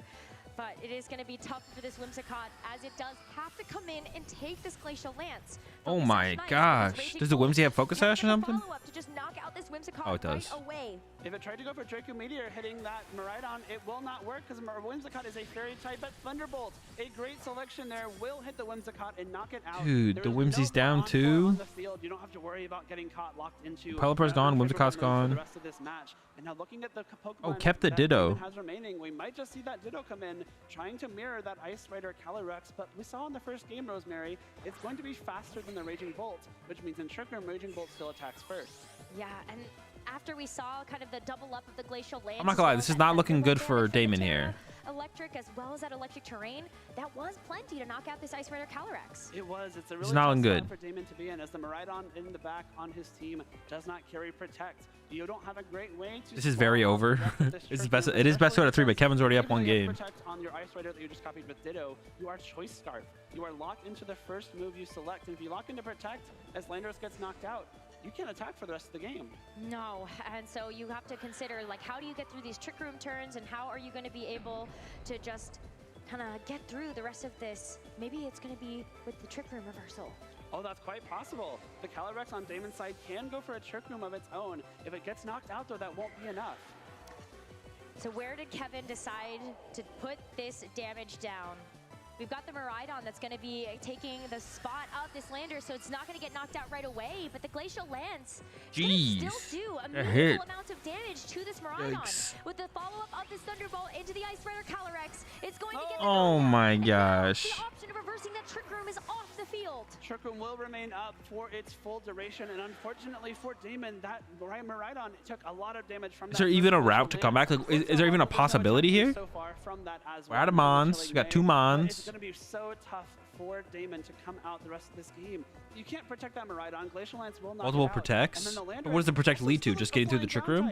Double super effective damage from that Glacial Lance. So protect, such an important option here. Can you just Trick Room again though? What stops you from using Trick Room twice in a row? Can you use it again and then it re-ups it? Or do you have to wait until Trick Room runs out to use Trick Room?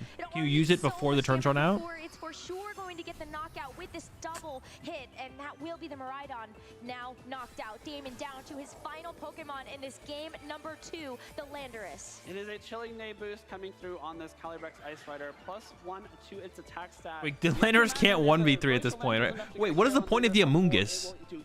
Because Kevin led Amoonguss again and then immediately got the homie out of there. This turn, as the rain does end, you know, it is unfortunate for the Landers again because now Sandsear Storm is not perfectly accurate anymore. But of course, Trick Room is still active. Why did we bring Amoonguss again? Was there a good reason for it? That's what he needed, though. It absolutely is, because that's going to stall out this final turn of Trick Room as the Glacial Lance, and now even just another attack from this Raging Bolt, not able to hit the target. Oh, so we got the lucky, not the lucky, but we hit the variance on it.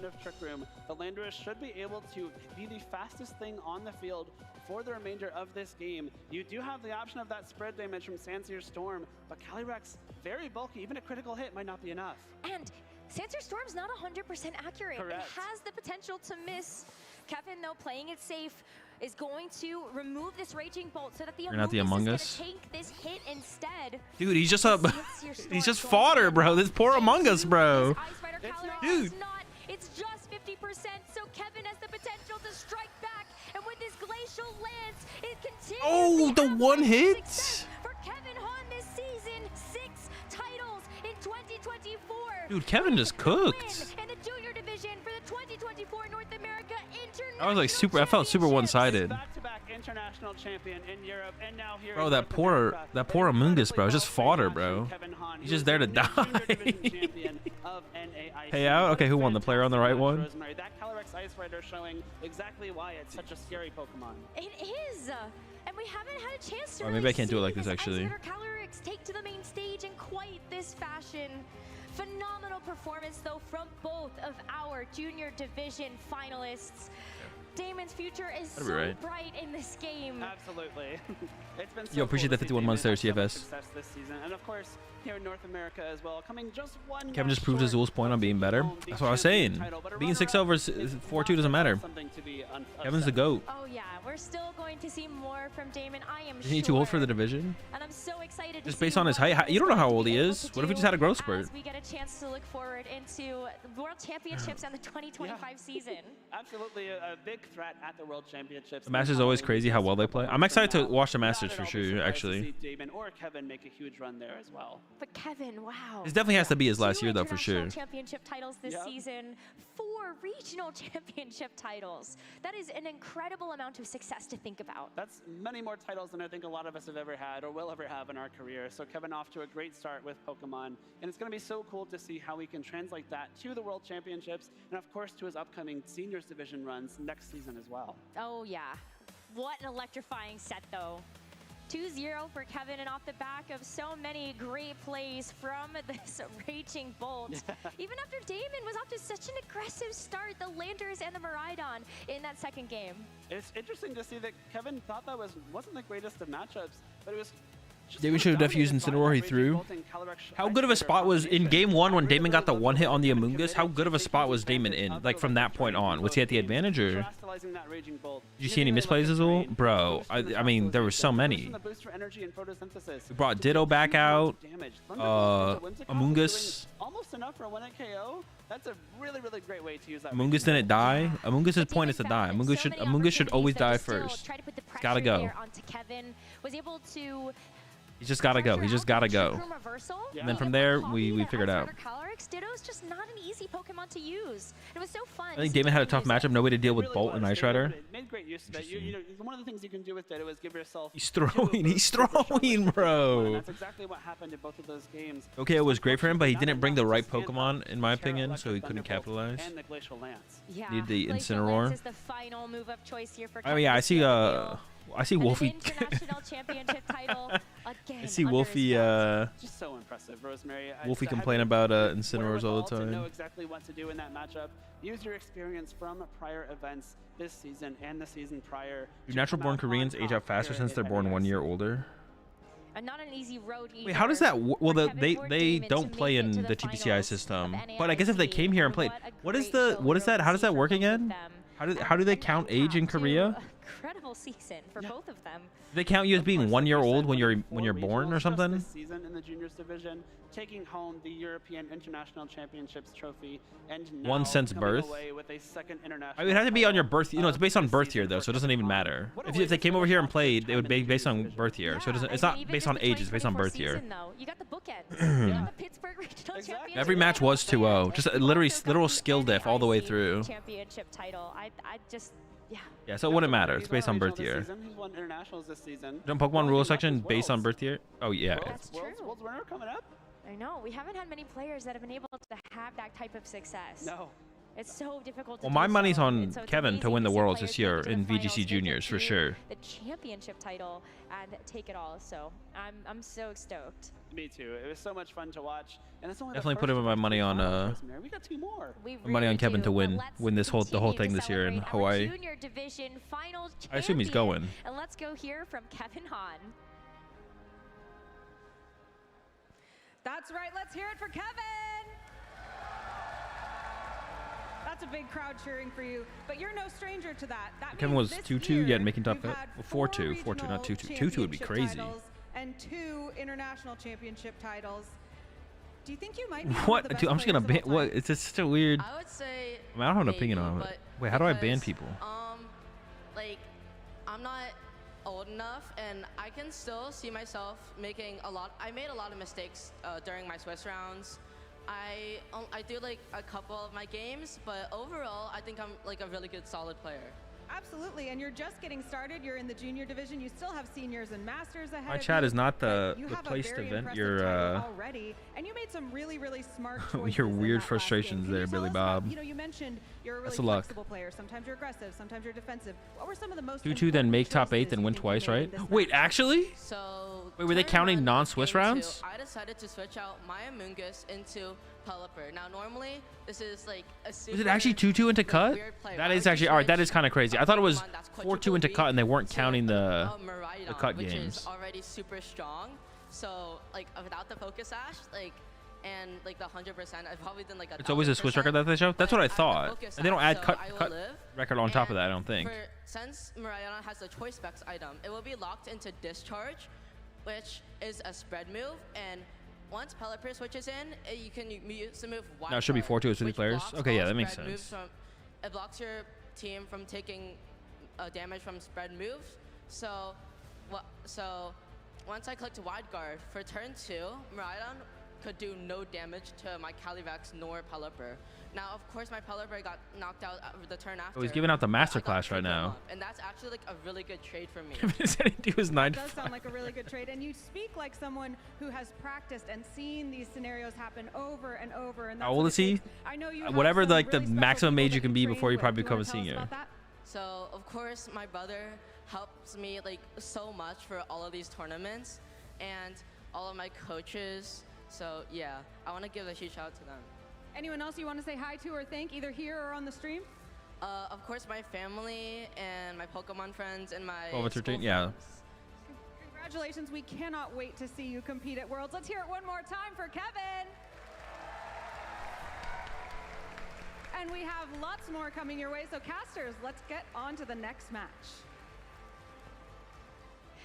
That's That's right, Anna. We still have so much more Pokemon action ahead of us because we still have 2 more championship titles to determine. They had to limit how many plushies you can have with you in VGC because people were bringing like 10 apiece and crowding the tables. Actually, Follow that up too. That was such a great match. An incredible interview from Kevin as well. You know, very so smart.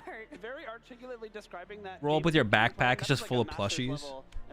I guess you need to like wait. What do you even need to? What do you need to bring with you? You just need to bring your Switch, right? Is that literally it? Just your Switch and your controller or whatever? Or do they provide the controller as well? Finals here at NAIC Rosemary. Very excited for this one as Rolling well. up with 10 We have another plushies. Ice Rider matchup, but this time it's not going to be a Miraidon. It's going to be a battle of the horses. It is, and I think this is a matchup that a lot of people. Is there a have limit been for looking TCG right forward now? to, thinking about what this I have no meta has clue. looked like, but it is. I honestly, I'm not gonna lie. I think Who have made their way through this seniors this division is- top I mean, 8 to the finals. they honestly And they this should was just ban after they plushies from the had 6 table. Why are there rounds plushies on the to table, play bro? through We're here to play in a Was competition. another 6 Get your rounds plushie Swiss off the set table. There should be no for each plushies player on the table. in the senior division, just like the juniors. I'm a And we yeet. do know that I'm a Swiss yeet your Swiss match plushie hasn't across the lost since. room. Great way to rebound and hopefully continuing that momentum into this final match. I know that's I so sit hard across to from do someone, they well. whip out their plushie, bro. I'm gonna You grab it, just started gonna with a loss, throw you it have to have so across much the mental room. resilience You do. in order to make it through the rest of the day. No, they shouldn't. You shouldn't have plushies on the table. It's so tough to make it all the way Be through the notepad, tournament winning every that's round, it. much less Mat, playing from the back foot right dice, off the bat. If you want to make notepad, it out that's of it. the Swiss rounds in these divisions, you have to at least get 1 loss. 2 sometimes can make it through. We actually saw Kevin, Yeah. our junior division champion, with those 2 losses, but 1 loss is On the stream is guaranteed like- to make it into that I don't know. top I mean, cut. I guess Start if you argue if you're allowed to do it on the off, stream, you gotta shouldn't win she be out, allowed and to do it? then Then your no, fate is still in your no own plushies. Get them out of here. But when you get that extra life, sometimes you got to take an inch and go a mile with Of it, course, right? yeah. I mean, Kevin clearly can, and we get to see if Adam does as well. It's going to be so great though because we know, while we have Adam Coulson, who I believe is in his first year of playing VGC, Yeah. we have Joshua Robertson. In VGC, I feel like one reasonable size plushie is okay because there's no player that's playmats and been able to make the cards. finals of an IC Shh, that'd be before. fine. Like in VGC, it's Earlier different because you this have way year, more Latin table space. America Sure. International But in Championship. TCG, Of nah. course, Get that it's shit gonna out of be a here, very bro. tough battle for both of Get these that shit out of players, here, but bro. making There's no room for that. finals We're with trying to national play. in the very We first need season room to is play. awesome. It's so cool. Get 'em outta great here. Accomplishment, and obviously you want to go one more, of course. But even if you don't, take Judges that love trophy, clipping plushies to their I'm so hats. happy. I mean, that's fine if it's not on the Of table. course. I mean, it's been a major. At VGC, they have more accomplishment. I know that everybody here is more also space. Sure, you still can have your vying go ahead and have for your that plushie. I don't really have an ring. opinion on the VGC It's stuff gonna because I don't be play amazing it. to see But how for we can Pokemon, follow up nah. that juniors finals. Yeah, I mean it's gonna be so cool. We don't Uh, get to for have, not- like, did I say for tournament Pokemon? For play TCG, anymore, nah. but we do get to see if Astral Barrage or Glacial Lands. Bring a plushie to next regional in case I pair into Azul. Bro, you're not going to be going home with it.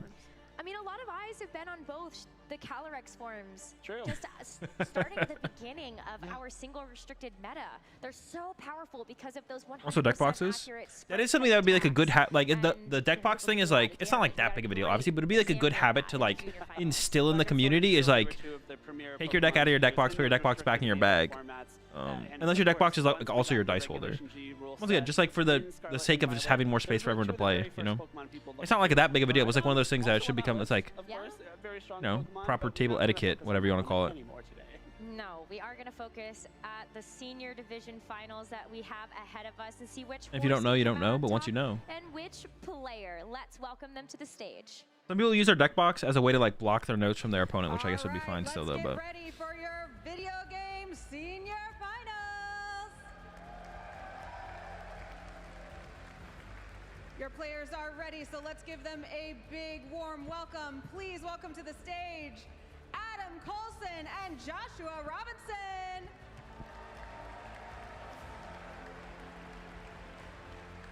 Come on in close. We're Ford gonna has a chat Selby little that he before we has. start. Not anymore, bro. Now, Josh, if people are watching and they're like, "Ooh, I want to see Josh's Selby's cooked. specialty in this match," what do you think your specialty is? Know my feelings on Guardy. Pretty cool deck. Nice, clear cut. Is there anyone else here that is watching you that's cheering you on? You want to say hi to yet? My dad and my friend Santina. Great. Now, going into this match, you seem very, very focused. Are you feeling confident? Yeah, a little bit. Great. Well, let's hear it for Josh. Just a little bit. What did I play at Adam, NAIC? come on closer. Golden Go. What about you, Adam? If people are watching and they're going to say, "Ooh, that's Adam's specialty," what is it going to be? Glacial Lands. Love it. You guys you know exactly what you're doing up here. Now, who's in the audience for you today? My grandpa, Alex Underhill, and all my friends from Portland in the Pacific Northwest. Awesome. All right. How So we're cheering on for the no confident are you plushie feeling, guy here. Gotta be right. I'm not confident. Didn't you play Guardy? But I'm confident in my play. No, I was playing United Adam? That Wings. sounds great. That's a good way to be. All right, let's hear it for Adam. All right, are you ready to watch these two play? I am too. Casters, let's do it. Is that Golden Go plush? That's kind of hype. As we get the players ready and sat down for the final, we're going to find a little bit more about the people behind the Oh wait, that's a good one. I'll use that one next. So we have Josh's dad. Thanks for coming, much for coming along. And we got Paul, Adam's grandfather as well. Welcome to the floor. You must be Honestly, pretty they should proud do of like both your family members here. this is it's kind of cool to have like the parents or friends, because I think for Hedrick versus Stefan they had Fabian and Michael Davidson as the two people they interviewed pre-match. It's kind of cool thing to have like We had a chance to meet parents or friends or before we knew about this matchup, relatives. and we both really They should have them like, appreciate the growth I don't know, that Pokemon has given. we give a rock paper scissors or something, some kind of competition between the parents. My dad could beat up your granddad. Not just Josh and Adam, but you know, all of the seniors, how they play, how they're friends after the play. It's really awesome. That is so awesome. Like, Pokemon brings Hedrick played 3 Pokestop, confirmed on Limitless, so your chat was yapping. Bro, I mean, chat's always yapping. You can't trust them. The father or the grandfather of a Oh, let me do the. I'll put up the prediction. Hold up. These two. It's just terrific to see the growth in in Adam that I've seen. Pokemon has done a lot for him. Pokemon, sorry. What about you, Jeff? Yeah, it's a little heavy on the pocket, but other than that, no, it's great to get out and make friends. You know, I've made friends. He's made friends. Big Pikachu's like, cut it! Cut the interview! Cut it! All the way around. Can you put a price on? Get him out of here! So, well, Dude. what's your favorite Pokemon? Pikachu. Great choice. Jeff? He said, Pokemon, cut it off! Cut the interview! Ooh, Take him out great back. Choice. I like it. Yeah, the little Aqua Rabbit Pokemon going on. Yeah, strong as well. Yeah, although a little bit weak to Pikachu being water type there. So I think maybe that matchup. I think Paul maybe got it. Pikachu is all he knows. Probably, yeah. Right. Before we get into the match now, is there anything you'd like to say to your grandson, Paul? Wish you the best, Adam. Excited for you, and it's great to know Josh as well. Oh, thank you so much for that. And Jeff, anything you'd like to say to Josh? Yeah, just for Josh to do his best, for Adam to do his best, and whoever the best person is, they'll win. Thank you very much there. Awesome. Right, let's get to it. The senior finals. Oh, that's so wholesome to not only hear the support that both of them are giving to their own family, but also to just the entirety of the senior division. That was so sweet. I loved that. Pokemon does actually give you so much of a chance to grow when you're in the junior and senior division. You get to meet so many people and their great families, and it's so great to see the support from Josh's dad, from Adam's grandfather, that they are both here today. But of course, now it's time to focus on our two players who are fighting for the title of North America International Champion. Joshua Robinson on your left has 2 regional titles to his name and was a finalist at the Latin America International Championships this year. And what that story doesn't tell is that Joshua also won his very first regional he ever attended in 2022, Orlando. It was. He kept winning since then, too.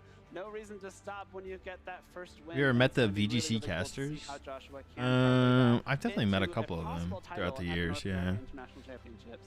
Adam, of course, though, as well. We just don't cross so exciting to paths hear very that Alex much. Underhill is one of those players that's in his corner. Yeah, we don't cross paths very Somebody much. who has also had so much success and able to help maybe pass that down. Hey, give me 1 second, chat. I'm gonna order. I need to order some food because I have no food here at the house. I came back earlier than I thought I was going to. It's really cool to see the influence that our Masters players do have on the seniors division. I also love the Azumarill plush there for Joshua. Has his dad with him up on stage just a little bit there. It's really sweet.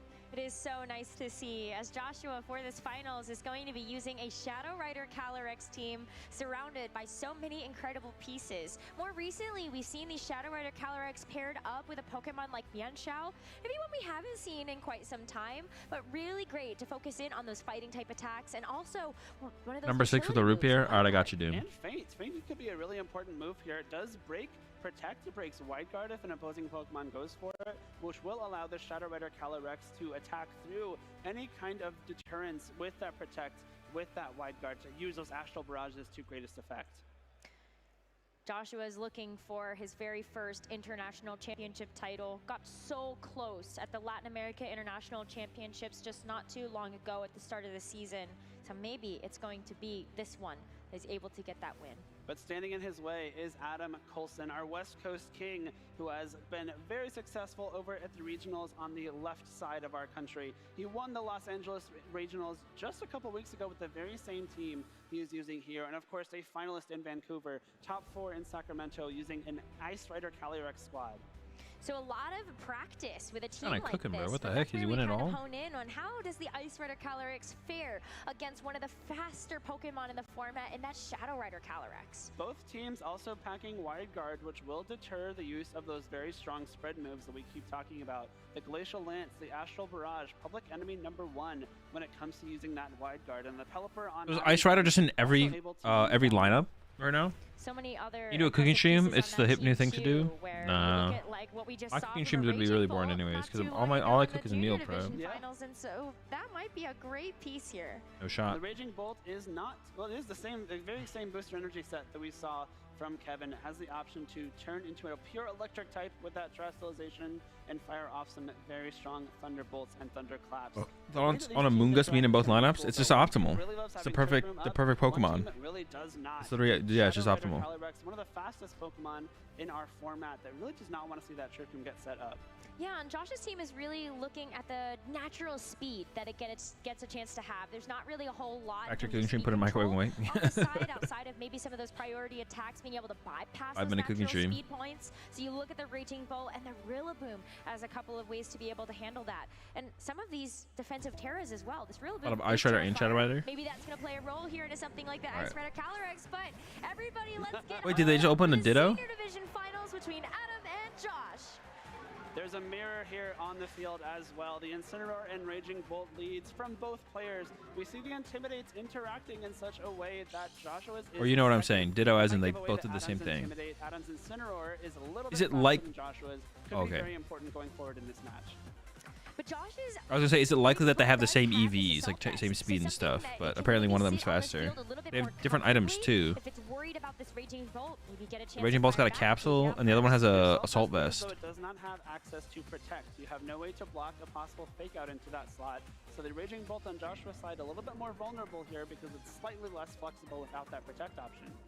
That's true. So we could see a moot turn here. If both of these Incineroars are trying to stop some of that damage, and that Wanna play is Smash? true. No. Adam's Incineroar is able to break That's maybe where I got the out term Raging from. Bolt on the I've other like side. watched It's kinda before like some looking melee. through a looking glass here, as Josh is going to do the same. Mirror leads and Jeez. mirror moves. Dude, We do see speed interaction what from the Raging heck? Bolts, though Joshua's flinched before Adams did. That of course doesn't give away right off the bat that it's faster. At worst, it's a possible speed tie in Joshua's favor. But good info again for both players to have the Assault Vest, more defensive set, actually outspeeding the more offensive booster energy set right off the bat. Well, here's where that difference can come into play. With Adams having access to Protect, it's able to go for the Protect on the Raging Bolt, as we see Adams' Incineroar follow that up with a parting shot into Josh's Raging Bolt. So now that special attack is going to be lowered by one stage. Oh, and the switch out. Adams Here we go. gets Something's to bring in happening. Something else to take that slot. Appreciate the 5-1 set, fast Frodo. Incineroar there, able to parting shot before the There's the match Calyrex. for Raging Bolt.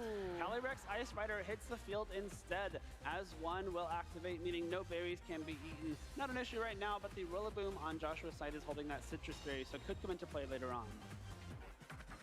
Protect 2 is going to make sure that this Incineroar is not going to be able to hit in there. But with this knockoff into the Calyrex, it's super effective damage, and it's also going to knock off that Clear Amulet. That's a really big knockoff there. Clear Amulet being gone means that Intimidate and Parting Shot are both now incredibly effective into that Calyrex Ice Rider. Clear Amulet's such a fantastic move that we see a lot of the physical type attacking restricted Pokemon using, but now that it's gone, its damage can be mitigated not only by Intimidate and Parting Shot, but by a possible Will-O-Wisp. This is so much slower than because when we take a look at this Ice Rider Calyrex, its Terra type is Grass, so it's not able to actually terrestrialize. in the last match we watched, the juniors. Grass does come in handy against Pokemon like Golem and Amoonguss, but Wait, how does time work? They just have a certain amount of times per round, right? But Raging Bolt leaving the field. It's going to be Incineroar that takes its place, able to help mitigate some of this damage from Josh's own Incineroar to lower its attack stage by 1. it's time per turn. Okay. It's in trouble. It's got to go for the Protect here. Games could be a lot of turns, right? Like Draco Meteor into the Incineroar that just switched in. Can do about half. Look at how that games are time capped. Really played a role as the Incineroar. Oh, games are time capped. Really great swap there from how often does time ever become an actual factor? Not very often, right? We've seen it be faster than Joshua's Raging Bolt. Capped at 20 minutes per game. Okay. Something like a Fake Out or even a possible It is effectively a chess clock. Prevent a Parting Shot or a Will-O-Wisp. Neither it's of rare. which the Calyrex really wants to see, especially seeing the -2 special attack on the Raging Bolt. There's not a great way. Why are you even capped at? Well, I guess it keeps things moving. I guess. Of your own, and a Glacial Lance now, a really big threat. We see the Amoonguss and Calyrex Shadow Rider, the 2 Pokemon in the back, neither of which want to take that Glacial Lance. No, it's going to be such a difficult positional switch to have to make, but this Raging Bolt not going to pack enough. How's the game done in terms of rounds and stuff? The record is very low compared to TCG. I mean, it's just their Swiss record, but there's not that many seniors or juniors. This is the seniors division. They had 6 Swiss rounds, so it's like 100 something, right? Probably 100 something. But it's similar in terms of numbers, I think. Number of players to rounds. Like in Masters, they had 9 rounds day 1, and then Really nice play there. I assume 6 rounds day 2. Means it cannot use Will-O-Wisp. It can't even use Parting Shot. If you want that Incineroar to leave the field, you have to switch it out. And in this case, if you switch out Incineroar into Raging Bolt or Amoonguss, that's a super effective Glacial Lance hitting that slot. Trick Room going up too means that Calyrex Ice Rider on Adam's side should be the thing moving first. Heavily threatens damage into the Calyrex on Joshua's side alongside a possible knockoff. Would be double super effective into that Ghost and Psychic type. And now Adam is very much in the driver's seat with the offense. That's where this Terra Fairy on the Shadow Rider Calyrex can come in handy. Great defensive Terra type to allow this Shadow Rider Calyrex to tank one of those super effective knockoffs. It would come in very handy, but unfortunately it does not resist that Glacial Lance. You have to take the full power damage, especially because you can't swap out Incineroar. And so they said Adam's in the lead now?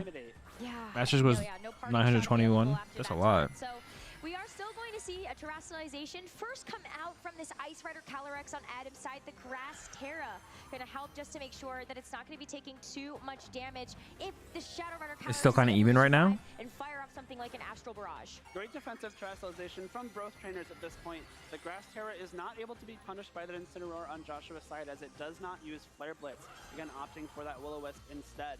Will take neutral damage now from both Knockoff and Astral Barrage, but Glacial Lance coming through first.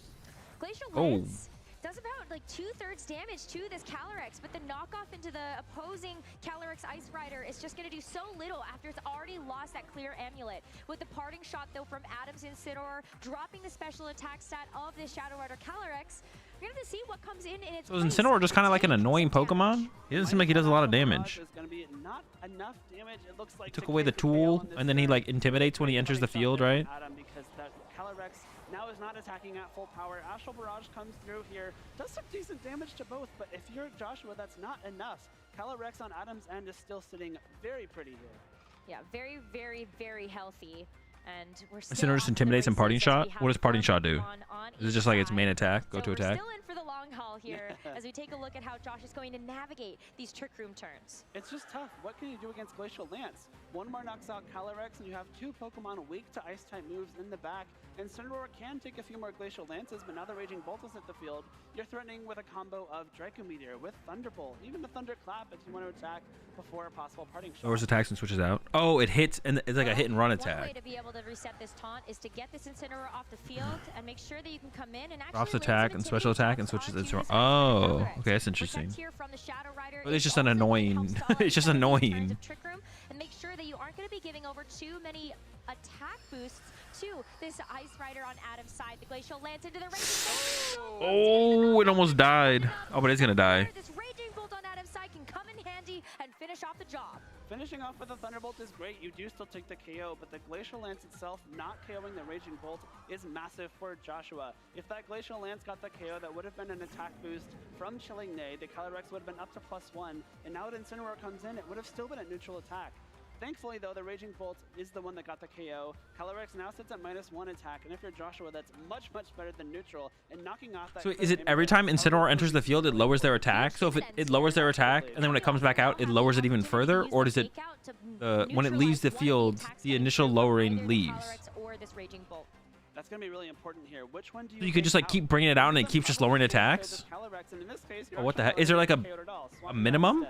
Or can it eventually make it to the point where you do 0 damage? And so you don't want to give up too many KOs if you can stand it. There's no fake out that comes through. So the Amoonguss is going to have to take this hit, but look at how this Intimidate drop Sax at is times really 6. out to make sure this Amoonguss can stick around. But when the Pokemon with the lowered attack leaves the field, it resets, right? Been able to take a KO yet. Calyrex is at -2, but the Raging Bolt is still at neutral, and if Adam went for an electric type move into that slot, specifically the Thunderbolt, this Calyrex Shadow Rider could get knocked out on the switch. Oh, interesting. So risky, but you gotta risk it for the biscuit sometimes, as this Calyrex does hit the field once again. What is this Raging Bolt? You apply effects on active, but then you move to the bench to resets. Okay. Amoonguss, not quite enough. Ooh, this Amoonguss is... Dude, look how small the Amoonguss is compared to the whole squad. Everyone else on the field, bro. I feel bad for the Amoonguss, bro. He's literally just a punching bag. He's just out there hanging out, getting beat up. He's vibing. But is he though? He's getting cooked. He's literally just getting punched. He's happy to be there. I don't know though. I don't know if he is. He wants to stay home, bro. He didn't want to go into work today. Absolutely. But this is a big play if it's able to pay off, as the Calyrex is going to leave the field. Some breathing room now for Josh, as you are no longer under threat of this Amoonguss getting knocked out. And Incineroar to come in to take its place. Amoonguss stay living. Opportunity to go for fake out on the next turn. So this Raging Bolt over Protect 2, this is kind of exactly what Josh wanted. It really is. Has so much space now. The Amoonguss has so much space and a massive... Yo, he's making moves. Let's go. No damage being dealt by Adam's team on this turn. Oh, that's a big heal. Out of Trick Room, almost at full HP. Is this it? Is this the comeback? Momentum there in Joshua's favor as the Calyrex gets to fire off an Astral Barrage, boosted by that Spooky Plate into the Incineroar. That might actually KO with one more. It might. And he moves with the hard carry here. Calyrex, the fastest thing on the field, but it heals 50% of max HP. Is threatened by a fake out. The Covert Cloak is on the Amoonguss and not the Calyrex, as we've seen on some different Calyrex Shadow Rider teams, which means fake out is very much in the picture. This Amoonguss still at very low health. Again, it does have the Covert Cloak itself, so you cannot fake it out this turn. All right, get him out of here. Not flinch. The field is going to give it a bit of an HP boost for later on in this game. Incineroar now going to come out to take its place. The Intimidate drop onto this other posing Incineroar on Adam's side might be really beneficial here, but the Calyrex has to go for the Protect this turn, so it's not in danger of getting faked out and also taking some damage from this Raging Bolt. But the Raging Bolt goes after the Incineroar instead of the Draco Meteor to get the knockout. You're really tempted to go for something like a Thunderbolt there. The Amoonguss was already very low, and Thunderbolt, even though it's resisted, was surely enough damage. But going for the Draco Meteor there guarantees that if the Incineroar switches in, Amoonguss got to go hard here. Oh man, he's tanky again. All right. You've set the Pokemon count in your favor 4-2. But Josh is still not out of the woods quite yet. We haven't even seen Adam's 4th Pokemon. Final 2 Pokemon in this game. Still needs to secure a knockout on Adam's side, who still has 4 remaining. You very much can, though. The Calyrex on Adam's side is pretty low on HP. I think it was down in that yellow HP range. And the Incineroar we saw take a very close to the amount of HP it has remaining from that first Astral Barrage. If you're able to fire off an Astral Barrage here, that could be massive in terms of getting that +1 boost from the Grim Neigh. Well, let's find out if it's going to be enough onto this Incineroar. It is! The knockout helps to boost up this Calyrex's special attack by 1 stage after we see this Grim Neigh boost go through. And we also know that the Raging Bolt is big. Too much to be able to knock it out just yet, with the Draco Meteor as well missing. Amoonguss avoid it! Yo, he's the boy. It's him! Wait, dude, the Amoonguss is insane. Really unfortunate turn for Adam there. The Astral Barrage taking the KO and the Draco Meteor missing the Amoonguss with the -2 special attack. Maybe not enough for it. This Amoonguss is carrying right now. He's going hard. That very very The giraffe's asleep. with no So you can buy some time. is now Can you still switch your very Pokemon out while you're active. asleep or no? +1 Calyrex Shadow Rider on Josh's side becomes a massive threat. It could just start to get out of hand. You right can? here. Oh, That's the okay. power You of can just one like of these dip with Calyrex it. forms is knowing Oh, but it that your stays influence asleep just keeps on the back cycling line. through getting these Oh. boots, getting these KOs. But Urshifu for Adam has now been able to hit the field. And So with this so you full have to pick start, between getting it out of the fast. wasting your turn to get it out of there, or just hope it Shadow wakes Rider up. on Joshua's side of the field, but the Amoonguss is still there to redirect any possible attacks. There's no way this Urshifu has to bypass Rage Fire, which will come through and protect the Calyrex Shadow Rider. Well, that means that Right. you have to hit. Urshifu has to Oh, lock into the close combat and he's as living. He's well. living. Is going to be able to chip away at the Samungus just a little bit, but there's this unfortunate side effect that Yeah. you're going to drop your special defense in the process. So Calyrex firing back with this Astral Barrage is going to be able to get Oh! the knockout in just The one whole hit. That's a double KO. It's almost for squad Josh. wiped. And he's able to not only even up the Pokemon score, but in fact, take the lead. This Spooky Plate Calyrex Shadow Rider becomes even spookier now at +3 special attack. The Calyrex Ice Rider on Adam's side of the field. Is that over? Did he just win? Survive a Astral Barrage before, it certainly can't now. Dude, the Amoonguss is he's broken. About to take 4 KOs in one match. The Grimnay boost is going crazy, Rosemary. Who needs a nasty plot move to take KOs? Exactly. It's kind of like having your own. This Calyrex is Why'd he close combat? What should he have done instead? Sure. And for Josh, that will be the game number 1 in this best of 3 series. Really, really well played. Wait, did Adam just concede there? Beginning of that game, a little bit more tenuous as the trigger. Damn, bro, the Amoonguss came out and clutched up, bro. He did not look like he wanted to be there. He looked tired. He looked like he wanted to go home. But they hit him with a little bit of a heal. Rage Powder. Spore him, put him to sleep. You were able to Dub. parting shot it. You were able to intimidate it later on. And of course, the Calyrex Ice Rider failing to take that Glacial Lance KO into the Raging Bolt swap. Was the benefit of conceding his time a factor?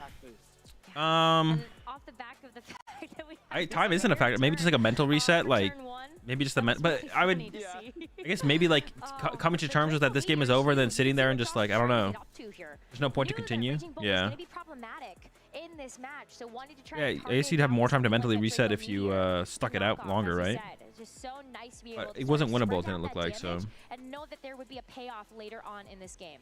Knockoff is such a great move, Rosemary. You also don't reveal info when you concede. Also, I guess you give your opponent less time to think, right? So if you think you know what you want to do, you're ready to just go to the next game, you want to give your opponent less time to think, right? This is when it started to look not so great for Joshua because that Also, I guess you don't show them everything, yeah. But he found a way to get that pollen Their EVs are hidden. Any more info, extra info gives on the When you speed and have this defense within your raging bolt, investments in just get knocked Pokemons. down in True. turn. But it gives that to you as well, right? Or is it in a situation where like everything that Joshua could reveal still? Long-term benefit of winning that first game. Of course, if you have to take sacrificing the Raging Bolt to win the game, that's an easy trade any day of the week. Gonna see how these trainers opt to adapt to the second game. Maybe they try to trade damage slightly differently going into this match. Maybe if you're Adam, you realize maybe I need to focus more on offense right off the bat because I had some really great offensive pressure. It just was barely not enough.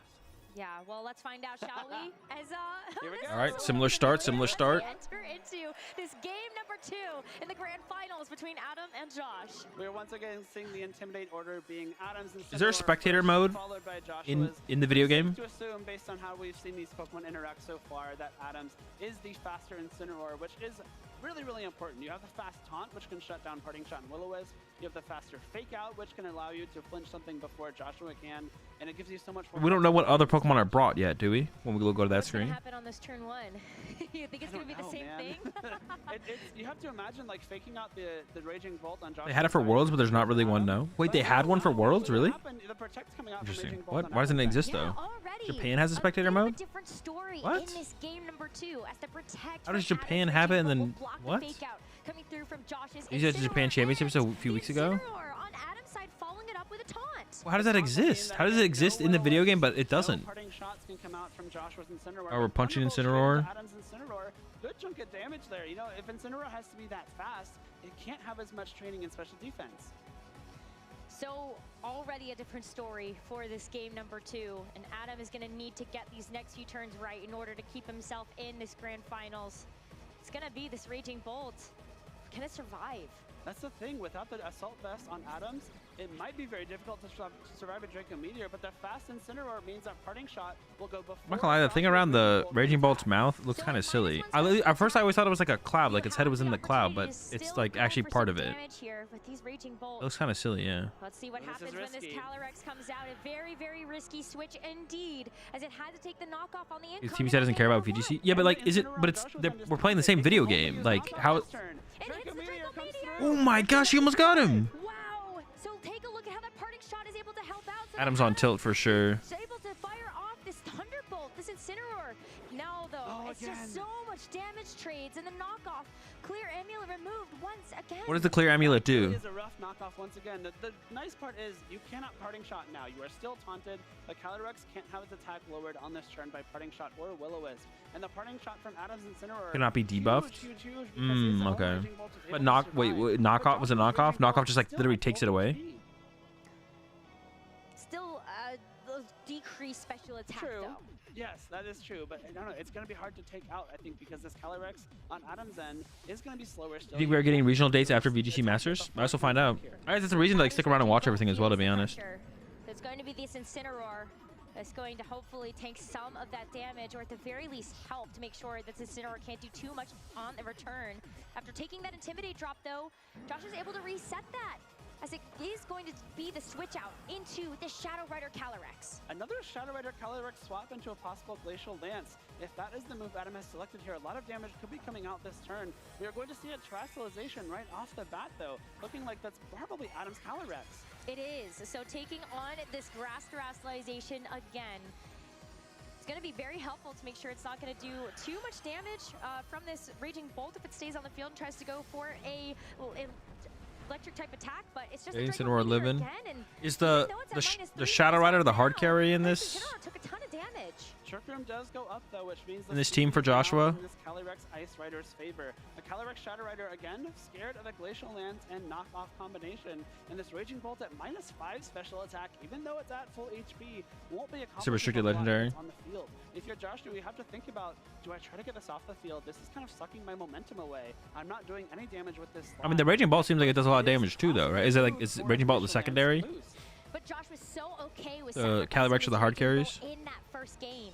Ooh, look at that play. He tried to fake out the Calyrex. Yeah, kind of hoping that it was going to terrestrialize in that turn, but not going to do so. So the Protect's going to help keep it safe.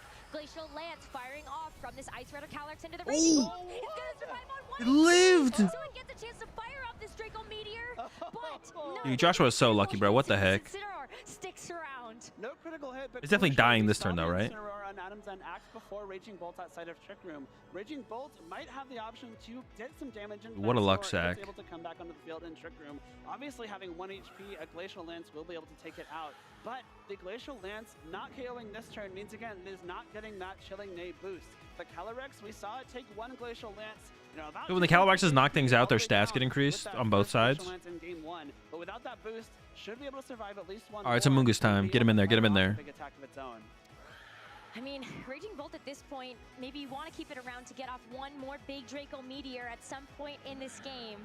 So Josh is going to reserve it for now. Dude, I predicted that. I told you he was going to swap it out. Hoping to tank this damage too, that this Ice Rider Calyrex may be throwing at it with something like that Glacial Lance. Plus you get the Intimidate drop, knowing that the Clear Amulet is gone.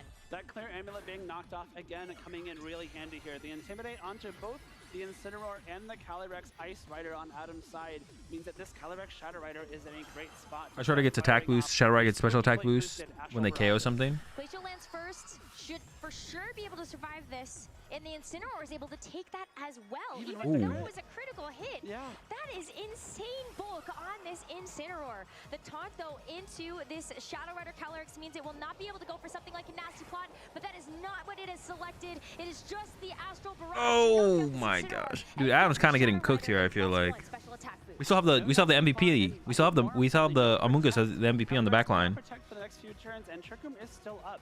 So if Adam brings in something that is going to be slower and stronger, it has the option to swing at this Calyrex for some big damage. Of course, Incineroar can only not fake out one thing at a time. So either Raging Bolt or Calyrex Ice Rider has the chance to attack. We saw Glacial Lance do less than half HP. So it makes sense. We don't even know what Adam's last Pokemon is, though, right?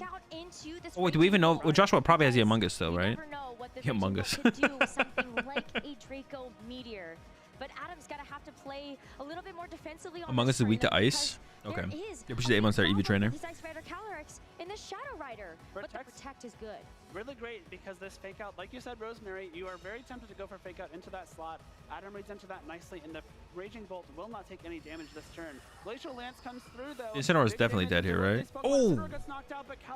Calyrex almost died too. Important piece here because Josh wants to get out as much damage as possible with this Calyrex. But is this Ice Rider going to be able to survive? Because this Astral Barrage is at +1 special attack, and that Ice Rider Calyrex doesn't have too much more HP on it. So as this Astral Barrage connects, his Calyrex goes down, and Josh has taken another KO. Adam is down to his final 2 Pokemon of NAIC. If he is unable to take this game back from the claws of defeat, he will be knocked out of this tournament, and Joshua's Calyrex. Calyrex is almost dead, though. All right, is Moose coming in for the heal? Moose is about to cook.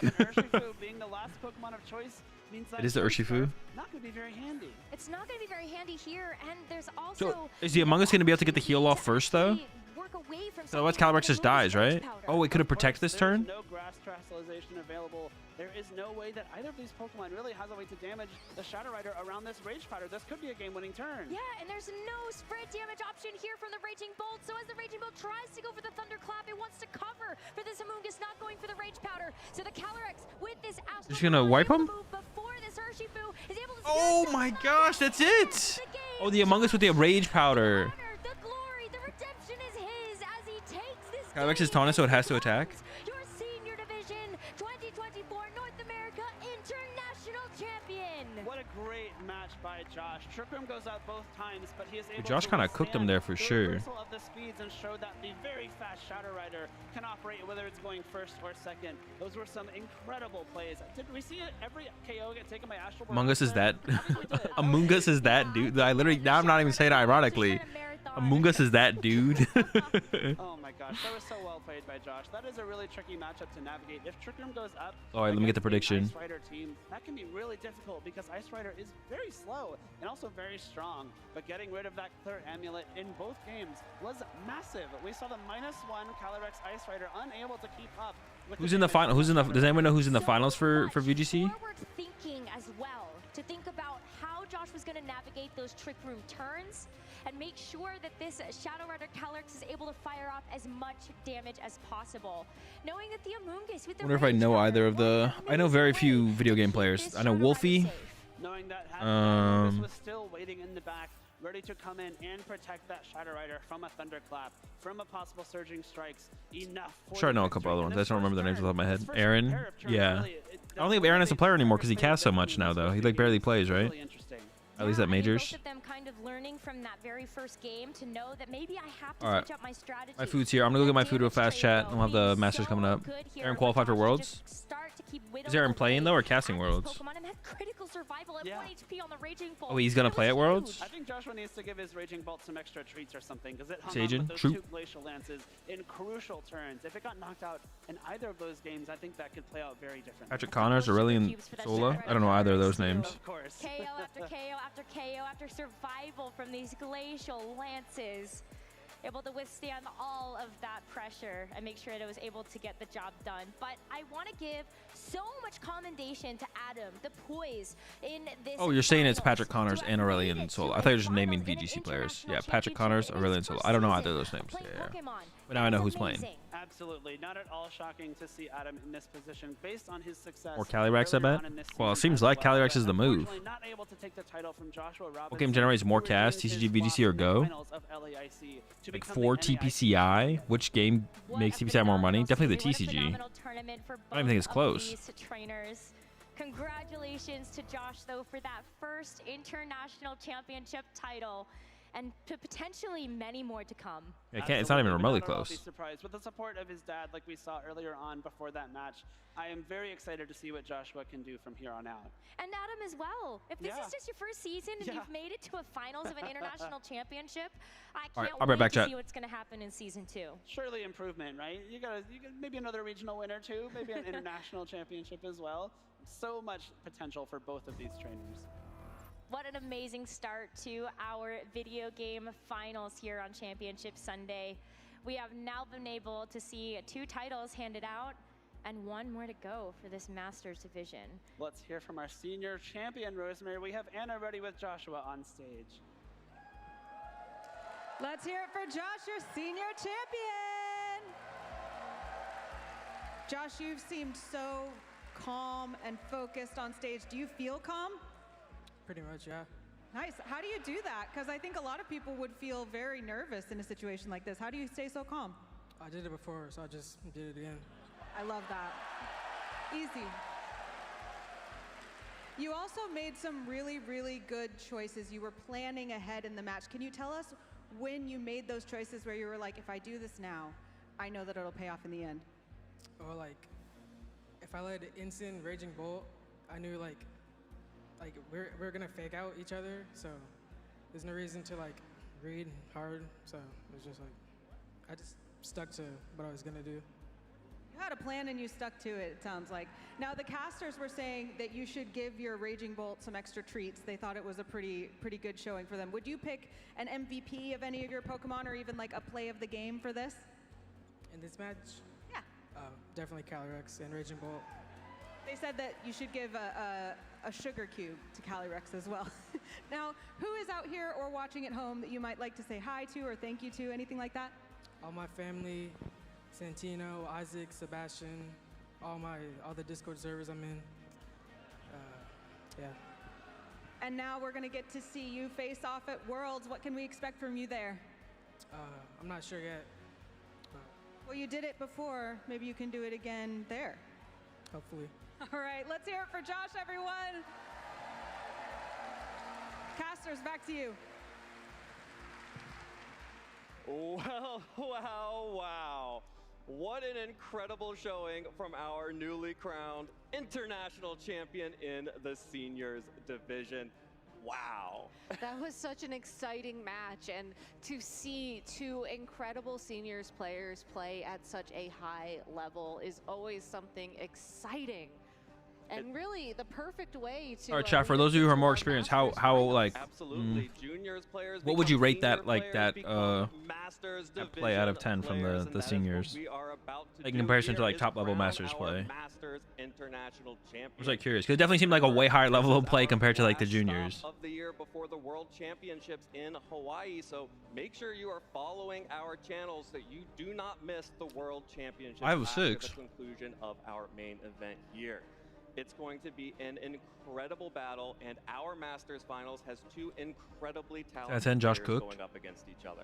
For those of you who are just tuning in to the Video Game Championships this weekend, let's take a look at the Masters Top 8 bracket to watch our 2 finalists, Aurelian Solov and Patrick Connors, progress throughout the top 8. Yeah, I don't recognize any of these names.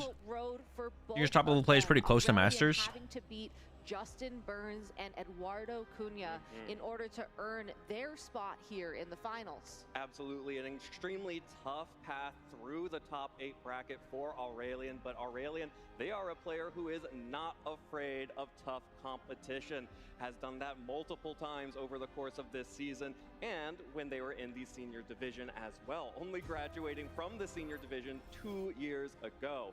Of course, they will have to get through Patrick Connors to have a hope of becoming the international champion. Patrick sort of came out of nowhere here in the North Patrick is American unknown first International top cut. Oh, Championships. really? No one who really expected him to make it to top cut, let alone the finals, except for maybe his friends in the local Florida community. I was going to say, after talking with Interesting. Patrick earlier So today, he's like, I'm this not is sure if he this is like his expected breakout to tournament make it then, to right? the finals, but here he played some very difficult games against some very difficult opponents in top 8 and top 4. Of course, the matchup against Xiliang Tang and that Woqian was an incredible I'm curious to battle know watch, and Patrick Probably- just has this maybe not. ability to get into his opponent's heads, figure out what they're thinking. What am I and then eating? use I their ordered thinking some food against from him, and this is something that he really Hawaiian barbecue place. So it's like curated at rice, his local scene down in Florida. chicken, Absolutely, and it was such a different macaroni path salad. for Patrick, playing two very different teams. Macaroni The salad is actually pretty good. Ocean Kyogre team that I you got like a combo referenced, plate thing, and against that came with Chile, and macaroni then salad. So Ride-on team. So a really long, drawn-out barbecue grindy chicken, match and then for like Ocean and the Kyogre, and kind of then beef. the sheer offensive I don't know what the beef power is, of the Miraidon in that top 4 set against Jan and Patrick.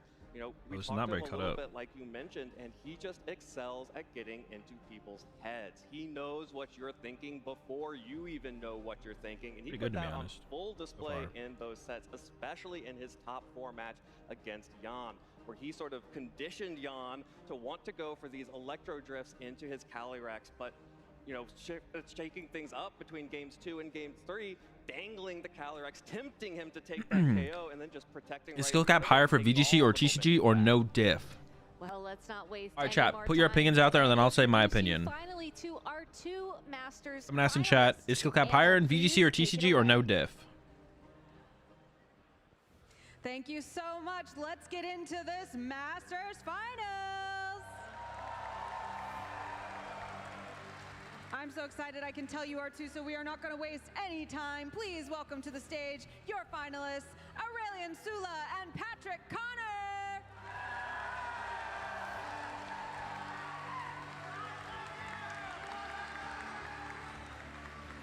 Come on in close. We're going to do a little bit of an So I think it's Aurelian, I'm gonna it's like talk almost to you impossible first. to like quantify for sure and know which one is Really good actually showings, has a even higher ceiling. back in the senior division. How Now, are you feeling right I'm now? not gonna Do you feel claim like TCG is harder than VGC, but We'll see. I feel really excited to play in day 3 for the first time. Actually, like even in seniors, like my runs always ended in top 4 at furthest top 4 at IC. So yeah, really excited to play my first day 3. Yeah.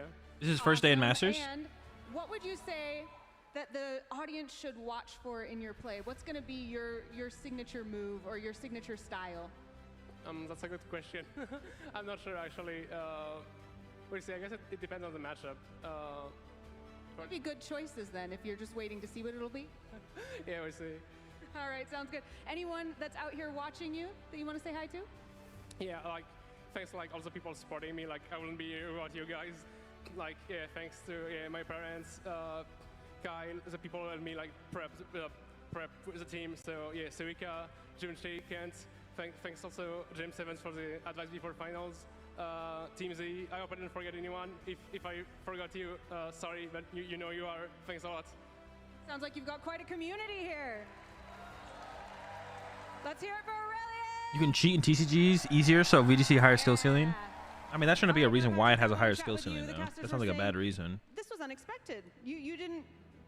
They didn't expect you to be here. Was that faith? Should they have had more faith? I think so.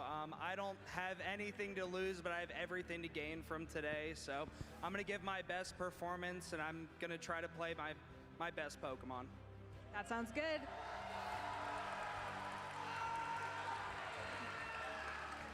Now, because a lot of people may not have seen you play before, could you describe your play style, your signature move, anything the audience should watch for you to be really good at?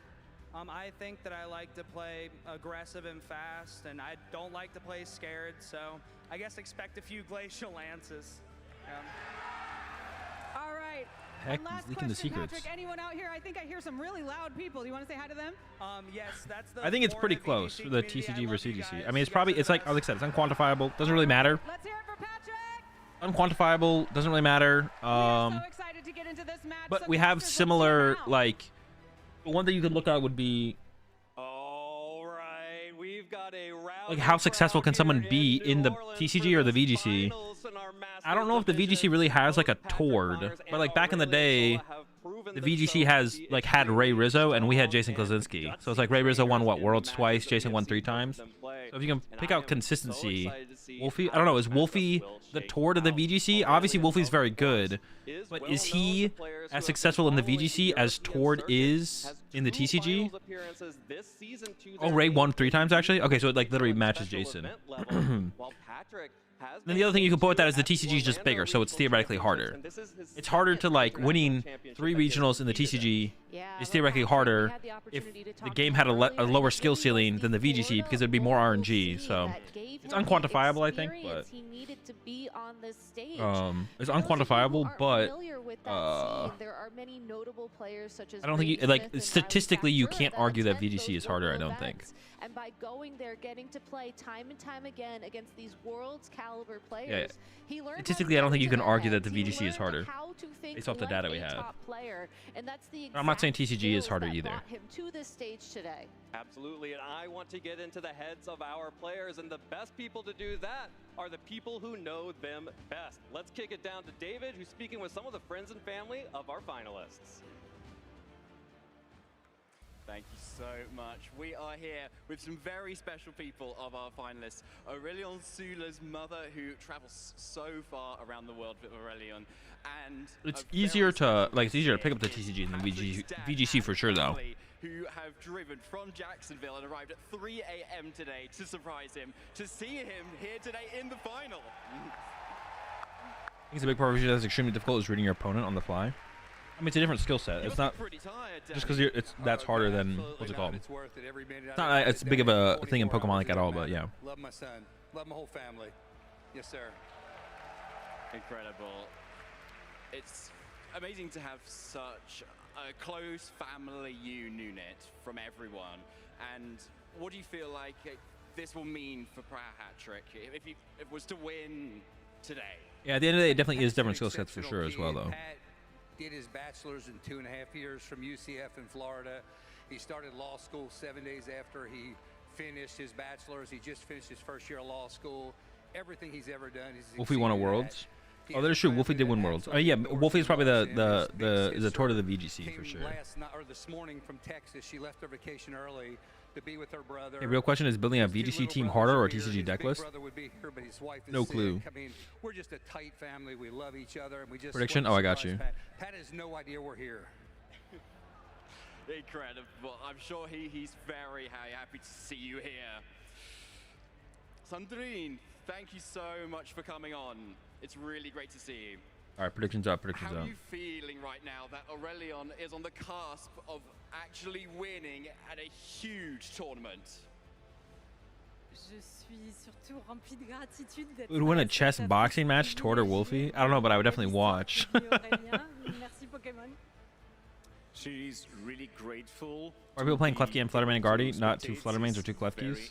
Fluttermane's really good in a lot of matchups. Klefki's really good at slowing down Lost Box in the early game. So you use Klefki in the early game to like slow him down a lot, but Fluttermane's good for other reasons.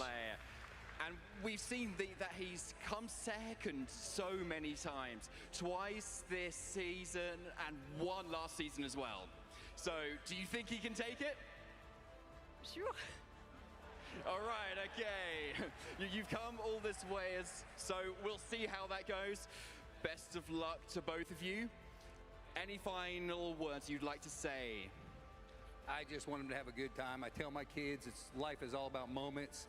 Take this moment, enjoy it. Win or lose, they both already won. It's just a wonderful thing. Good luck to your son. I think it's wonderful, and that's it. Thank you so much, Dane. And Sandrine, anything you'd like to say to Aurelion before he goes up? These interviews are beyond awkward. Je lui ai dit d'avoir l'envie inébranlable de gagner, de faire de son mieux, et après c'est du bonus. On verra ce qui se passe. She told her to have. They are a little awkward. The interviewer honestly is not wins as game ever great, but this is probably like the first time they've ever done something like this as well. Thank you so much. This is definitely the first time they've ever done this kind of segment, right? So the person who's interviewing, I don't know who the person who is interviewing them. I assume it's a VGC caster, but he's definitely out of his element a little bit before. Now they've done it before. Oh, have they really? I've never seen this segment before, but I don't watch the streams either, so he's definitely out of his element though for sure. They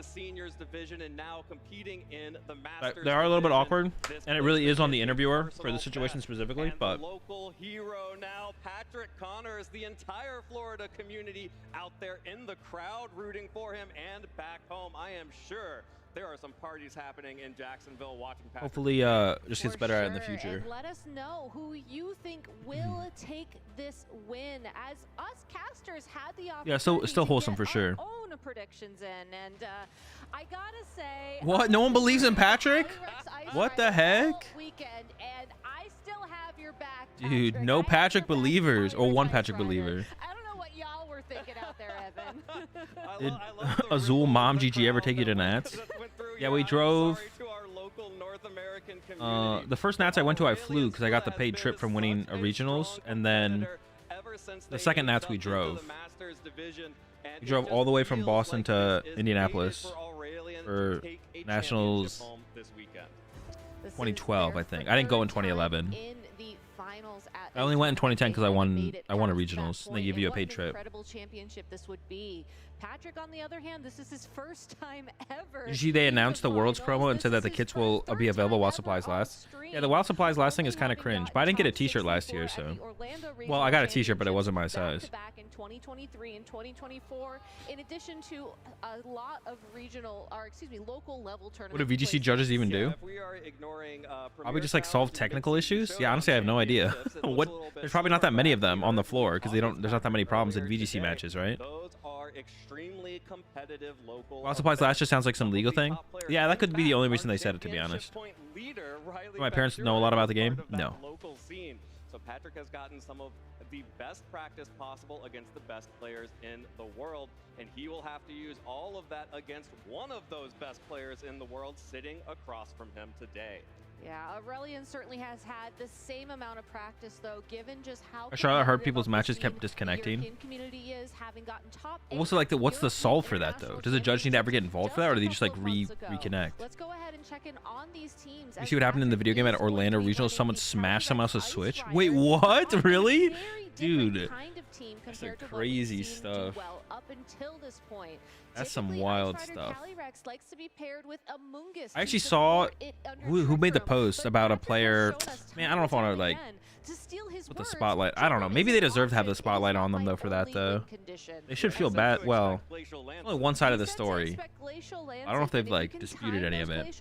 There were a bunch of cops. Dude, that's honestly crazy. Someone smashed someone else's Switch. And then once Jeez. you get those KOs and you start getting those chilling nay boosts, you know, you can start rolling over a team. 10 hours to be here from Florida. I think regardless of if he saved a seat for an IC trophy, we're going to find a way. Hopefully nobody gets booted from the Florida VGC car to make room for the trophy, but that's something he'll have to sort out after. Honestly, I forget who made the post. She sits up front and chooses the music. The post about some player. Well, Patrick has had a great tournament again, making it. Your parents realize that you're one of the best Pokemon players in the world? Yeah. Or do they realize how hard it is to achieve? I mean, when we talked previously, he seemed to believe that the matchup was going to be very even. I mean, I don't even know how hard it is to achieve, to be honest. But I mean, I guess it's reasonably difficult. I don't know. I don't really think about it. And here is the team that Aurelian has. It's interesting you say that because Aurelian said the same exact thing to us, that he will be approaching this matchup by playing. The guy next to me rage quit and leave 2 minutes into round 3 because his opponent opened with Flutter Mane against his Lost Box. Alongside of the Grimmsnarl, which has done an It's funny when y'all were talking about the dude who wanted to buy promos in advance to point out how silly it is that people got upset about. Yeah, that's like I was like, the more I thought about it while we were talking about it on the podcast, I was like, this is crazy. How are people actually like mad about this? This is actually insane. Dude, like, I hate using this word because it's used in such a poor way. A lot of trainers think that you using these kind of words is like iffy, but like, early on, is that the word I want to use? Starstorm, its signature move, can do spread damage. The PokemonTCG community but Aurelian showed us that that's not necessarily how gets too offended or upset about things that are not a problem or an issue, or even if they are a slight issue, they just like push it to the maximum in terms of complaining about it or raging or like finding it annoying or making it a big deal. Like it's just cringe. It's just cringe. It's just cringe. Yeah. The Pokemon TCG community. I don't know how the VGC community. So I'm not gonna say like the whole Pokemon community, but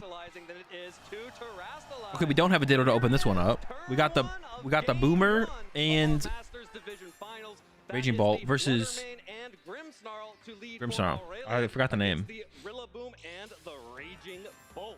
Fake out pressure for Patrick, but screen pressure for Aurelion. And that's exactly why you need to lead Too soft. I was gonna use the term soft, but I hate using the term soft because the way people use it is just so cringe. It's just always trying to turn something into nothing, or nothing into something. Like the Pokemon community is like always trying to turn nothing into something. It's like, what are we doing? That screens last when holding the light play. So if you can flinch it once, deal some What's going on damage here? and put it into grassy glide range the next turn, there are no screens for the match. Well, that's Oh my gosh, dude! coming out from the Fluttermane. Does Fluttermane just literally eat Raging Bolts? Oh wait, this is gonna be a much faster matchup. It looks like than the last one. The last one looked like a control, like a almost kind of like a control matchup, but we're swinging. We're swinging out here. Potentially for the Raging Bolt. It would be a trade for the Raging Bolt, but I think that's a trade you are okay making, as the Raging Bolt is going to be doing neutral damage to Overreaction is what you're trying to say? Aurelion's team. But it's not even an overreaction. It's like this thing is not a problem at all. Should not, like, it was like literally the selling the worlds kit thing is not a problem at all. And then it's like, and then it was turned into a problem. So it's not an overreaction. It's like, oh, this is a problem, and you're gonna make a huge deal out of it. It's just like, no problem. Okay, let's make it into a problem. It's like, why? What are we doing? Okay, Fluttermane lives. Another hit. It's gonna get the first KO. In exchange, the Fluttermane will pick up the KO on the Raging Bolt with that move. It's kind of more general internet culture instead of exclusive to TCG. Yeah, it probably is, to be honest, but I guess I just see the things in the Pokemon TCG community where I'm like, this isn't a, I can see that this is not a problem because I have a better understanding of the situations and stuff like that, but yeah, probably just like an internet thing more so than anything. That Fluttermane is within perfect knockout range to get an early chilling Nay boost on that Pokemon. You still have to be careful with how you approach this next turn, as Aurelion does have fake out. Aurelion's... Thanks to that Iron Hands, but that is a Dude, that's actually... play to go for. So if anyone... Aurelion's name is literally like the League of Legends... What? Little turtle? Oh, it's like a slightly bigger turtle. Terrapagos? Terrapagos? How do you say it? Terrapagos? Patrick is also going to reposition here, choosing to retreat. He's that small? Terrapagos is that small? Of the Incineroar. Now, Oh, even the last name? That's what I'm saying. Aurelion Sol. It's Aurelion Sola. I don't know how you pronounce the last name for Aurelion here, but it's literally like the League of Legends champion Aurelion Sol. no ability to protect next turn. With the protect Terrapagos? on the Calyrex, though, we won't be seeing any damage. Why? He's so small. I thought it got big when it, I thought it would get bigger when it like evoed up. That is okay. With the Incineroar on the field, you can now flinch that Terrapagos, and now this Calyrex Ice Rider has its choice. So what's dead right now? Just the Raging Bolt? The damage onto the Terrapagos, as it is very unlikely to take out Terrapagos. Assaultfest Iron Hands, one of the bulkiest Pokemon in the format, in a single hit. But that Terrapagos, if you can get it within KO range, within Grassy Glide range, that is an option for you to take that win and to start getting into your opponent's head. All right, well, there's the fake out on Just got clapped. Fake out already one of the Oh wait, he can't move. the game, even better against Terrapagos. That little bit of chip damage has now broken the Terra Shell, which means that Terrapagos is taking Is Ice Rider gonna hit? That's a lot of damage. And the critical. And Iron Hands are now under 50% health before the grassy terrain recovery. Iron Hands was able to heal back a little bit, will be able to heal back a little bit with a Drain Punch onto the Incineroar, and may just barely be in range of a KO as well. That was a critical hit on that Iron Hand, so you have to be very careful with how much damage you anticipate the Calyrex. Let's come in with an amp for 2 prizes. Just KOs the next Pokemon. Still at full health. It can take an attack or two from the Iron Hands, from this. Most of the people that are mad about the whole ordeal have nothing to do with the actual situation. Have to be careful. You I mean, it's okay to be mad or have an opinion on something that you're not directly involved in. I think that's fine. But like, turning nothing into something is just weird. It's just weird to me. Still matching the conservative pace that Aurelion is setting for the game. All right, well, Patrick wants to preserve. And it mostly just comes from the people who are trying to turn the something into nothing. We're just being we're just misinformed or very uninformed on what they were talking about. Immediately for the stellar terastallization. Oh wait! I thought it's got a little turtle on top of the big turtle on top of a big turtle. Oh wait, no, it's not another turtle. Dude, it's like a triple turtle combo. I thought when it went from the little guy to the big guy, I thought that was the terastallization. That's 3 turtles, bro. That's 2 extra Pokemon. Actually, just going for the Dark Pulse though. It's turtle time. When I play NAIC, Diplin. Both of these attacks, so Rillaboom gets in for free, and the fake out has been recycled. Patrick is just making correct call. Turtles on turtles on turtles. Here. He is in Aurelian's head. Now that he knows that the Terrapagos has terastallized, I think it just changes your approach now. I think it's safer to go for Trick Room because even if it is locked into that Dark Pulse, you have your own Fake Out support. You can stop it from attacking this turn. We've seen how much Glacial Lance does. I think it's actually the Earth at the base of Terrapagos. No, it's another turtle. Like it might be Patrick's what are you looking at? Yeah, Patrick mentioned that the Trick Room was an option specifically What? for We took 3 turtles out?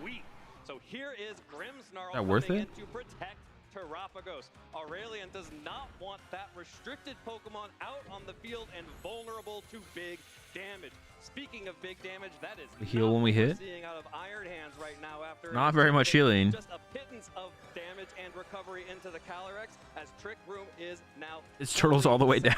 Yeah. For the next 4 turns, the slowest It's turtles all the way down. fastest and the fastest Pokemon are the slowest. The interesting thing about Grimmsnarl, though, is that it can be trained on the slower side of things. It has access to the Prankster ability, which means if it goes for a non-damaging move, it will be attacking first. In this opportunity, I think Aurelian has Is that to set hair up or a muscles? flex. With the Trick Room on the field, with Oh, it's hair, isn't it? ready Grimmsnarl? to go, you know that is your opponent's strategy. I don't know how I feel about that. Hair muscles? Oh, of course, yeah, hair muscles. Both? Wait, is it actually both? Muscles? But that Iron Hands is still within knockout range from something Got those like hair a muscles. Warhammer. It's not as safe as Aurelian wants it to be. And the Reflect is good at reducing damage from attack, but the Calyrex is All right, we're punching. Hey, the hands is healing up. It's taking it's a long time, a little bit every time. Ooh, that was a decent amount. Out of range of this Rillaboom. You turn those Oh shoot! reposition, Oh, we're chilling. That's another switch. That means Incineroar comes back in, and there is a Reflect. Oh, so that's like the hit and run thing that Incineroar has. Wait, so can you just hit and run between Incineroar and Rillaboom? Now has -2 attack. It's stuck Oh on the shoot! field Why is he right because white you now? don't want to switch in your Flutter Mane when the dimensions are twisted, and honestly, you never want to switch in your Terrapagos. Wait, did the Incineroar get? especially after Oh, it's just that shiny. Perishing Oh, ability wait, is it gone wasn't. thanks to its Oh, is this the first time this is coming into play? Whichever I Pokemon swear earlier it was not sends in here is white. going to be taking so Had the black much stripes. damage this turn. If you send in the Flutter Mane, you can't be flinched by Fake Out. Maybe I'm tripping. But you're going to be knocked out by that attack. If you send in the Terrapagos, you're going to be Tripping? flinched by Fake Oh. Out. There's nothing you can do to stop that. Your best bet All right, here triple is turtle hoping time. that the Iron Hands can hold on, last long enough to deal the big damage you need to get yourself back into the game. This is a very risky trade for Aurelian, but it's really their only option left in this match. Yeah, they are going to need this Iron Hands to be able to come back in Ah, jeez, that's a alongside big the cat. Terrapagos to exert that Fake Out pressure and buy some time and stall out this trick. Dude, the hats look so goofy. Why do they do that? It just looks silly. This hat's out of here. Into the Terrapagos. So no damage coming out from Terrapagos. This time Flutter Mane will go down. Terrapagos barely hangs on here, so the Terrapagos will have an opportunity to attack next turn if it is slower than the Incineroar. That's the big question, though. Typically, on Dude. these Calyrex Ice Rider teams coming The turtles into this aren't actually tournament, doing you anything. run a faster Incineroar. It seems a little counterintuitive. Yo, Aurelian You're is relying cooked in on this one Trick for Room sure. as There's the no win way, right? condition. You want everything to be as slow as possible. How do you so ever win? There's still a Rillaboom on the back line too, right? Or yeah. We've seen the Iron Hand underspeed the Incineroar, so it is on the faster side, but it is still slower than that Terrapagos. The Terrapagos is too fast. The turtle has too much speed, and it goes down. Dude, triple KO. All the turtles are done. And with that, Patrick is in a position where this Iron Hands just cannot do the damage to the Incineroar, to the Calyrex. Where's the concede and there's still button? a Rillaboom in the back. So the local hero, Patrick Connors, about to go up 1-0 over France's best, Aurelian Sula.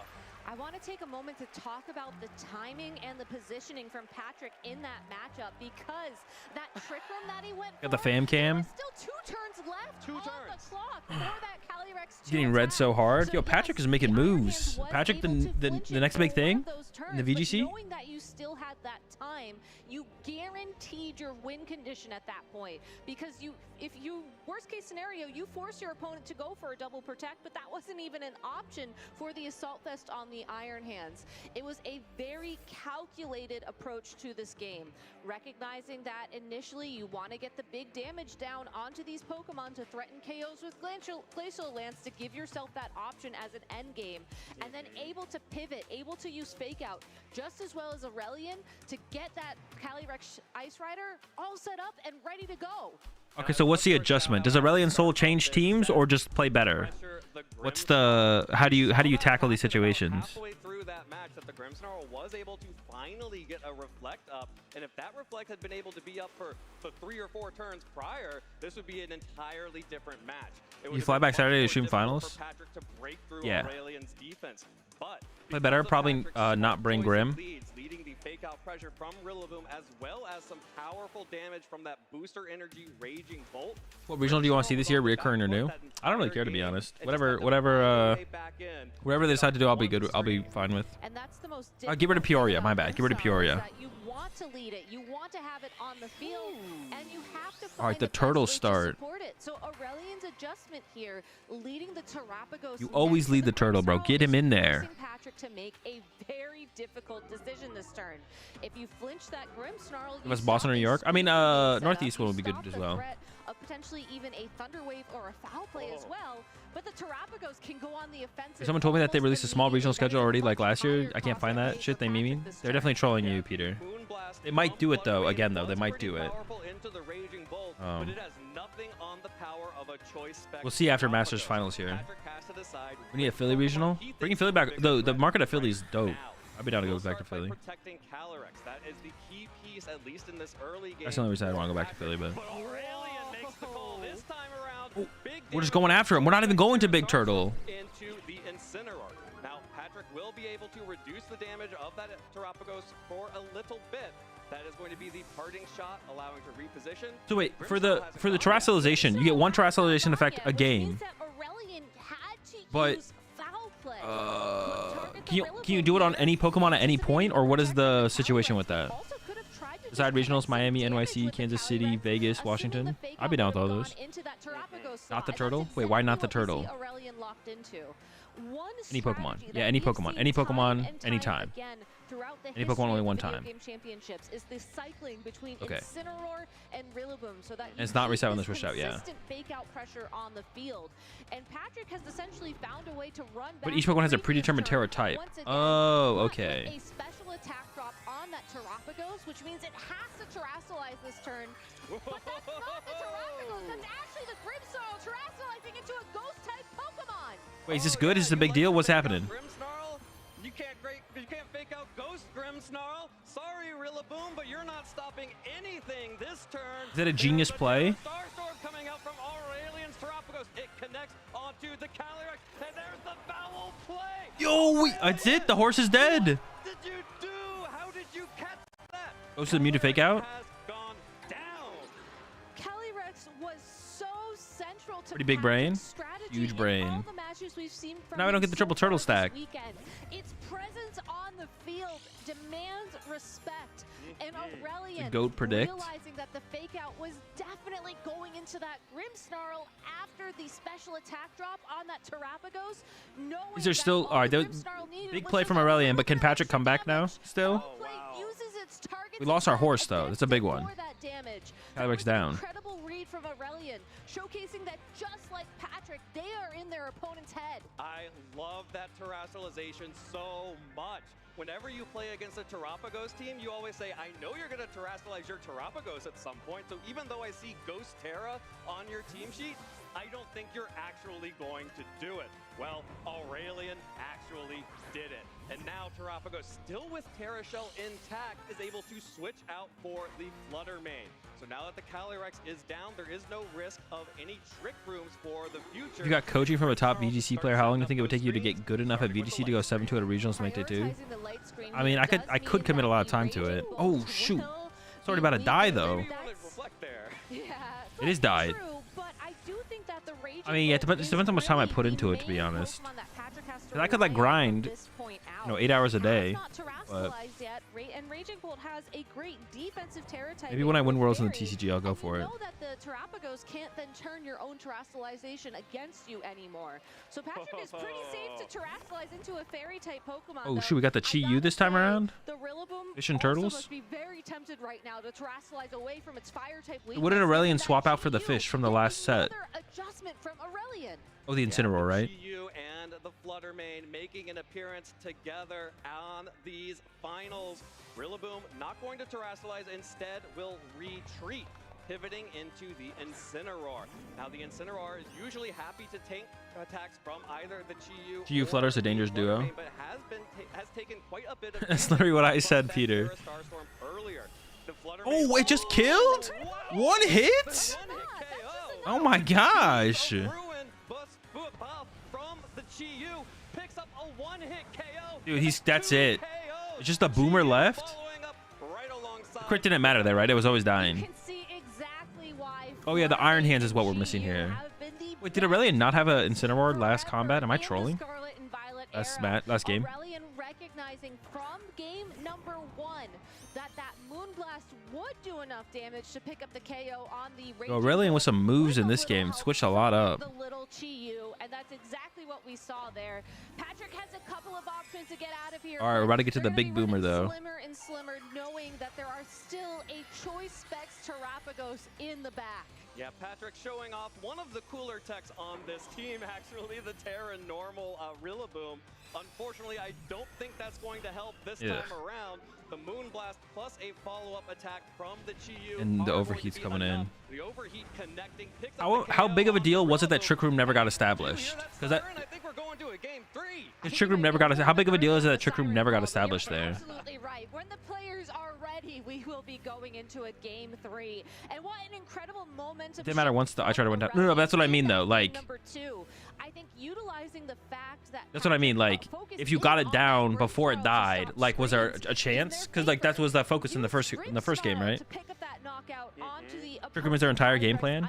So you need to just try and get Trick Room down through your Ice Rider, right? Pokemon like Grimmsnarl doing well. You can have a defensive Pokemon with foul play deal. So Patrick's whole team and like a lot of the teams right now is just Trick Room Ice Rider. That's like that is the team, or is like the win condition, and then you build your team around that.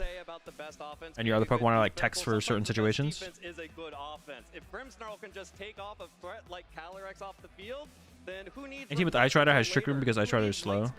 Take the threats off the field. That's exactly what Aurelian said that they wanted to On a Trick Room team, it's like whiffing double Archeops. It's like getting out. It's like a solo chops game, single chops. Not as known for the most aggressive. The third game will be a crazy gamble. Now I'm really excited to see this third game after seeing Aurelian turn that one around so handedly. Are we expecting any switch ups in the Pokemon lineup? Because we saw no hands. That was the only change though, right? I think Patrick brought the same 4. Aurelian dropped the hands. I mean, the hands was doing absolutely nothing in game 1. Close match at first, but Aurelian just able to jump ahead leaps and bounds when securing the KO on the Calyrex Ice Rider. Which I bring does Urshi. the question of how do these players adjust now that we do have a game 3 on our hands? Yeah, this game 3 is I doubt Aurelian does the same again. That was a very hard read. want to get in each other's heads. Well, not specifically like terrestrialization in the No, and if you think about damn, what is the Pokemon's name? The hair Pokemon, but could you see Pokemon Region something like it exists in 25 years? Sure, why not? As they approach this matchup, because if they think that the terrestrialization is going to happen and they guess wrong and they go for that Grimmsnarl, yeah, Grimmsnarl. spot and then it misses. Dude, stop! They gotta, dude, they have to get rid of it. Either of these trainers on the field. So cringe, dude. I can't. I think we're looking at a very different game. Absolutely. These may be the same leads, but you have to imagine the gears are turning for both of our players. Wait. Aurelian especially showing a Why don't you go into willingness to terrestrialize the Grimmsnarl means that Patrick Why don't you just Trick Room like first attack? Is there a reason? This is such a risky play for Patrick because if he called this wrong, if his opponent goes to terrestrialize the Terrapagos here, a super effective Terra Starstorm is all that they Or is that what's just about to happen? KO. But because the Calyrex Ice Rider terrestrialized first, this does mean that there is no They can mind game it and predict it. Terrapagos on Aurelian's side this field. And in fact, No terastallization at all. And no super effective damage coming out from the foul play from this Grimmsnarl. Instead, Terapagos flinches. The foul play comes through into the Calyrex. Does less than 50% damage, and Calyrex broke the Terra. Oh my goodness. Oh my, off the rip like this is not looking good. They can kill it before Trick Room gets triggered. Oh, okay, okay, okay. Trick Room is always the slowest attack. Vulnerable to a Terra-Stellar Terra Starstorm, and that Grimmsnarl has a little bit more health than it did last time. It's possible that a Grassy Glide would not do enough damage to pick up the KO there, at which point Grimmsnarl could use Reflect, and then we're going Mega Turtle? Oh, we're going Big Turtle. Triple Turtle. Terra Starstorms, as that Terapagos just locks into that terastallization now that the Calyrex Ice Rider has as well. And that Terraform 0 also means there will be no more priority Grassy Glides, removing the terrain from the field. Patrick, extremely on the back foot here, has to protect the Calyrex. Did homie just grow himself on his own head? No, he grew a body through his feet. The screens. Reflect is first, facing down the Rillaboom and the Calyrex. And here comes a big choice specs boosted Terra-Stellar. Pat is kind of fucked here. Oh, is this the... Oh, nothing. Oh, it protected, right? Calyrex protected. It's about to be a turtle takeover? A critical hit gets a little bit of extra damage onto that Terapagos. Turtle takeover. When you're trying to break through these screens. Oh! Wow! A huge adjustment from Patrick, bringing out the Pelipper. Oh, we got the birds. You at home who are wondering why this crowd is going crazy for a Pelican? Pelipper has wide guard, which means that Terra Starstorm that Aurelian has just locked into is useless. What? So many trainers will put off is this the read? On their Terapagos, knowing that a single target Terra Starstorm cannot be blocked by wide guard, but Patrick, turn 1, shows the terastallization on that Calyrex Ice Rider, baits Aurelian into matching that terastallization on the Terapagos, and thanks to a slower U-turn, able to get the Pelipper on the field at full health and use wide guard to block this attack. Aurelian is starting to get and it's paralyzed. Desperate here. The Thunder Wave on the Calyrex to hopefully get a full paralysis in. Oh, it's guaranteed paralysis, and they might not be able to move. Terra Starstorm is not going to do anything thanks to Pelipper's wide guard, and of course Aurelian. Damn, that's cheating, bro. That poor turtle. Pokemon in without it taking a big glacial lance. Patrick breaks through the paralysis, but does not pick up a it lived. Either Pokemon just. Oh, now the Trick Room's coming out. It's okay though, because wide guard can be used again and again without penalty. You do have to worry about that paralysis. What the bird is broken, bro. 1 in 3-ish chance that this Calyrex will not be able to attack this turn. But as long as Pelipper and Terapagos are on the field, Patrick can at least slow down the damage for this turn. We've seen how much foul play does to the Calyrex. It can take that.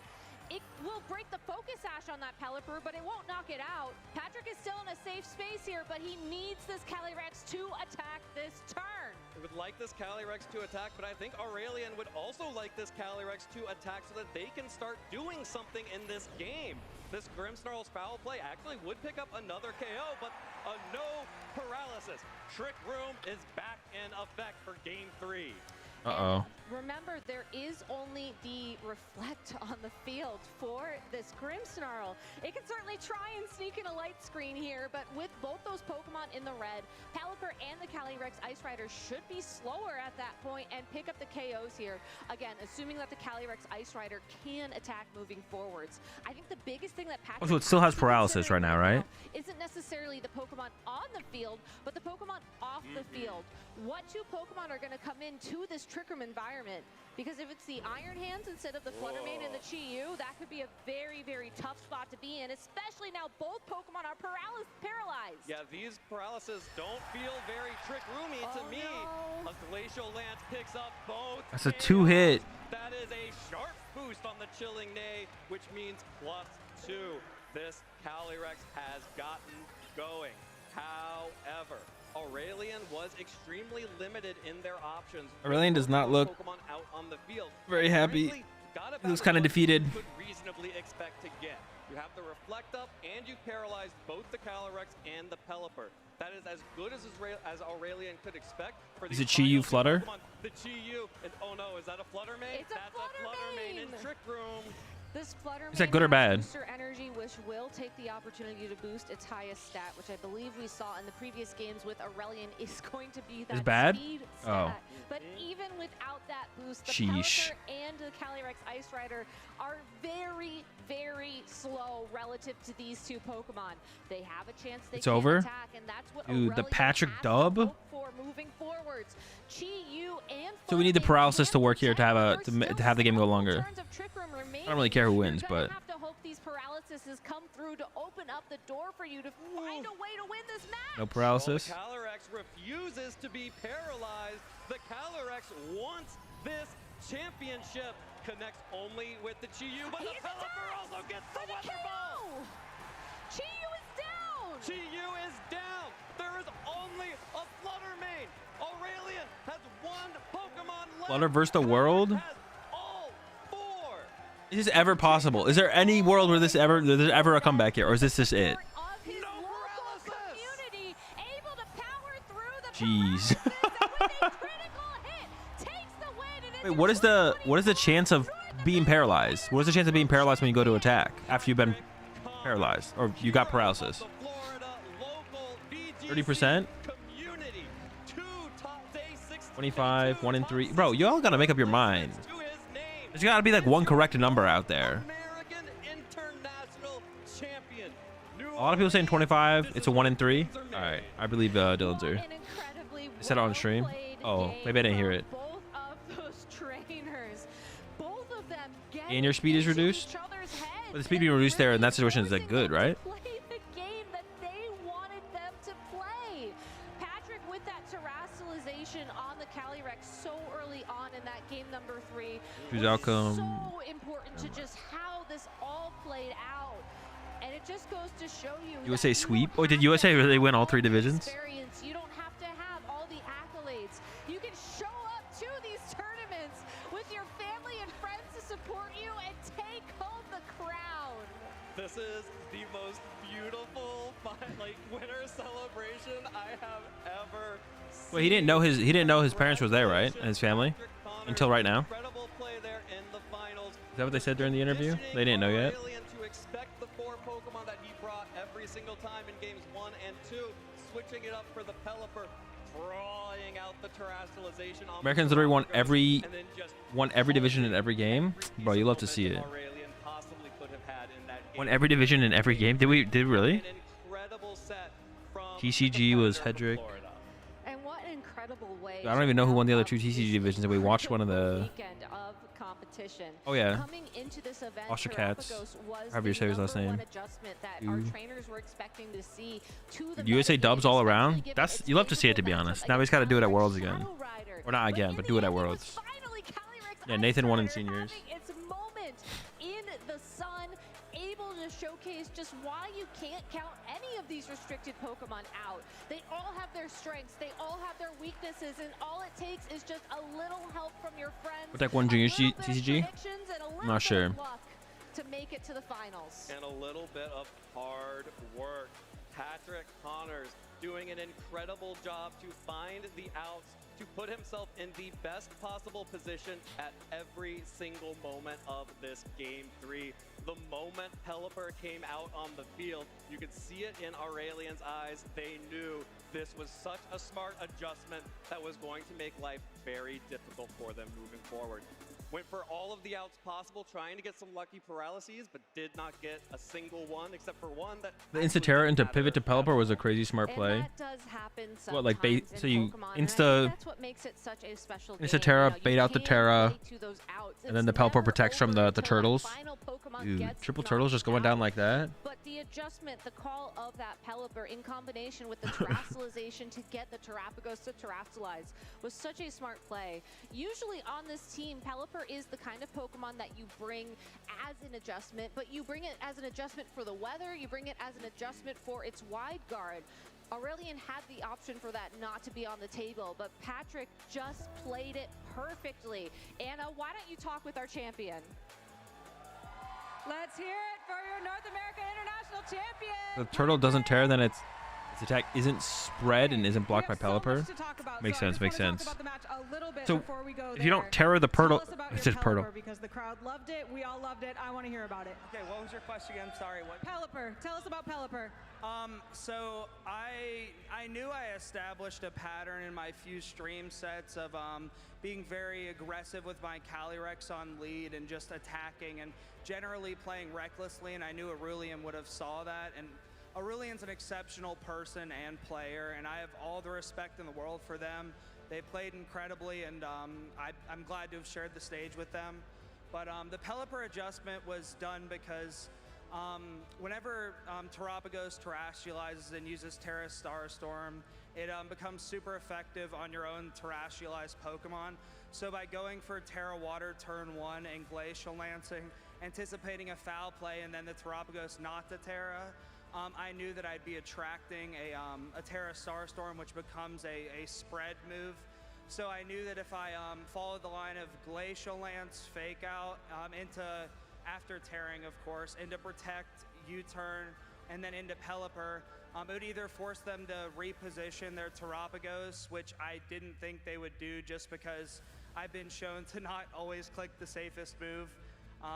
And I just sent in Pelipper and it wide guarded and protected my Calyrex and let it do what it does. And now you're the champion.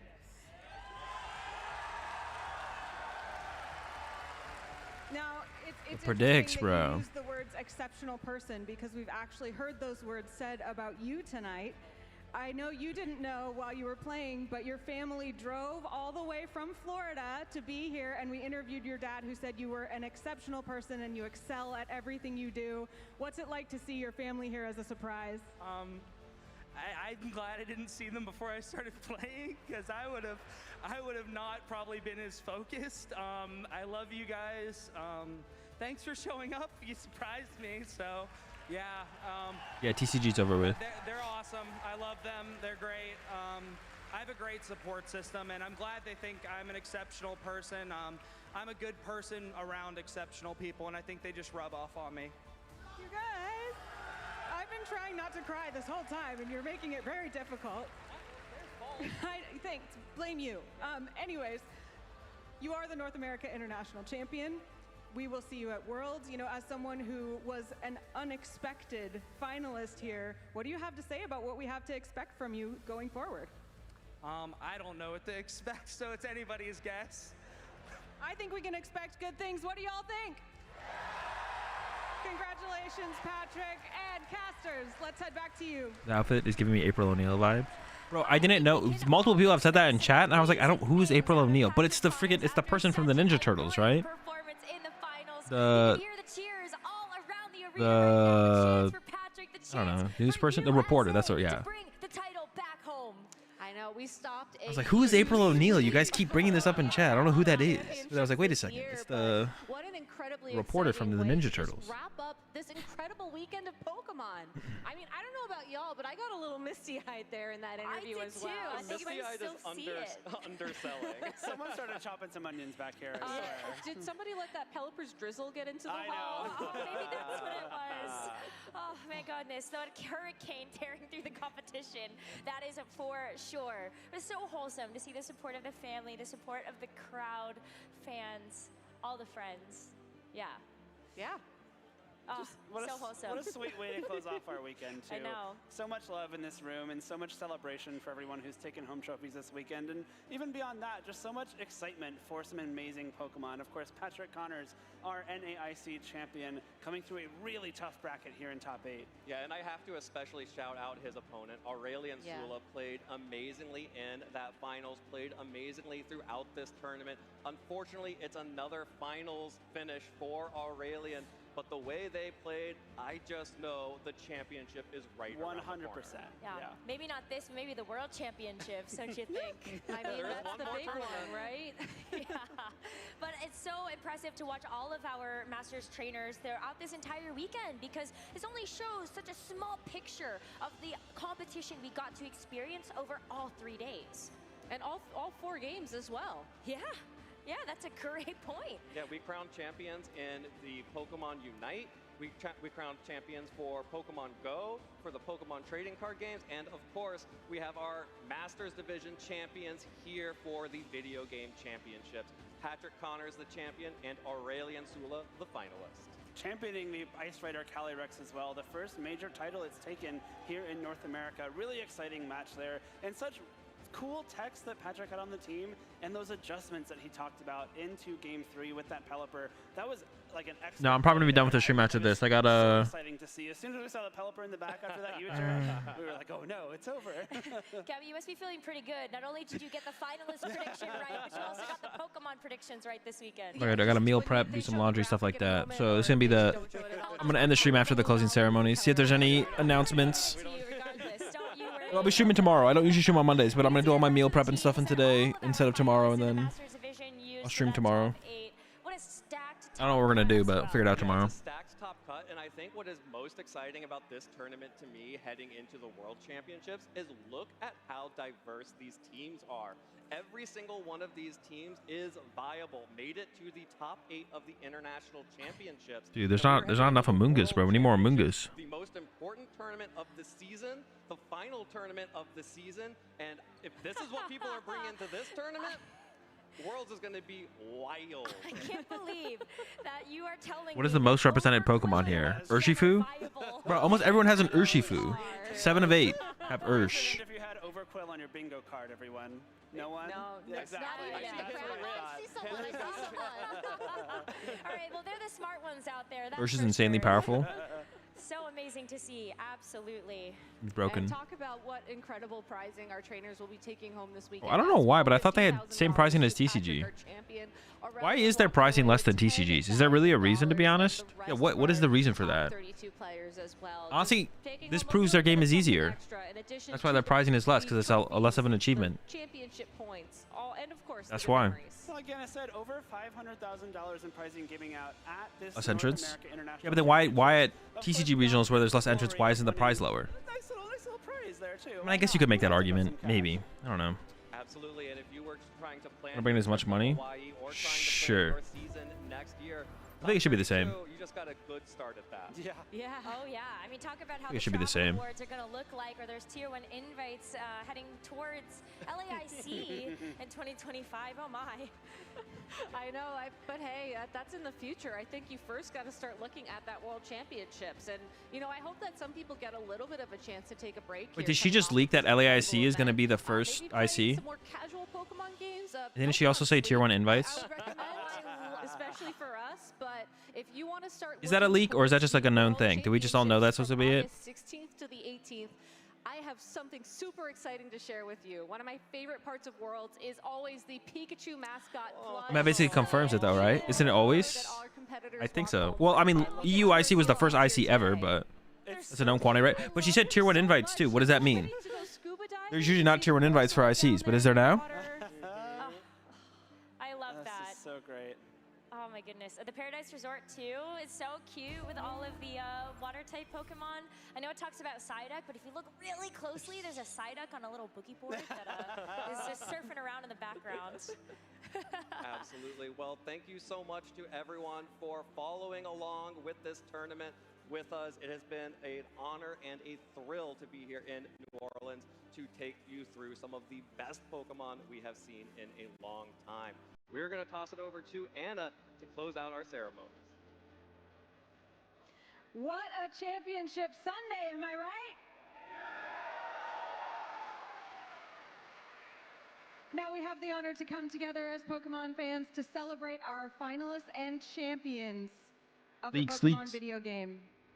First, please welcome to the stage our video game junior finalists. When did they leak it? How did they leak it last time?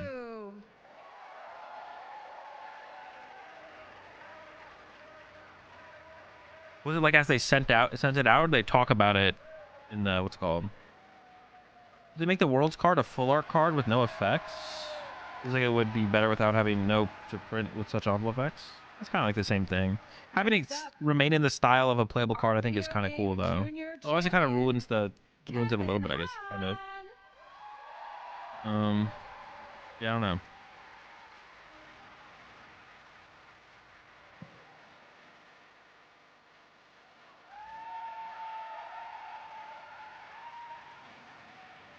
Yeah, I mean, having it look like a actual Pokemon card, I think, is better. That style is better than like making it like a fake Pokemon card. You know what I'm saying? I think it'd mean like, the way they're doing it right now, where the card is just terrible. I think that's fine probably. Although imagine if it gets playable at once, dude. Like imagine if the stadium actually becomes playable because they print some like weird Psyduck.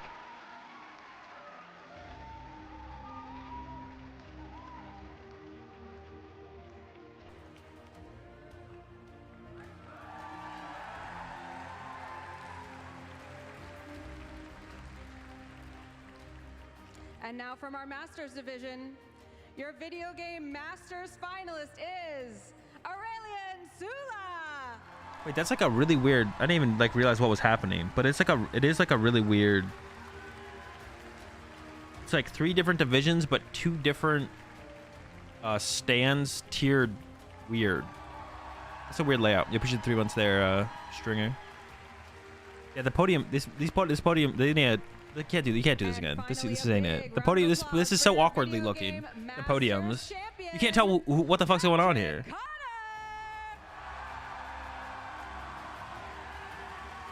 We got 6 podium spots. There was 3 winners and 3 losers. I guess that is what it is in 3 divisions. They did this for UIC as well. Really? I just don't watch any of the closing ceremony stuff. I just never see it. Did they just start doing that this year? Did they do it at LAIC as well? And one more time. See, I just never watch any of this stuff. Applause for all your finalists and champions in the Pokemon video game. So I never realize it. Is Jordan win a good deck? I don't know. Got top 8 at the Japan Championships, which is interesting for sure.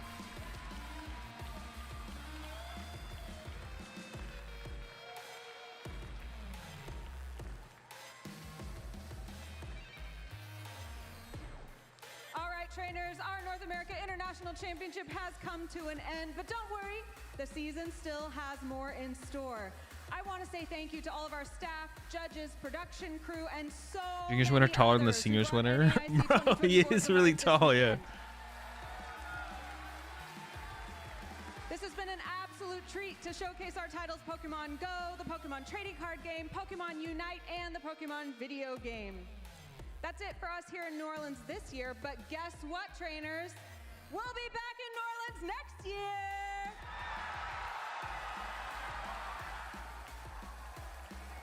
It's going to be for an IC? We so appreciate you joining us this weekend, and we will see you at Worlds in Honolulu! Good night! Wait, was that the leak? That there's just going to be New Orleans? NAIC is next year in New Orleans? New Orleans Worlds next year? I guess it could be. They didn't tell us for sure. I mean, it could be a regional, I guess. Maybe because they didn't tell us exactly what it's going to be, right? They just said we're going to be at New Orleans next year. It could be for a regional and not exactly an IC. No dates is a crime. The New Orleans special event next year? Hopefully not. No shot. This is when they gave us like the leaks last year, though, right? It was literally at the end of NAIC. They leaked out. Maybe they'll leak some stuff this week. Maybe there'll be a post on Pokemon.com this week. We see 34 months there. Mew. Man, I was kind of hoping for some leaks. I'm not gonna lie.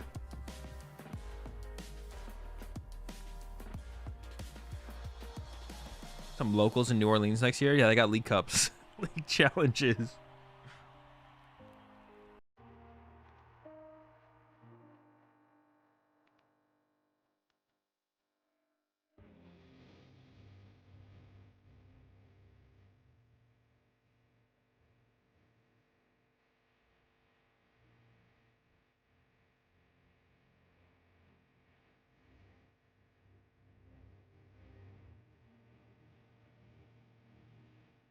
She said we, and she's only at IC World, so I'm guessing it's the IC. Maybe.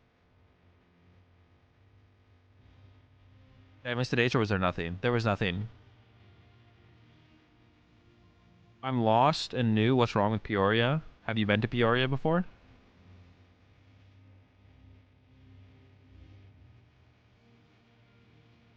It's not least if it's an official announcement. Whatever. Announcement of dates next year. Sure. I have not? Alright. Once you go, report back. So what was your final record at NAIC? 333.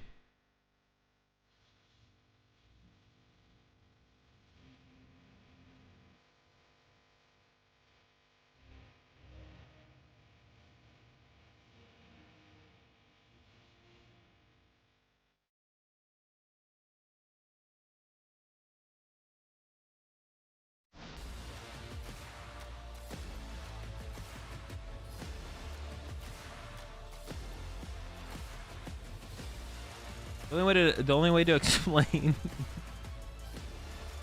the only way to explain the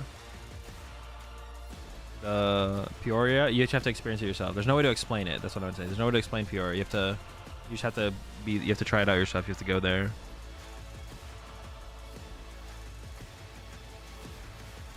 Alright, chat, that's gonna do it for me for today. But yeah, that's gonna do it for me today. I'm gonna go meal prep, do some laundry, stuff like that. So I am gonna be streaming tomorrow. I usually don't stream. Tomorrow. Or yeah, I never stream tomorrow. I only ever stream today. I usually don't stream on Mondays, but because I'm gonna be catching up on all the stuff I need to do today instead of tomorrow. I will be streaming tomorrow. I don't know when I'm gonna start it up though. There's a couple things I have to do in the morning before I get everything going and stuff like that. So I'm not sure what time I'm gonna start the stream tomorrow, but I will be streaming tomorrow at some point. I don't have anyone to raid, so I'm just gonna send y'all off into the abyss. Have a good one, chat. See you tomorrow. And that's it. Peace.